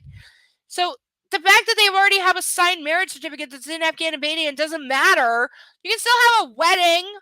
A wedding is just a word for a big fancy party, okay? You can still have another wedding and have a commitment ceremony, dedication ceremony, whatever the F you want to call it, in the UK. He's acting like it would be illegal if they had a second wedding in the UK, and that is just some hot-ass bullshit. And I hate that. Because, again, LGBTQ person here, okay? I remember growing up thinking I was going to have a commitment ceremony instead of a wedding and being really sad because I wanted a wedding with a big fancy dress and I wanted to be called a bride and not a partner, and it made me sad when I thought all I was ever going to get was a commitment ceremony because at least that was legal if I wanted to marry another woman, but we couldn't have a wedding because that was illegal. It was illegal to be gay and have a wedding. So fuck off for your not understanding that you can have a wedding regardless of a fucking piece of paper and it's still a wedding, because that damaged me. And how dare you perpetuate this goddamn idiocy in the fucking 2024. And this book came out 6 months ago. It came out in 2023. This is not a book from 30 fucking years ago when that might have been relevant. This is in the here and now, and kiss my fucking ass, you goddamn ignorant. This is so insulting, like, on every level. Like, and again, not just to queer people, because clearly the people in this book are not, but it's insulting that she's like, no, you can't have another wedding, even if you're straight. Yes, you can. You can have as many weddings as you like. You just can't sign the paperwork twice. That's the only thing. You can still have a wedding. Fucking ignorant.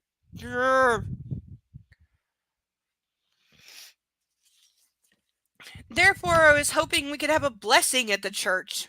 Give us a chance to celebrate here. Preferably in the summer. Even the Catholic Church allows remarriage ceremonies. or recommitment ceremonies. They're still called weddings colloquially. Absolutely. It's a thing. I absolutely 100% know that. Guess what? They allow divorce nowadays too. And the Pope even recently said they should accept gay couples because why the hell not? Which for the Catholic Church is like 2,000 years worth of progress.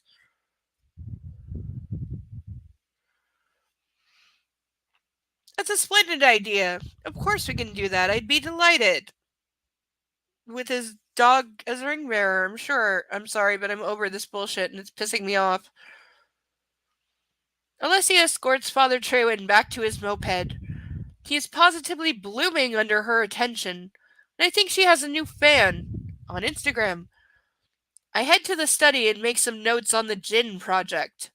To find someone to sell Kit's car collection, and to read up on Michael's new passion, regenerative farming. That's a lot of notes for somebody who does nothing. It's dusk when I look up from the computer, because he was looking at porn. My head is buzzing from what I've learned about sustainable agriculture. Leaning back into my chair, I take in my surroundings to ease the strain on my eyes. Turn your brightness down. For reference, the brightness on all my monitors is set at 40%. And again, a year ago I had it like super high, and yeah, my eyes would start to hurt. And I'm supposed to wear reading glasses for computer, and I don't. But because I don't have them, not because I don't want to or I'm vain or anything. I actually really like my glasses, but then the prescription outdated and it's not covered, so I don't have them. But I have no objection to wearing them. But yeah, if you turn the brightness down, like people think like it's too dark and they crank it up to like 80. No, turn your brightness down to like 40. Your eyes will thank you a lot, and it might take you an hour to adjust, but you'll adjust and you'll be able to see just fine. You'll be like surprised how like little brightness you can get away with, and your eyes will thank you a lot. And if you're somebody that gets headaches from staring at screens too long, turn your brightness down. Way down.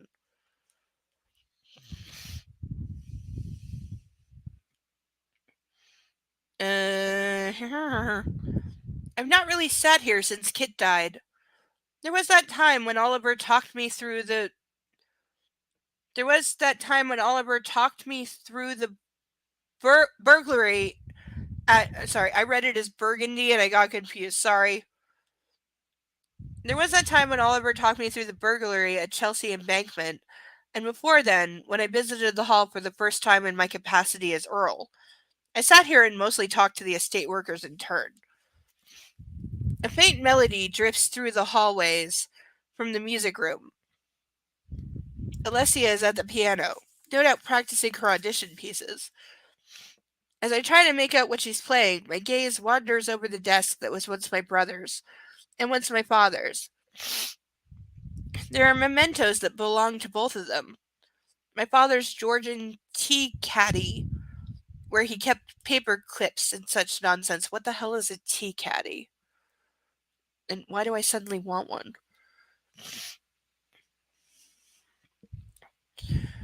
Two vintage Matchbox Bugattis from the late 1960s. What? Vintage Matchbox Bugatti. Bugatti is a what? No, it's a car. Is it a car? Oh, it's a Matchbox. Oh, Matchbox cars. Sorry, they're called diecast or dinky cars here. They're not called Matchbox. But he means like Hot Wheels, like Matchbox. I've heard them called that, but only the old ones. I think he means model cars. I could be entirely wrong, but I think he's referring to diecast model cars. They were my father's, but I remember he used to let Kit play with them. He and Kit shared a passion for cars. They were close. And here I am selling his prize collection. Again, he should give it to the widow and let her sell it so she has like something at least out of her marriage. Just give Caroline all the cars and let her sell it since she got nothing, not even the house she lives in. Like, come on. He doesn't have to be such a dick about this. Like, and why is he even getting rid of them? It's not like he needs the space or can't afford to keep them or needs the money. Like, why is it like urgent that he sell these? It's ridiculous. Kit, I'm sorry, mate. I opened the tea caddy, more out of nostalgia than curiosity, trying to capture some essence of my beloved father. Really? Because it sounded like he hated his father. There is a small set of keys sitting atop a slightly larger key, which I know is for the safe. The safe.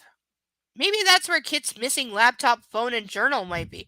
By the way, his brother who's been dead for like 5 months? Because he was dead for a while before he met Alessia. But nobody has been able to find A, his laptop that he used every day for business, B, his personal appointment journal, his wallet, his keys, or his cell phone. For months.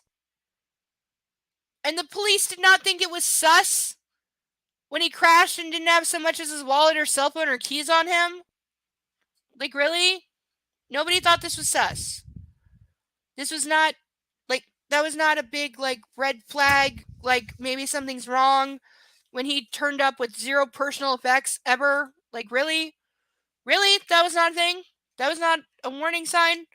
And now, only after all these months, he's like, oh my god, maybe we know where my brother's, personal shit is after all these months and people looking, and maybe they're in the safe. That would have been day one. Of course, you would crack every safe on the estate. And he said this is his brother's office. So, yeah, this is where your brother's stuff is going to be. So, yeah, I would have broken into that safe day one. I would have hired a safe cracker and been like, open it. Because I think that's where my brother's, wallet, laptop, journal, anything that might tell me what the hell he was doing the last day of his life is. You know, right? Would you not?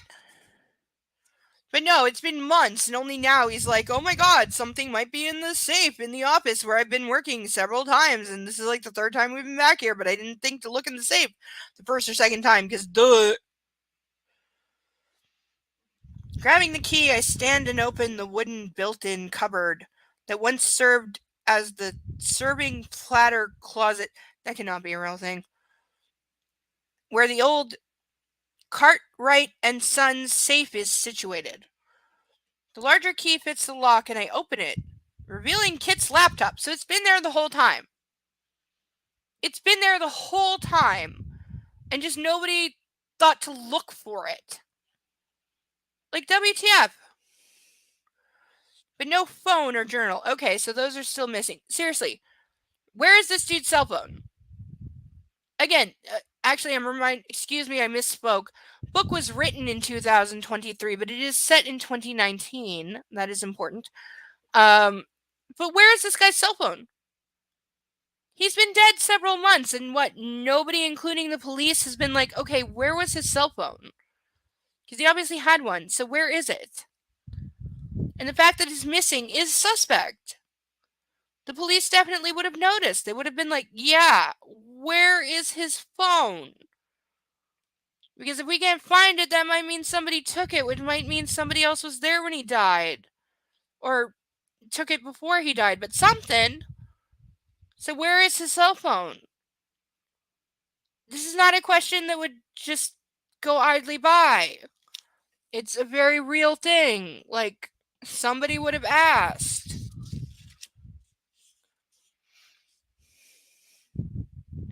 There are also various papers that I don't have the energy to explore right now. You just opened this. I'd be devouring everything and taking pictures on my own phone and then uploading them to, not the cloud, but sending copies to myself on different accounts. I take out his laptop and place it on the desk. Perhaps his journal is in the drawer. I try one of the drawers, but it's locked. He's been working at this desk how many times now, and he's never tried to open the drawers?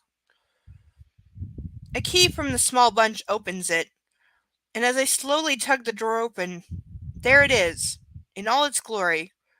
It's Kit's battered brown leather journal and his dead iPhone, because it had to be an iPhone, because James loves Apple products and wants them to send her stuff. So it's been in the desk. By the way, they were here, and he sat at this desk in the first book, and never noticed that there were locked drawers that obviously could have been his brother was going, out on his motorcycle, so he would have put his stuff in the top desk drawer that's locked. And he never took a fucking nail file and jimmied the lock and opened it? to see if that's where the stuff was? No. He has to, like, go get married, several months go by, and only now is he like, oh, maybe my brother's stuff is in the desk, his own desk that he worked at every day and was the last place that he was before he got on the motorbike and died in a horrible accident. Maybe that's where his goddamn phone is. But nobody thought to, like, open the locked doors in the desk. Really, I'm sorry, but this is pushing the level of stupid to the point where I can't even. Because, again, the police would have been asking. They would have said, like, yes, it's very tragic, but where is his cell phone? Because that is a legit question. That would not have gone unnoticed. Or his day planner, or his laptop. And again, his wife apparently had no idea where any of these things are for several months as well. So, like, that's just not how anything works. You would not have let this just be and been like, oh, well, we can't find his day planner, his cell phone, his laptop, his keys. No, it doesn't matter. He's dead. It doesn't matter that we can't find any of his personal effects before he died in what appeared to be a tragic accident. Nobody is leaving that unchallenged for that long. Nobody is just going like, yeah, that's fine. It's fine. No, that's not a... Fuck, this is so fucking contrived. I can't even. Because this is not a thing. This is not a real thing. Ever in the history of ever. I ignore the phone and the laptop because they're probably password protected. There's ways around that. I can crack that for you right now. You gotta hire a photo of your brother. That's all you need to get into an iPhone. And yes, the open with your face thing does work. If the photo is sufficiently high res and clear enough, yes, it will work. It'll also work off you if you're dead, by the way. It's why it's very flawed, evil technology. So I'll need an expert to help hack them. No, actually, you won't. There's easy overrides built into it. It's the journal that will answer my questions. This is the dumbest, laziest writing ever.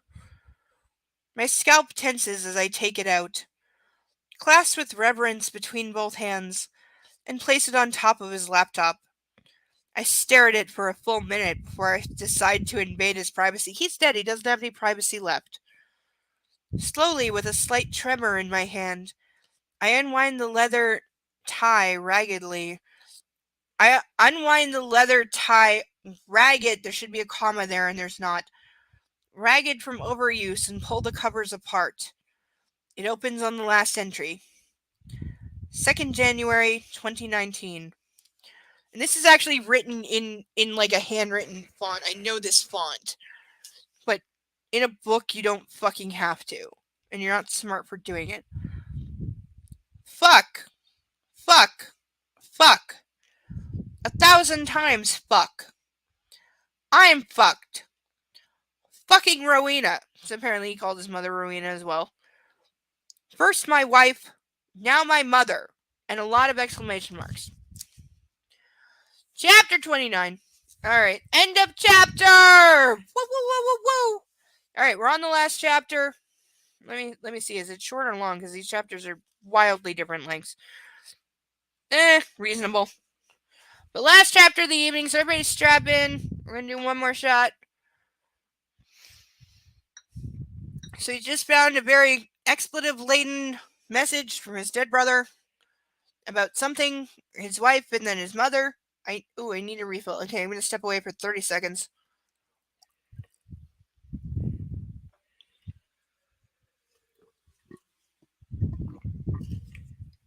Yeah, I really thought I had more tea than that left. Apparently I don't, so 30 seconds. I'll be back lickety split. Oh, my thing fell off. Okay, I'll be back lickety split. I just need more tea.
Alright, we're on the last chapter. It is relatively short. Where did my shoes go? There's still half a puppy butt sticking out from under his blanket, because that's where he's safe from the evil kitty. I have dog hair like all over me.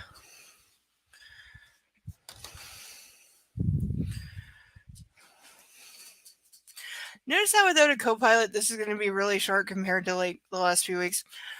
Chapter 29. Every hair on my body rises in shock as I pore over the entry time and again. It's like 5 lines. What do you need to know? And all of it is like 70% of it is cursing. First my wife, now my mother. The words ring through my brain. A loud klaxon of wrongdoing. You don't even know what that means. My wife? Caroline? And guilt surges like a tsunami through my chest. He's not capable of that. But we, I'm allowing for the ... Kit was dead when Caro and I fucked that first time. It was not their first time. It was the first time since she married Kit. I never touched her while they were together, because we needed to clarify this. Not once.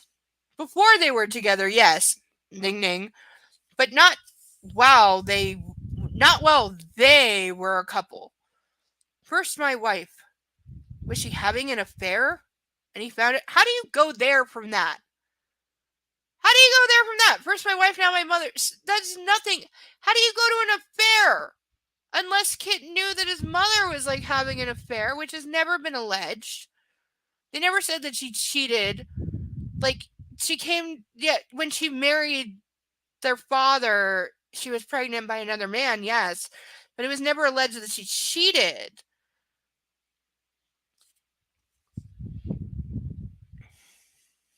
Is this why he left her nothing in his will? I think he was just an asshole, honestly. That makes sense. No, it doesn't. It always seemed such a shockingly cold-blooded move. And Caroline was angry. But she accepted the exclusion readily. Okay, again, that's bad writing, because she should have challenged the will, regardless of whether she had an affair or not, because if Kit had proof of it, it died with him. So she absolutely should have challenged it and probably would have gotten 50%, or at least gotten the house that she fucking lived in to give her something out of this marriage. And I don't care.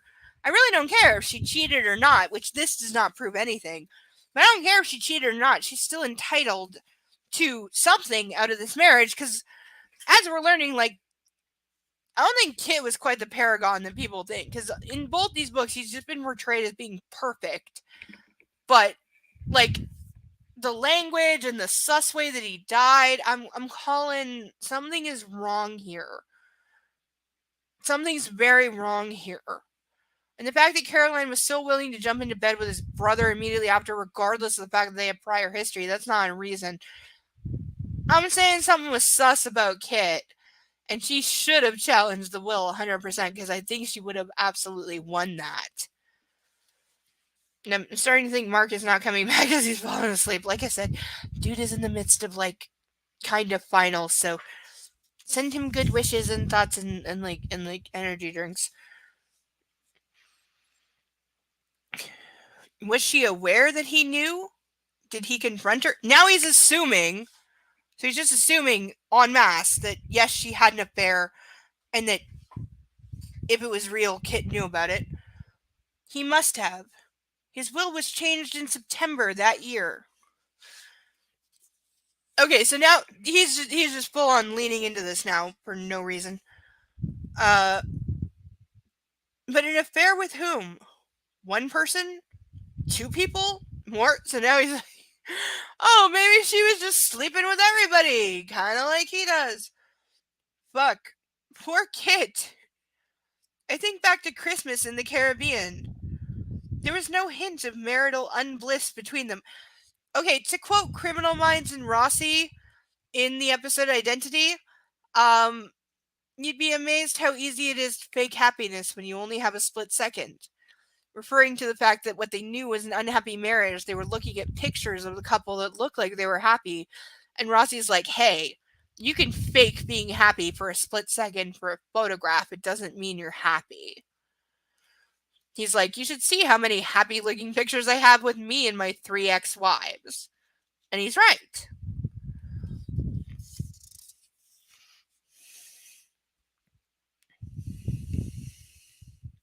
Or maybe I didn't notice because I was too busy fucking my way through the American tourists. Oh my god! So his whoring is international. Oh hell. The answer is probably chronicled within these pages. He's not going to read it. Dare I look? Do I even want to know? Yes! I'm starting at the beginning and reading the whole thing right now.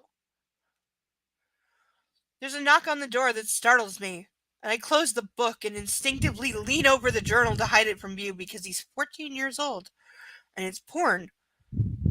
Danny enters, and I must look as guilty as sin because she doesn't tell me why she's there. What? Are you okay, my lord?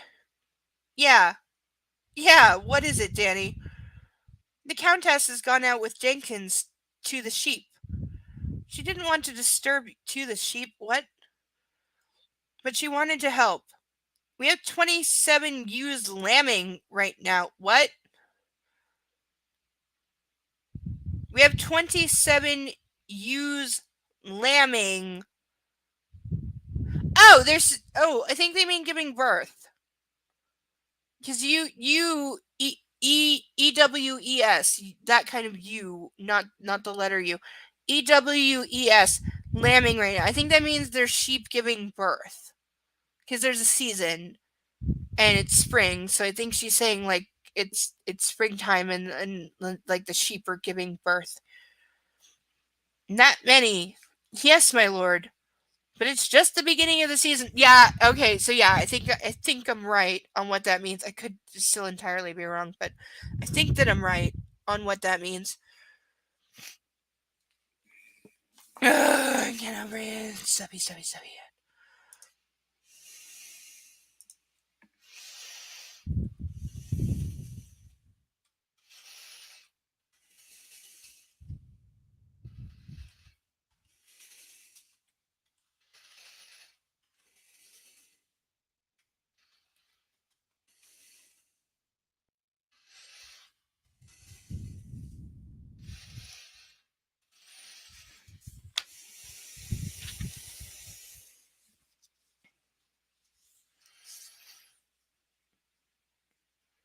I'd better go and help too. Does he even know what he's doing? Has he ever done this before? I rise from the desk, taking Kit's journal with me. I don't want any prying eyes seeing this. And on a whim, I grabbed the Leica M6 I brought from London and automatically checked that it was a camera. That is filming it. I'll hold dinner, my lord. Okay, thank you. I have no idea what time we'll be back. From going where? Alessia rides with Jenkins in the Defender as it bumps down one of the lanes in the dark. How late is it if it's dark? The high verges, covered with brambles and grass, seem to loom out of the night. What? The high verges. I need translation. Yeah, I'm gonna fold that page just because I need translation of that. What the hell? Gratefully, she's not driving. Jenkins glances at her, his brow etched in concern. My lady, Jenkins almost shouts above the noise of the engine. Alessia. Yes, I have to ask. His words trail off as if he is reluctant to say more. What? What is it, Jenkins? He clears his throat. Are you in the family way? Oh, he's asking if she's knocked up. Because everyone's assuming that she's knocked up and that's why they got married. Alessia frowns. Family way? What does that mean? It means you're knocked up, honey. Do you not know? Like, even I know that. And I'm stupid. Jenkins tugs his ear. Might you be pregnant, my lady? Alessia's blush warms her cheeks, and she hopes it's not visible in the darkness of the car. No! She exclaims. Why? Why would you ask me such a thing? Maybe because you're getting some on the reg and he doesn't use condoms anymore and you don't know how birth control works. And though why he's asking this, I don't, I'm assuming somebody will explain. His shoulders fall as Jenkins visibly relaxes. No, 'tis a good thing, my lady. We don't want pregnant women around lambing? What? What? We don't want assuming that I'm right, and I could be wrong. Assuming that I'm right that lambing means sheep giving birth to lambs, because that's baby sheep is a lamb. Why does it matter if she's pregnant? I don't understand. Why? Is that a thing? Is it like cats and toxoplasmosis? Because I know pregnant women are not supposed to be around cat litter because cats can carry toxoplasmosis, which is really bad if you're pregnant. Is there a sheep thing that's like do sheep get toxoplasmosis? Is that a thing? I don't know. Is that a thing? I'm assuming there's something, or please tell me this is not some superstition or mythical whatever, because we've had like mythical legend stag whatever. Please tell me this is not some goddamn legend or I'm gonna barf. Oh yes, I understand. I am sorry. What? No need to apologize, ma'am? He would never call her ma'am. I forgot to ask earlier. Alessia flashes him a smile. I know pregnant women should not be around lambs and goats. Okay, there's gotta be some kind of like toxoplasmosis kind of thing. That's why pregnant women are not supposed to be around lambs. There's gotta be some kind of disease or something that they're at risk for that could hurt the baby. There's gotta be a thing that I've never heard of. Goats? Alessia laughs. Yes, where I am from, we have goats. He turns by a large structure that Alessia recognizes as a substantial barn. He parks next to a steel door where 3 other cars are stationed. We're here, he says. You'll be glad you wrapped up warm. The barn is carnivorous and chilly. There must be 100 or more ewes inside, ewes being female sheep. Several bleating loudly in the throes of labor. At the exact moment, my dog starts barking in his sleep. These have been separate.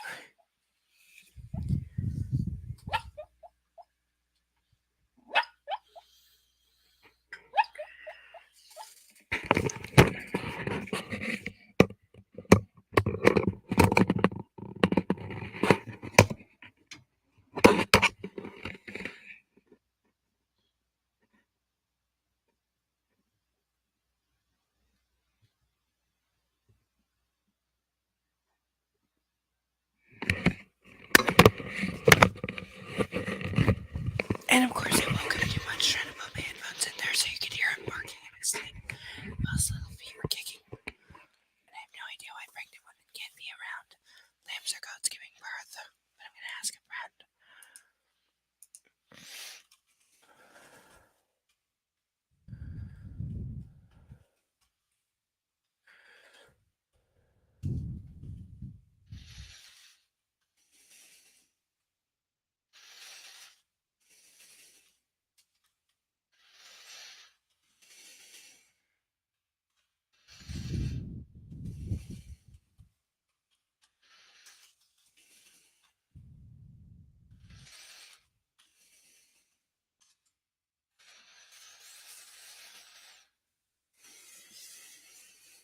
Okay, how many pages do we have left? Too many. By the way, for anyone who doesn't know, next week is our big birthday bash. Finish the book extravaganza. Next week is the last. This is how little we have left of this book. It will be the last few chapters as well as my birthday bash. So please show up and please, be kind As I said, I want for my birthday gifts with cats and gifts that are sparkly. Leave them in the Discord, and we will all have a fine evening of Chinese food, cupcakes, and the end of this book. And then I will set several pages on fire, which is only gonna piss off my cat more. But I don't think he can hate me more because he's already given up on the entire world this past week. Because he's a kitty and he hates everything.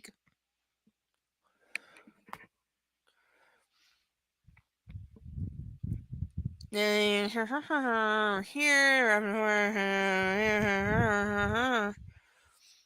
from the pregnant flock. Among the pens, a few newborn lambs are already being nuzzled and licked by their mothers as they root for milk from swollen udders. I'm sure the rhyming was unintentional. A couple of the estate workers are busy with lambing among the pens. They're just in time to watch one of the farm hands, who Alessia has not met yet, help deliver a lamb. Wearing surgical gloves, he cleans the lamb's nose to help it breathe and places it in front of its mother to be licked clean. He grabs a bottle and dabs a little of the ointment, which Alessia notices is iodine, on the lamb's navel. Yeah, I guess they have umbilical cords. I've never seen an animal give birth. Okay, I don't know. Good evening. He nods a greeting to Alessia. Oh, there's another, the young man says, and he sits back while the ewe delivers a lamb on her own. Good girl. Easy there, he says in a soothing voice to the ewe and repeats the same cleanup process with her lamb. Where are the gloves? Alessia asks Jenkins. The workstation is over there. Jenkins points with his chin. His eyes are on the ewes and who's going to pop next. We try to let them do this themselves. New Zealand Suffolk Rams Tup the sheep. T-U-P, Tup. I'm assuming this is farm for impregnate? Means they should have narrow shoulders and fighter heads. Makes them easier to deliver. But some of them need help, my lady. It's good we keep an eye. We don't usually have them all lamb at once. Alessia smiles at the young farmhand, who's now trying to get both lambs to feed. Colostrum. Very good for the new lambs, he grins. Oh, that's I know the same it's called the same thing in people. It's like pre-milk, but it's super nutritious and super thick. Alessia heads to the workstation, spreads the disinfectant over her palms, paying particular attention to between her fingers, then slips on some disposable gloves. Jenkins joins her. It's all hands on deck. It's just observing, checking they're not in distress. Alessia nods. I have done this, but with goats, and not with this many. Jenkins gives her a broad smile. You're going to fit right in, milady. I pull up the home farm barn, those are both capped, and grabbing my camera, leap out of the car. I've stowed Kit's journal in the glove box and locked it. It should be safe there. Inside the barn, I scan the interior for my wife, but I can't see her. There are about 30 ewes in the birthing pens. I spot Jenkins, who is in the nearest pen attending a ewe. I squat down to talk to him. My lord? All at once? What did we do to deserve this? That's just timing, dude! I'm assuming you arranged for all the sheep to be impregnated at the same time, so why are you surprised that they're all birthing at the same time? That's how that works. There's a finite time limit on pregnancy in any species. She's in the thick of it, somewhere in here. She wants to help. I frown. Does she know what she's doing? But I keep that thought to myself.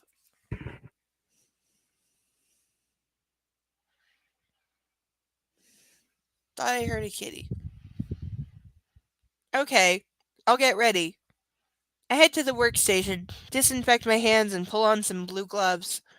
From there, I spot Alessia, her hair snaking down her back in a long braid.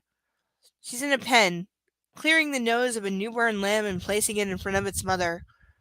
As I approach her, I hear her cooing in her own language. Really, he can determine cooing my language? Because that would be hard. He, mama. He, mame. Jaku eskaje ja. He, mame. Jak. Kweje. Yeah. That is the closest I will ever come to pronouncing Albanian, and I'm sure I butchered all of that, and I have no idea what it means. Gently he strokes the ewe's nose and repeats whatever. Gently she strokes the ewe's nose and repeats whatever she just said in her soothing tone, and then sits back to see if the ewe will produce another. I'm suddenly overwhelmed with a swell of emotion that mushrooms in my chest and stops me in my tracks. My heart is full, full to bursting, just watching my sweet wife interact with a sheep. A Trebethick sheep. Because he had to be a possessive asshole in this moment. Like, this could be so beautiful of animals giving birth and, like, her helping and looking so innocent. And literally, the Virgin Mary iconography is off the fucking charts with fucking lambs. This is as fucking Christian iconography as it gets. But he has to be an asshole right now. Like, fucking. I'm so dying. One of ours, because everything is possession of him. I've never seen Caro or my mother help like this on the estate. Maybe they have other skills. And in that moment, I know Alessia is the best thing that ever happened to me. To us. All of us. Here. Now. It's going full biblical. Somebody save me. Okay, that is my cat. Okay, I'm sorry, but the kitty is trapped somewhere. I need to go get him. 2 seconds. I'll be right back. Coming, kitty.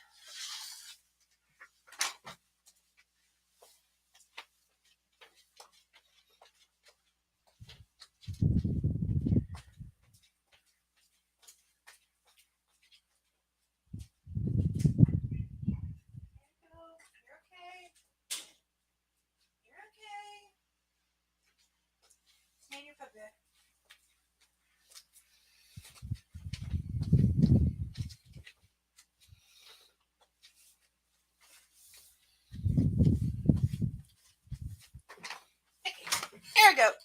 Kitty's happy. He wanted out of the closet, which is good because that's where he's been living way too much the last few days. Well, we have way too many pages left. I'm so gonna have to speed because nobody is here and watching this. It's the first time we have like 0 attendance to book club, but like I said, I just hope people are here next week for my birthday. I would like at least like one person to attend the birthday bash, and then I'm happy. Why, I don't know. Don't ask me. I clear my crowded throat as I kneel beside the pen. Hi, I whisper, my voice hoarse. Hello, she grins, and it's obvious she's pleased to see me.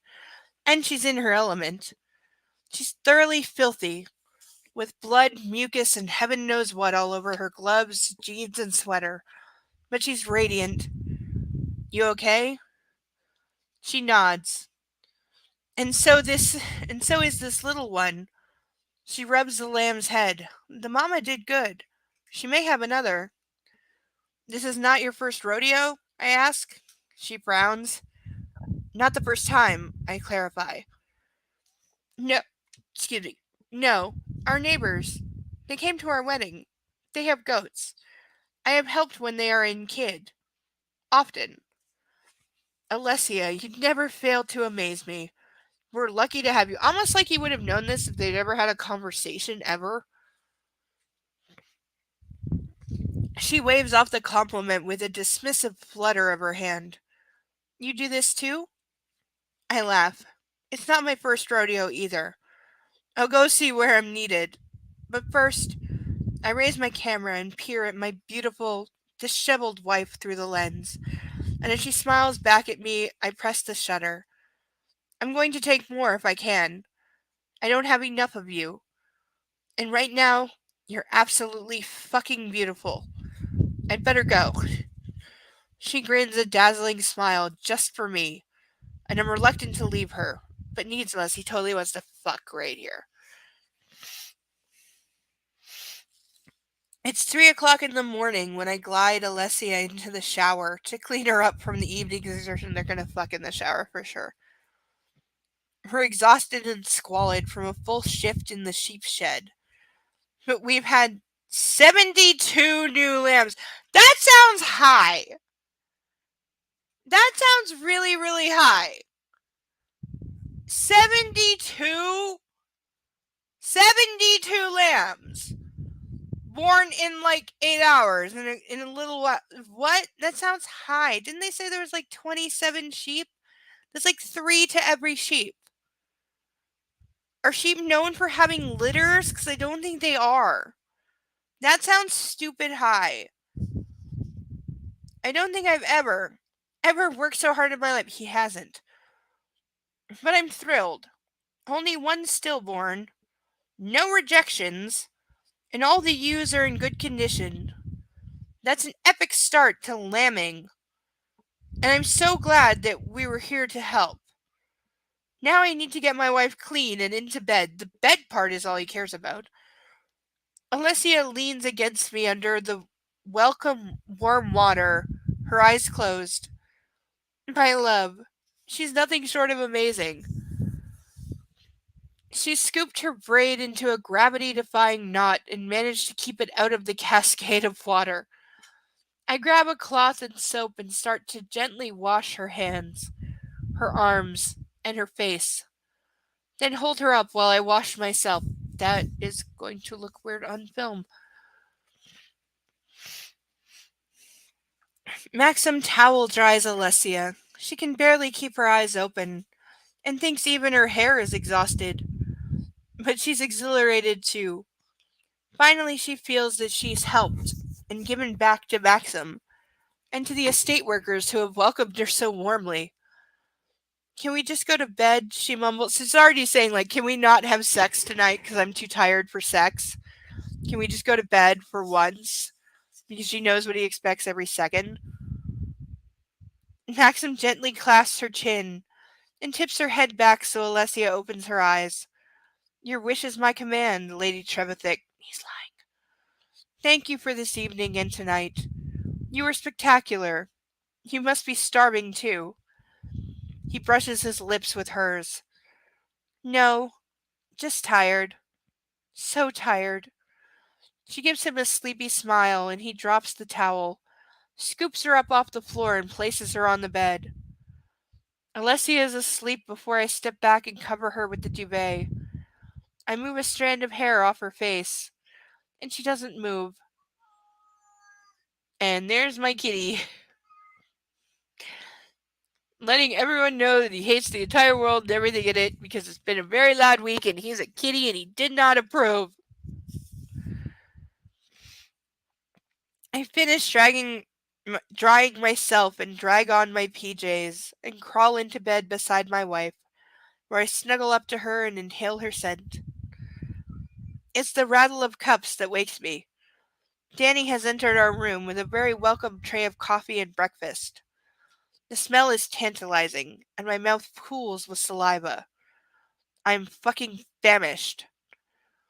Good morning, your lordship. I hear you had quite the night. Good morning, I mumble, not wanting to wake up. I open my eyes, and Alessia's eyes flutter open but close again. Danny places the tray at the end of our bed. It's after 11, my lord. I thought you might need some breakfast, she says. And I cannot remember the last time she brought me back breakfast in bed. Yeah, she's telling you to get the hell up. I must be in her good books. Or maybe it's Alessia. It's probably Alessia. So, like, the staff secretly hates him. Thank you, Danny. I sit up. Alessia is still fast asleep beside me. Danny looks down at my sleeping wife, her face soft and sweet with fondness I don't think I've seen before. Oh, my lord, you chose well, she says, and with that she seems to come to her senses. She straightens, clears her throat, gathers our filthy clothes from the floor, and leaves. Breakfast smells enticing. Bacon, eggs, mushrooms, toast. I pull the tray towards me and Alessia rouses. I smell food, she says sleepily. That would be me. That would be me. I smell food. So, don't ask me to wake. Just feed me. That's me. She offers a sleepy grin. Starving. Alessia is becoming familiar with the rhythm of the house. In the morning, after they've washed and dressed, and maybe made love. Why is this maybe? Wait, what? And maybe made love. What? So is he encompassing several days? She and Maxim have breakfast with the staff in the large kitchen. Usually, it's the second sitting. Afterwards, she and Danny meet to discuss the day's menu, bookings, and requirements for the holiday houses, which include the hideout and any household issues or tasks that need to be completed. So yeah, he's talking about several days. When that's all done, Alessia has been going to the great barn to help with the lambing and moving ewes with their progeny to the boarding pens. She's even driven herself, without Maxim. He was anxious, but he let her go, and she succeeded. Oh, how dare she be like on the same estate, but what, like able to drive herself? Why is he anxious? This is dumb. How much is left in this chapter? Because I'm so tired. Like, okay, enough. So I'm gonna read quickly. She needs to apply for a driver's license and take a test. All in good time, Alessia.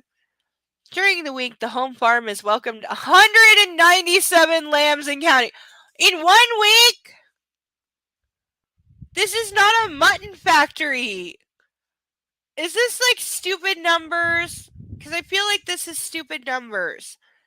That one private estate would have 197 lambs and counting born in 1 week. 1 week. Again, lambs do not have litters as far as I'm aware. They have one, like maybe two. That is it. They do not have like fucking litters of like 8 to 9 at a time. That's not a thing. This sounds ridiculous. Alessia has done 2 more night shifts to help and she loves it. She loves it here. She loves that she feels useful. She now knows all the estate workers by name. Who lives nearby in Trebethick Village, and who lives further afield. They're all delighted that she's there to share the workload. And she is milady to everyone.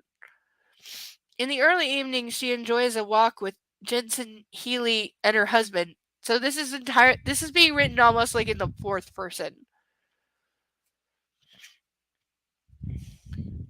Though he assures her the dogs were kits. The 4 of them have roamed the estate. What does that mean? That like he's not going to bring them home because she doesn't like the dogs? Like what the hell?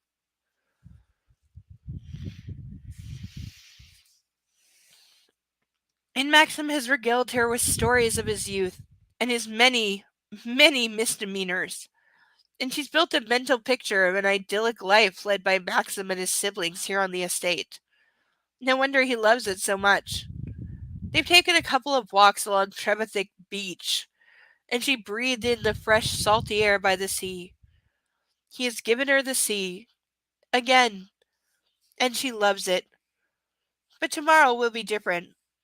Tomorrow after church, they're returning to London for Alessia's audition that will take place on Monday. She's been studying for that in the afternoons, losing herself in the colors of her music and in the great music room. Maxim too has been busy, as well as the new still idea. He's been preoccupied with the concept of regenerative farming. He's holding a meeting of all the tenant farmers in the hall this evening, with a farmer who's come from a place called Worcestershire, which he finds impossible to pronounce, to share ideas. Snacks and drinks are being provided. Danny, Jesse, and Melanie, one of the part-time staff who helps Danny, are serving, but Alessia will also be on hand. She's looking forward to it, as it's the first time they've entertained at the hall, and she too wants to learn about these new farming practices. Why? This is not her thing. Alessia's only concern is Maxim. He seems a little distracted sometimes. No follow up on the laptop or the journal. Like, apparently he left it in the glove box of the car and has not read a single thing since. And this seems to imply they've been there for at least a week more, or more than a week, and he's not inquired as to anything, or like plugged in the fucking cell phone to charge it and see what the last messages and emails were.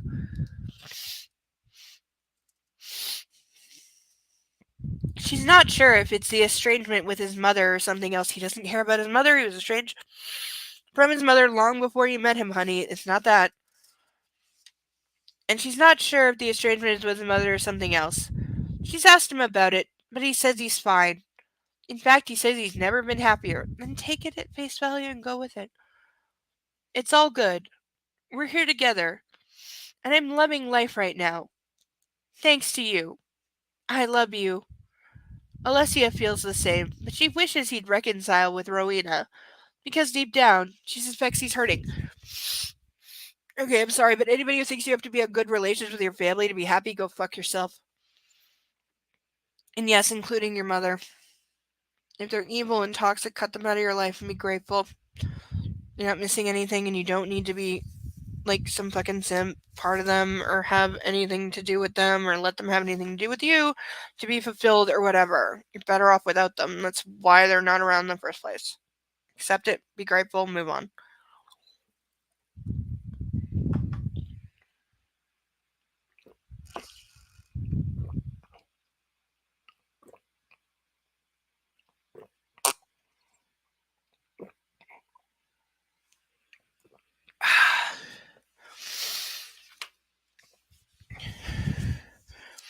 Sitting at my desk, I read through my notes for the meeting this evening.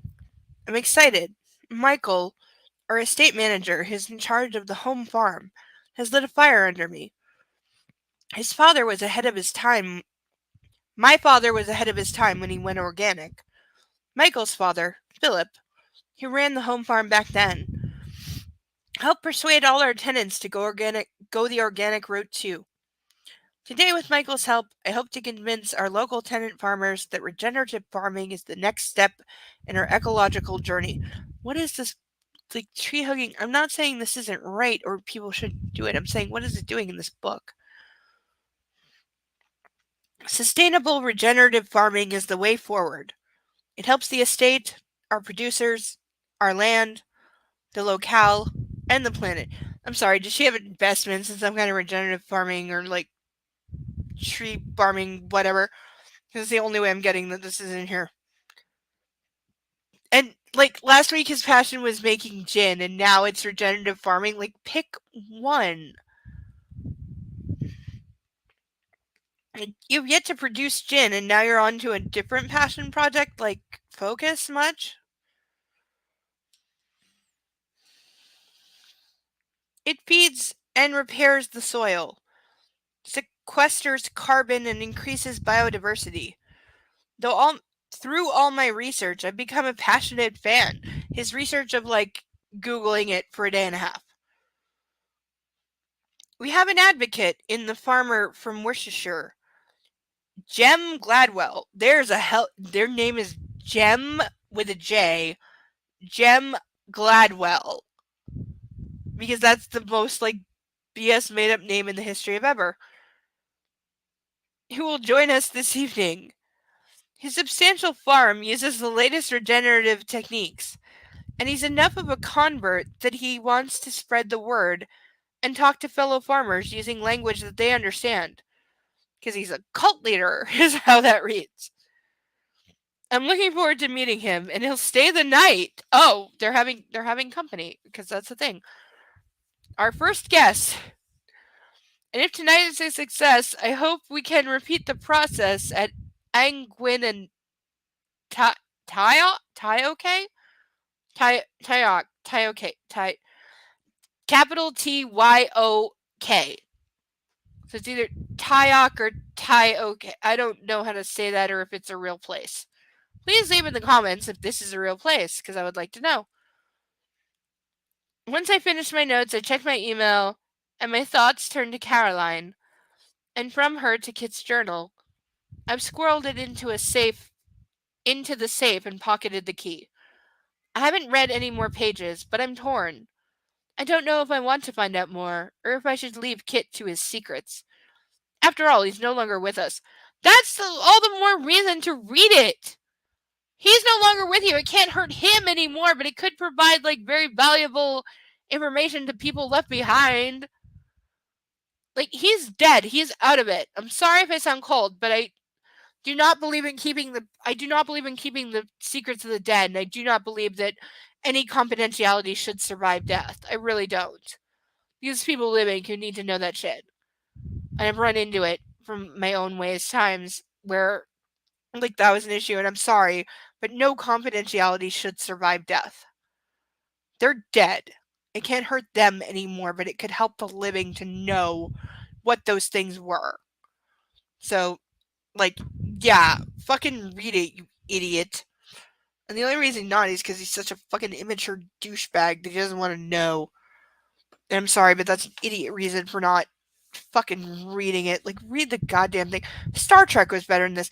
In an episode that people malign for being awful, but I think is, well, I like it for different reasons. It's not Star Trek, I admit. But the season 7, the one that was the Anne Rampling became the Witches of Mayfair, Beverly Crusher Ghost with the white roses. I forget why I don't remember what it's called. I don't remember what it's called. But the one where she gets possessed by the Scottish sex ghost thing, that episode, there's this. And she's reading her dead grandmother's journal, which is extremely erotic, as she confirms several times, and goes into graphic detail about sex. But she's reading it because her grandmother's dead, okay? And that kind of privacy does not survive death. It shouldn't.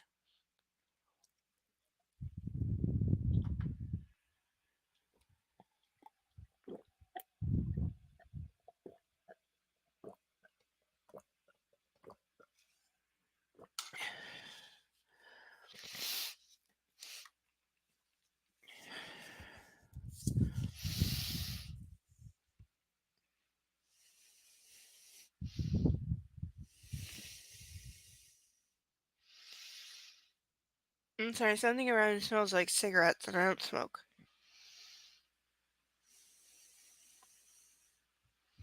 I think somebody's smoking in the hallway. Like, for real, I really strongly smell cigarettes right now. Okay, we're just gonna keep going and pretend that I don't, and that's really disturbing. Because really, for real, smell cigarettes. That's not a thing. I used to smoke. I don't anymore. It stopped years ago. But yeah, that's definitely wow. What the hell? Where is that coming from? I can't even say it's coming from the balcony next door because we don't have balconies right now. They're all broken up because they're being replaced, so nobody can be out there, and the doors are all like bolted shut from the outside. But I so smell cigarettes right now. Yeah, that's 100% like cigarettes. No,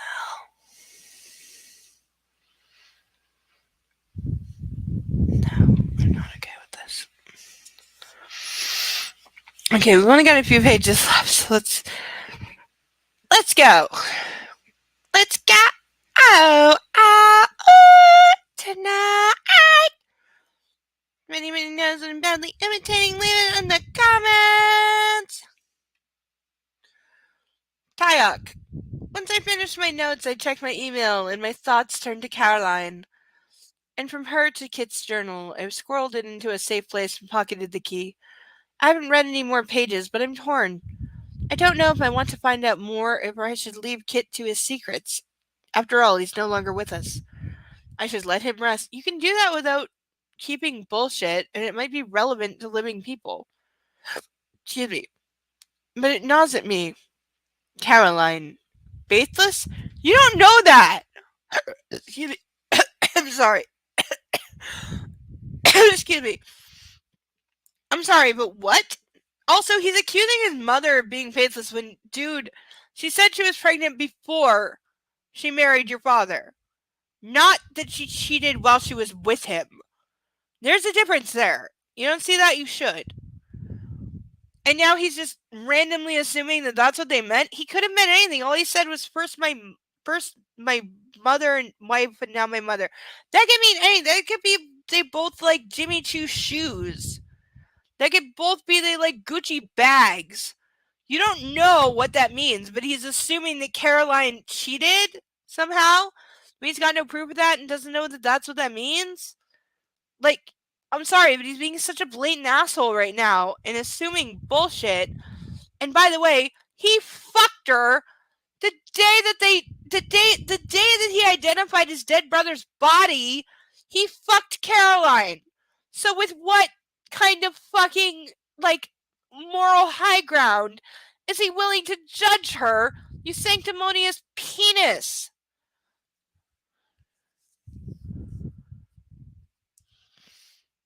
Is it any wonder we fucked when he died?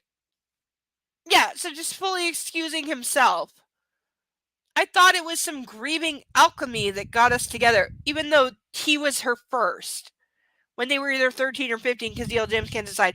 But he was her first, and she obviously loved him more. But being that she knew her family, when her father remarried, and the stepmother hated her, she knew she was going to be cut out of the will, so she had to marry money to survive. So she chose the older brother who was going to inherit the title and seduced him and married him. And then when he died, obviously turned her attention on Maxim and fully intended to marry him and carry on, which he fully led her to believe was going to happen. He even, he basically said to her, yeah, give me a few weeks to sow some wild oats and then I'll put a ring on it and pick up where my brother left off and get you knocked up, is basically what he said. And then he runs off to Albania and comes back married to his immigrant, non-English speaking cleaner, and she's left with nothing. I'm not saying she's right or wrong, or that he's right or wrong, or any of it, but if I'm her, I'm hiring a hitman on him. And I'm not assuming she was faithless. He has no proof that she ever cheated. Well, he said he screwed her after his brother was dead. He has no proof that she ever cheated while his brother was alive, ever. And by the way, his mother, we do not know that she cheated. Only that she was pregnant by somebody else and then took up with his father and married her, but not that they were a thing at the same time and she actively cheated. That's not a thing. That was not established. I'm sorry, but timelines matter.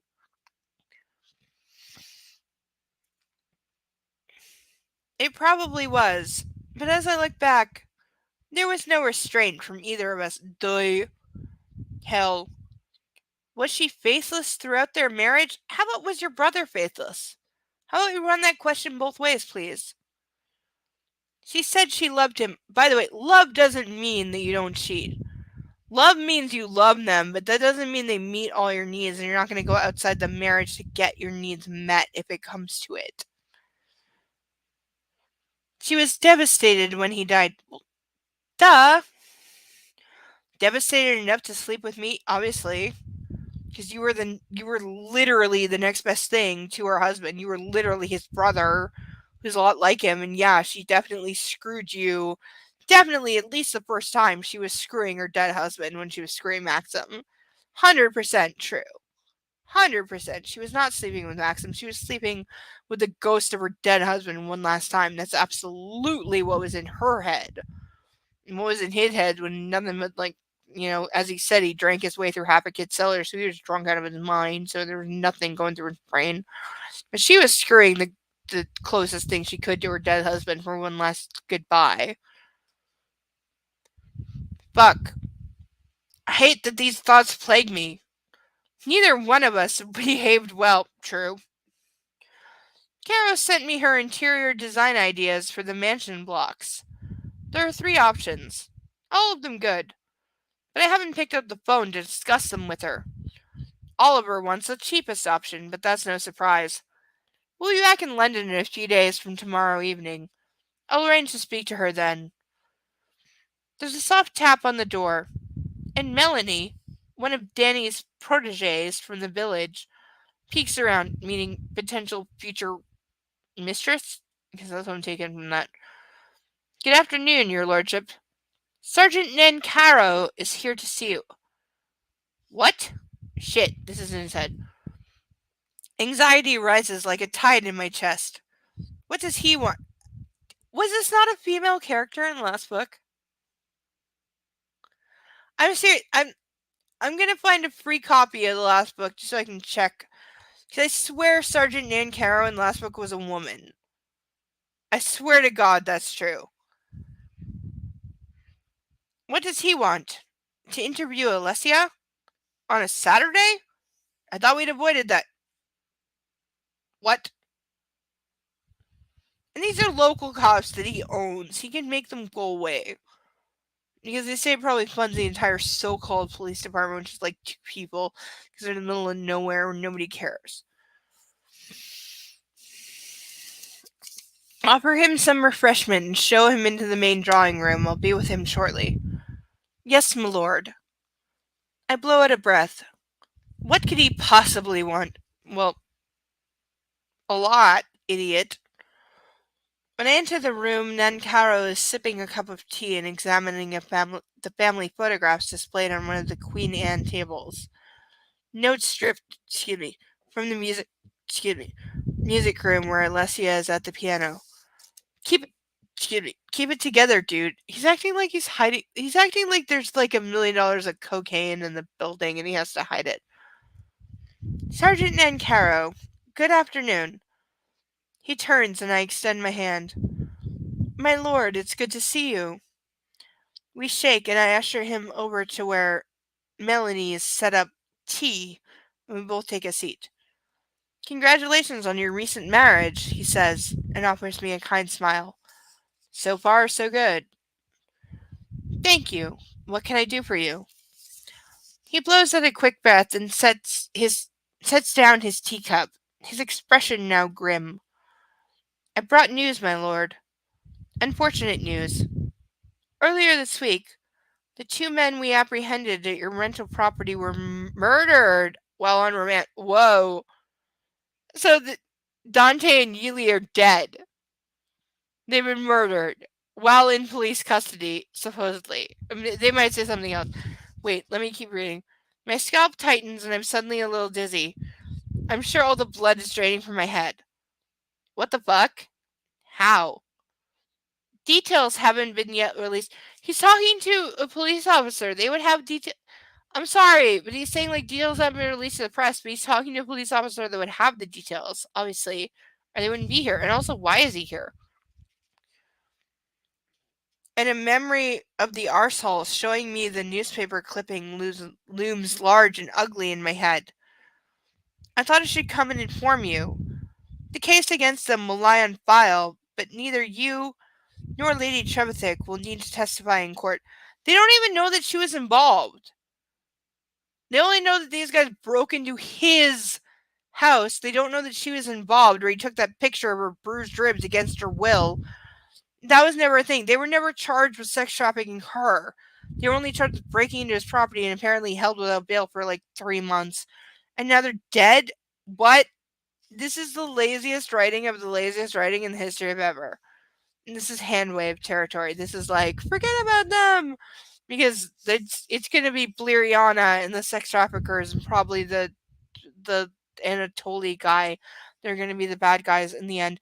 But the book has like, seriously, the book, this is how short it is left. Like, there's not a lot left. So, like, what? I'm sus that anything good is going to come out of this. Like, what? Details haven't been released, he mutters, watching my expression intently. I sit back, utterly stunned. and a memory of the arsehole showing me the newspaper clipping looms large and ugly in my head. I thought I should come and inform you. The case against them will lie on file, but neither you nor Lady Trevithick will need to testify in court. Yes, I breathe as my mind goes into overdrive. Did Anatoly murder them? I don't think he quite has that kind of reach. Does he have that kind of capability? No. Was it someone else at his behest? Fucking hell. Should I tell Nancaro? No, because what do you have to tell him? Like, this is. You would have to tell him everything you've been trying to hide from everybody. To tell him anything. So, no. Shut up. Now. So, I wanted to return this. His voice has softened, and he hands me a large Tesco shopping bag. In it are my laptop and sound mixers. I'm sorry, but I've seen sound mixing decks and they don't fit into a goddamn grocery bag. They're massive. He would need a van. Like, this is stupid. Like, even by movie or this book standards, this is stupid. The gear was in the back of their car. The BMW. We were holding the car and these as evidence, but now the case is defunct. He shrugs. The serial numbers match those of your missing items. I thought I'd return them. Thank you.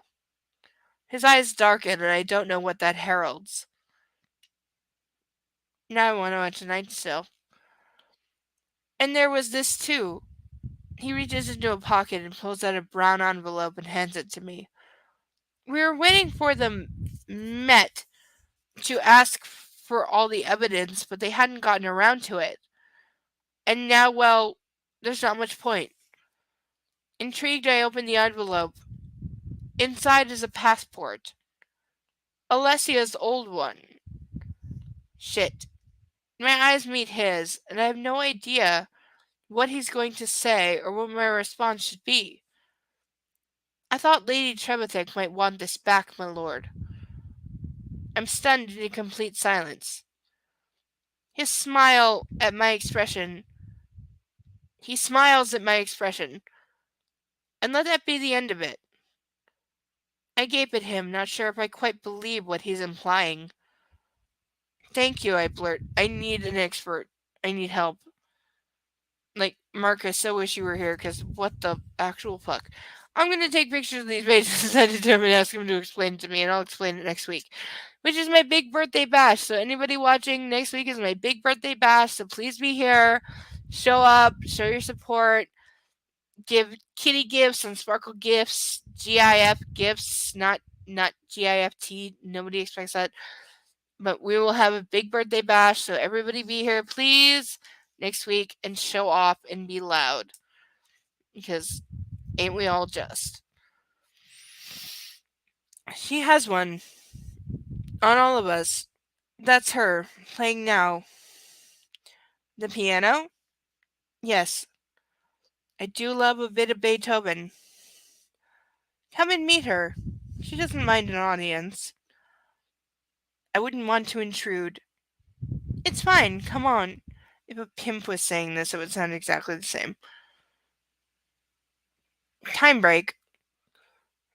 Goodbye, Sergeant Nancaro, Alessia says as they shake hands. After she's fucked him. That's me being drunk and evil, but this book is worthy. My lady, such a pleasure. His face flushes, and I know my wife has captured yet another heart. Because she's a Care Bear. My Lord Maxim, he corrects himself with a nod. He heads out towards the squad car. As if literally, like, him being a lord gives him dominion over the police and outside the law. Like, fuck the right the fuck. Like,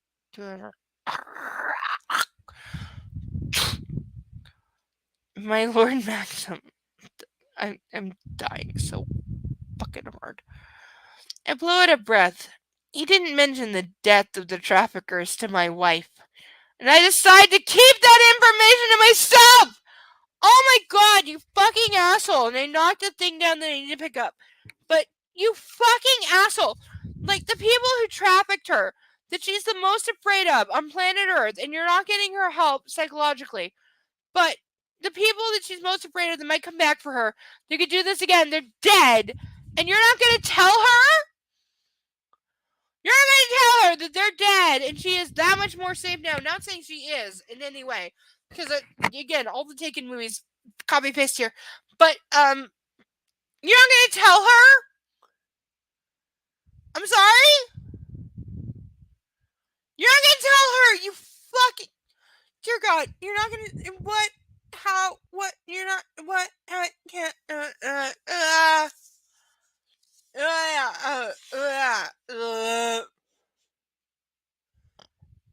Excuse me, we have like 2 pages left and I'm so done! Because I cannot even... But everybody be here for my birthday bash next week, please. Because sparkle candles have arrived, I'm working on cupcakes, I'm gonna be able... Excuse me, I'm sorry that I'm having hiccups. But... I don't know if we can get cupcakes, but there's some kind of cake and Chinese food, and we'll have a mukbang as well as a extended reading. So everyone, please be here because I really would like some people to be here for my birthday this time. Not that I usually give a fuck, but somehow, like, this time I do because I've been having weird dreams of a theme, and I want them to go away. And so, please be here to, just hang out and celebrate something that's supposed to be celebrated that I don't even believe in, but making a thing of it and I'm spending money to do it that I don't have, so please, like, be here, show up, and rattle some pom-poms and lick some frosting. Didn't say that. I did not say that. Nobody heard me say that. Shut up. He seems very nice, she says, but sounds uncertain. Why did he come out here? He was returning some of the gear that the arseholes who were arrested at the hideout stole from my flat. And also to return this. I retrieved Alessia's old passport from my pocket. Oh, Zut! He knows! Knows what that he didn't? Stupid. Somebody, she has head injury constantly. She bites down on her bottom lip, her eyes wide with worry. He does, but he's chosen to give us both the benefit of the doubt. He's not going to pursue it. Because you own him! There's no real... I'm sorry, but there's no real fucking police in this Trevithick village that he literally owns. The police are entirely ceremonial. They don't have any actual goddamn power. And I'm sure they're not even actual police. They're like any other police would be like, oh yeah, you're just a fucking scarecrow with a tin badge. It doesn't mean anything. They don't mean fuck, and everybody knows it. So, like, this is not... Nobody's doing them... This is so stupid. I hate everything about this. Alicia frowns. But when Dante and Healy go to trial... Her voice fades, and I shift my focus to Nenkao's car as it disappears down the lane. Maxim, what is it? She's not smart enough to know that he's hiding anything. And also, what does it matter? It doesn't matter. Even if they go to trial, what? They're going to say, oh, by the way, we also trafficked this girl named Alessia, and she's not here to testify against us, so, like, we're innocent. They're not going to fucking... Because that would be confessing to more crimes. So in reality, he should tell her they're not going to bring your name up because they would only be further indicting themselves. So they're not going to bring your name up, so let them go to trial based on the burglary because they're sure as fuck not going to say, oh, by the way, the woman that's now this asshole that we broke into his place and stole his stuff, she's his wife now and she belongs to us because we're human traffickers and she belongs to us. And what, they're gonna, like, fucking self-indict on that shit? No. That's never gonna happen. And this is so... I cannot even... This is dumb. Beyond dumb. It sounds like quick resolution for bad writing. Extremely bad writing. I nod. That's the main reason Nenkaro came to see me. Us. Because this person we've mentioned twice apparently really who went from being, by the way, like female to male in this book, because E.L. James forgot what gender this character was. Whatever. They're dead, she whispers again, as if she can't quite believe it. Oh, by the way, like, nobody would investigate that. They're apparently in police custody. 2 people die in police custody, and, like, nobody is gonna. It would appear so. Murdered? Yes. Her gaze scans my face, and I watch as a dozen emotions cloud her eyes until they harden. Frigid. Callous. Unlike my girl. Stop calling her your girl, you sanctimonious walking penis. Good, Alessia says, with such passion that I'm a little shocked. I hope they rot in hell. I could say that about a few people, it doesn't mean I mean it. And she is so putting on an act for him because she watched him for his reaction and then gave the one that he wanted. Whoa. But yeah, I hope so too.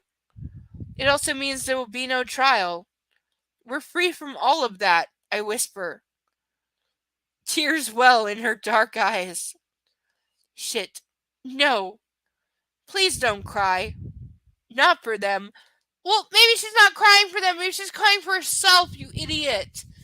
There's over to fuck off. This is like 1 page left and I'm dying. And stop losing my bookmark. I need it for next week.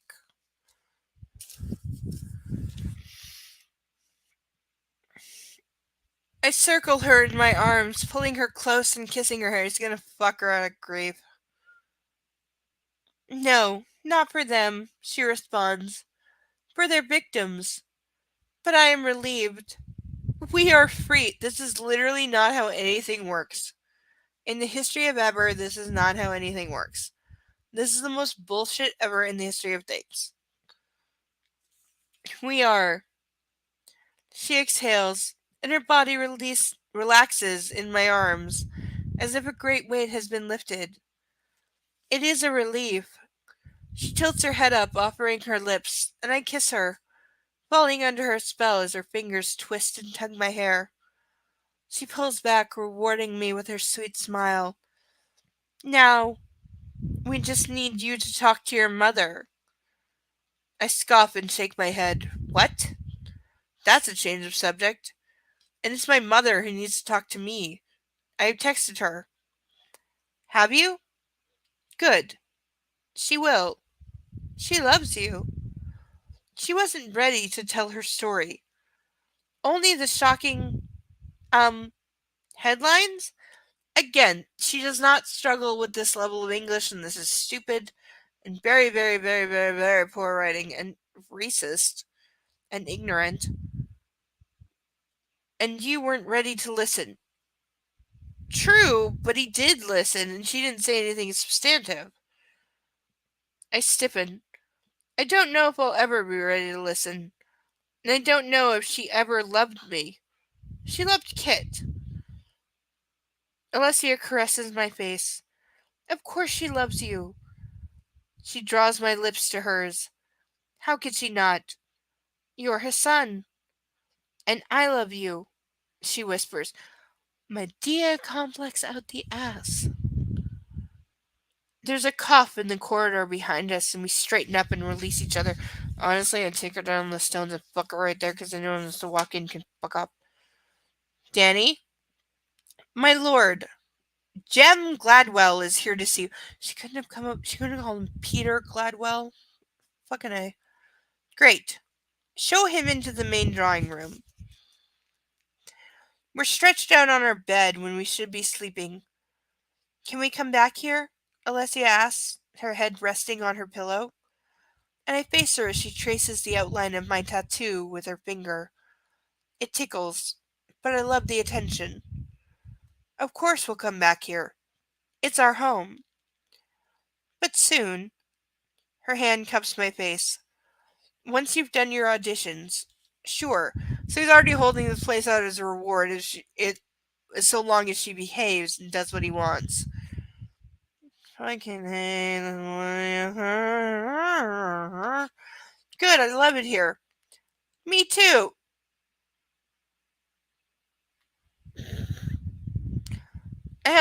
I feel hopeful in this place, and now more hopeful for the future of it, and for the estate as a whole. I thought Gladwell was inspiring. They definitely fucked this person together. Yes, and funny too. He is good, company? She doesn't need to fight. She does not understand the word company. This is so. Stop with the goddamn. Ugh. Yes, that works. He is good company. I look forward to seeing him again when he comes to Angwen. I haul her into my arms. I think he liked you. Well, he definitely screwed her, so yeah. I nuzzle that pulse point beneath her ear. Alessia squirms and giggles in my arms. That tickles. I stop torturing her and gaze at her beautiful face. We should sleep. I have to do my reading in the church tomorrow, and then there's the long drive back to London. Are you nervous about your reading? How about he doesn't do it because that's not his faith? I lean against the pillows while considering my response, and Alessia snuggles against me. No, I'm not nervous at all. I feel a little hypocritical. As well he should, and he should not be doing this. To be honest, I'm not religious. Never have been. But Treywin is right. He's here for the community, and I need to step up and be here for the community. You do that by attending secular functions, not by pretending you have faith and acting as a false priest. That is the definition of hypocrite that you should not be doing. Ever. Whether I like it or not. It's not about you liking it or not. When it comes to faith, you have it or you don't. If you don't fake it because you're insulting. Like I said, give money, show up to the secular things, donate your time when it's appropriate, but don't commit to being in the front row every Sunday or give a reading because that's for people of real faith, which you don't have, and you're insulting and hypocritical by doing it. I'm not saying religion isn't full of hypocrites, of course it is, but it's the insulting part. Like, don't. There's other ways you can make your presence known as the Lord of the Manor and whatever that would actually mean something, but you need to, not fake the faith because that's really wrong. Tonight, listening and watching all our tenants and estate workers, I realized that all of us bind together and make a cohesive whole. We all work for the good of the community, and you and me, we're part of that. I never thought about it before, when Kit was in charge here. Now I want to be part of it more than ever. It's important to keep this place together and thriving for us. And everyone who lives in and around Trepethick, we're its beating heart. Alicia's dark eyes are luminous. In them I see her hope, and dare I say, admiration. I want to be part of it too, she whispers. Oh, baby, you are. Stop calling her baby. More than you know already. I have loved our time here. I can't believe that this is my life now. It's like a dream. Thank you. I skim my fingers over her cheek. No, my love. It's I who should thank you. This place has come alive with you here. Again, Beauty and the Beast all the way. She's lifting the magical curse. Alessia shakes her head as if she doesn't believe what I'm saying and kisses me. Properly. Her hands skimming down my body. Waking everything. Again? Oh boy! Exclamation mark. End of chapter! And end of the evening, and that's the shortest one since I've had a co-pilot. But everyone, thank you for being here this evening. Thank you for joining us. Please bring all your Furbies. Love on a Furby. Always love on a Furby. Snuggle, cuddle, rub the belly, skirt the ears. Always love on a Furby. And next week is the grand finale of this book as well as my birthday bash because I lined up. So let's everybody come out and celebrate. We gonna party it up, all the way. So we're gonna have the grand finale as well as my birthday bash. So please be here next week and show it up and be loud about it. And anyone next week, open invitation. Anyone who wants to come on stage, you only have to put in the chat, I want to come on stage. Quote, I want to come on stage. Be in my Discord. I'm gonna put the link. I have the Discord link somewhere in the being thing. At least I think I do. Or I don't. I'm gonna get it right now. Here is the link to my Discord of being a thing.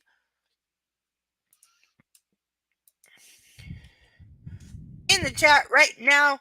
That is the link to my Discord. Anyone that is in the Discord and messages me on the DM saying, I want to be backstage, you can come up live next week and give your birthday wishes or just random shout out or rant about whatever until I cut you off unless you amuse me, and then you can stay all night.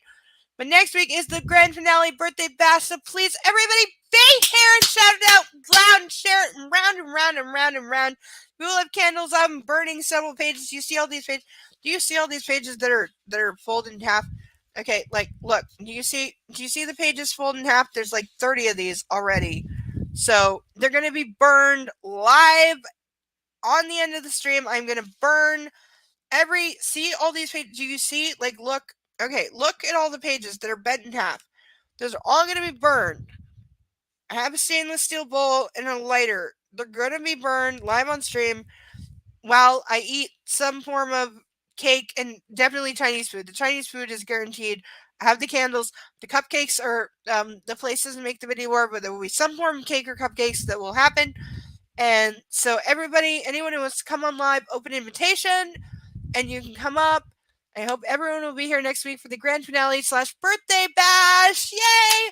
And thank you so much for being here. Love on your fur babies every time. And join us next week for the grand extravaganza. And thank you all for being here. I love you all. Rub the fur baby belly and have a great night, all of you. Mwah! See you next week.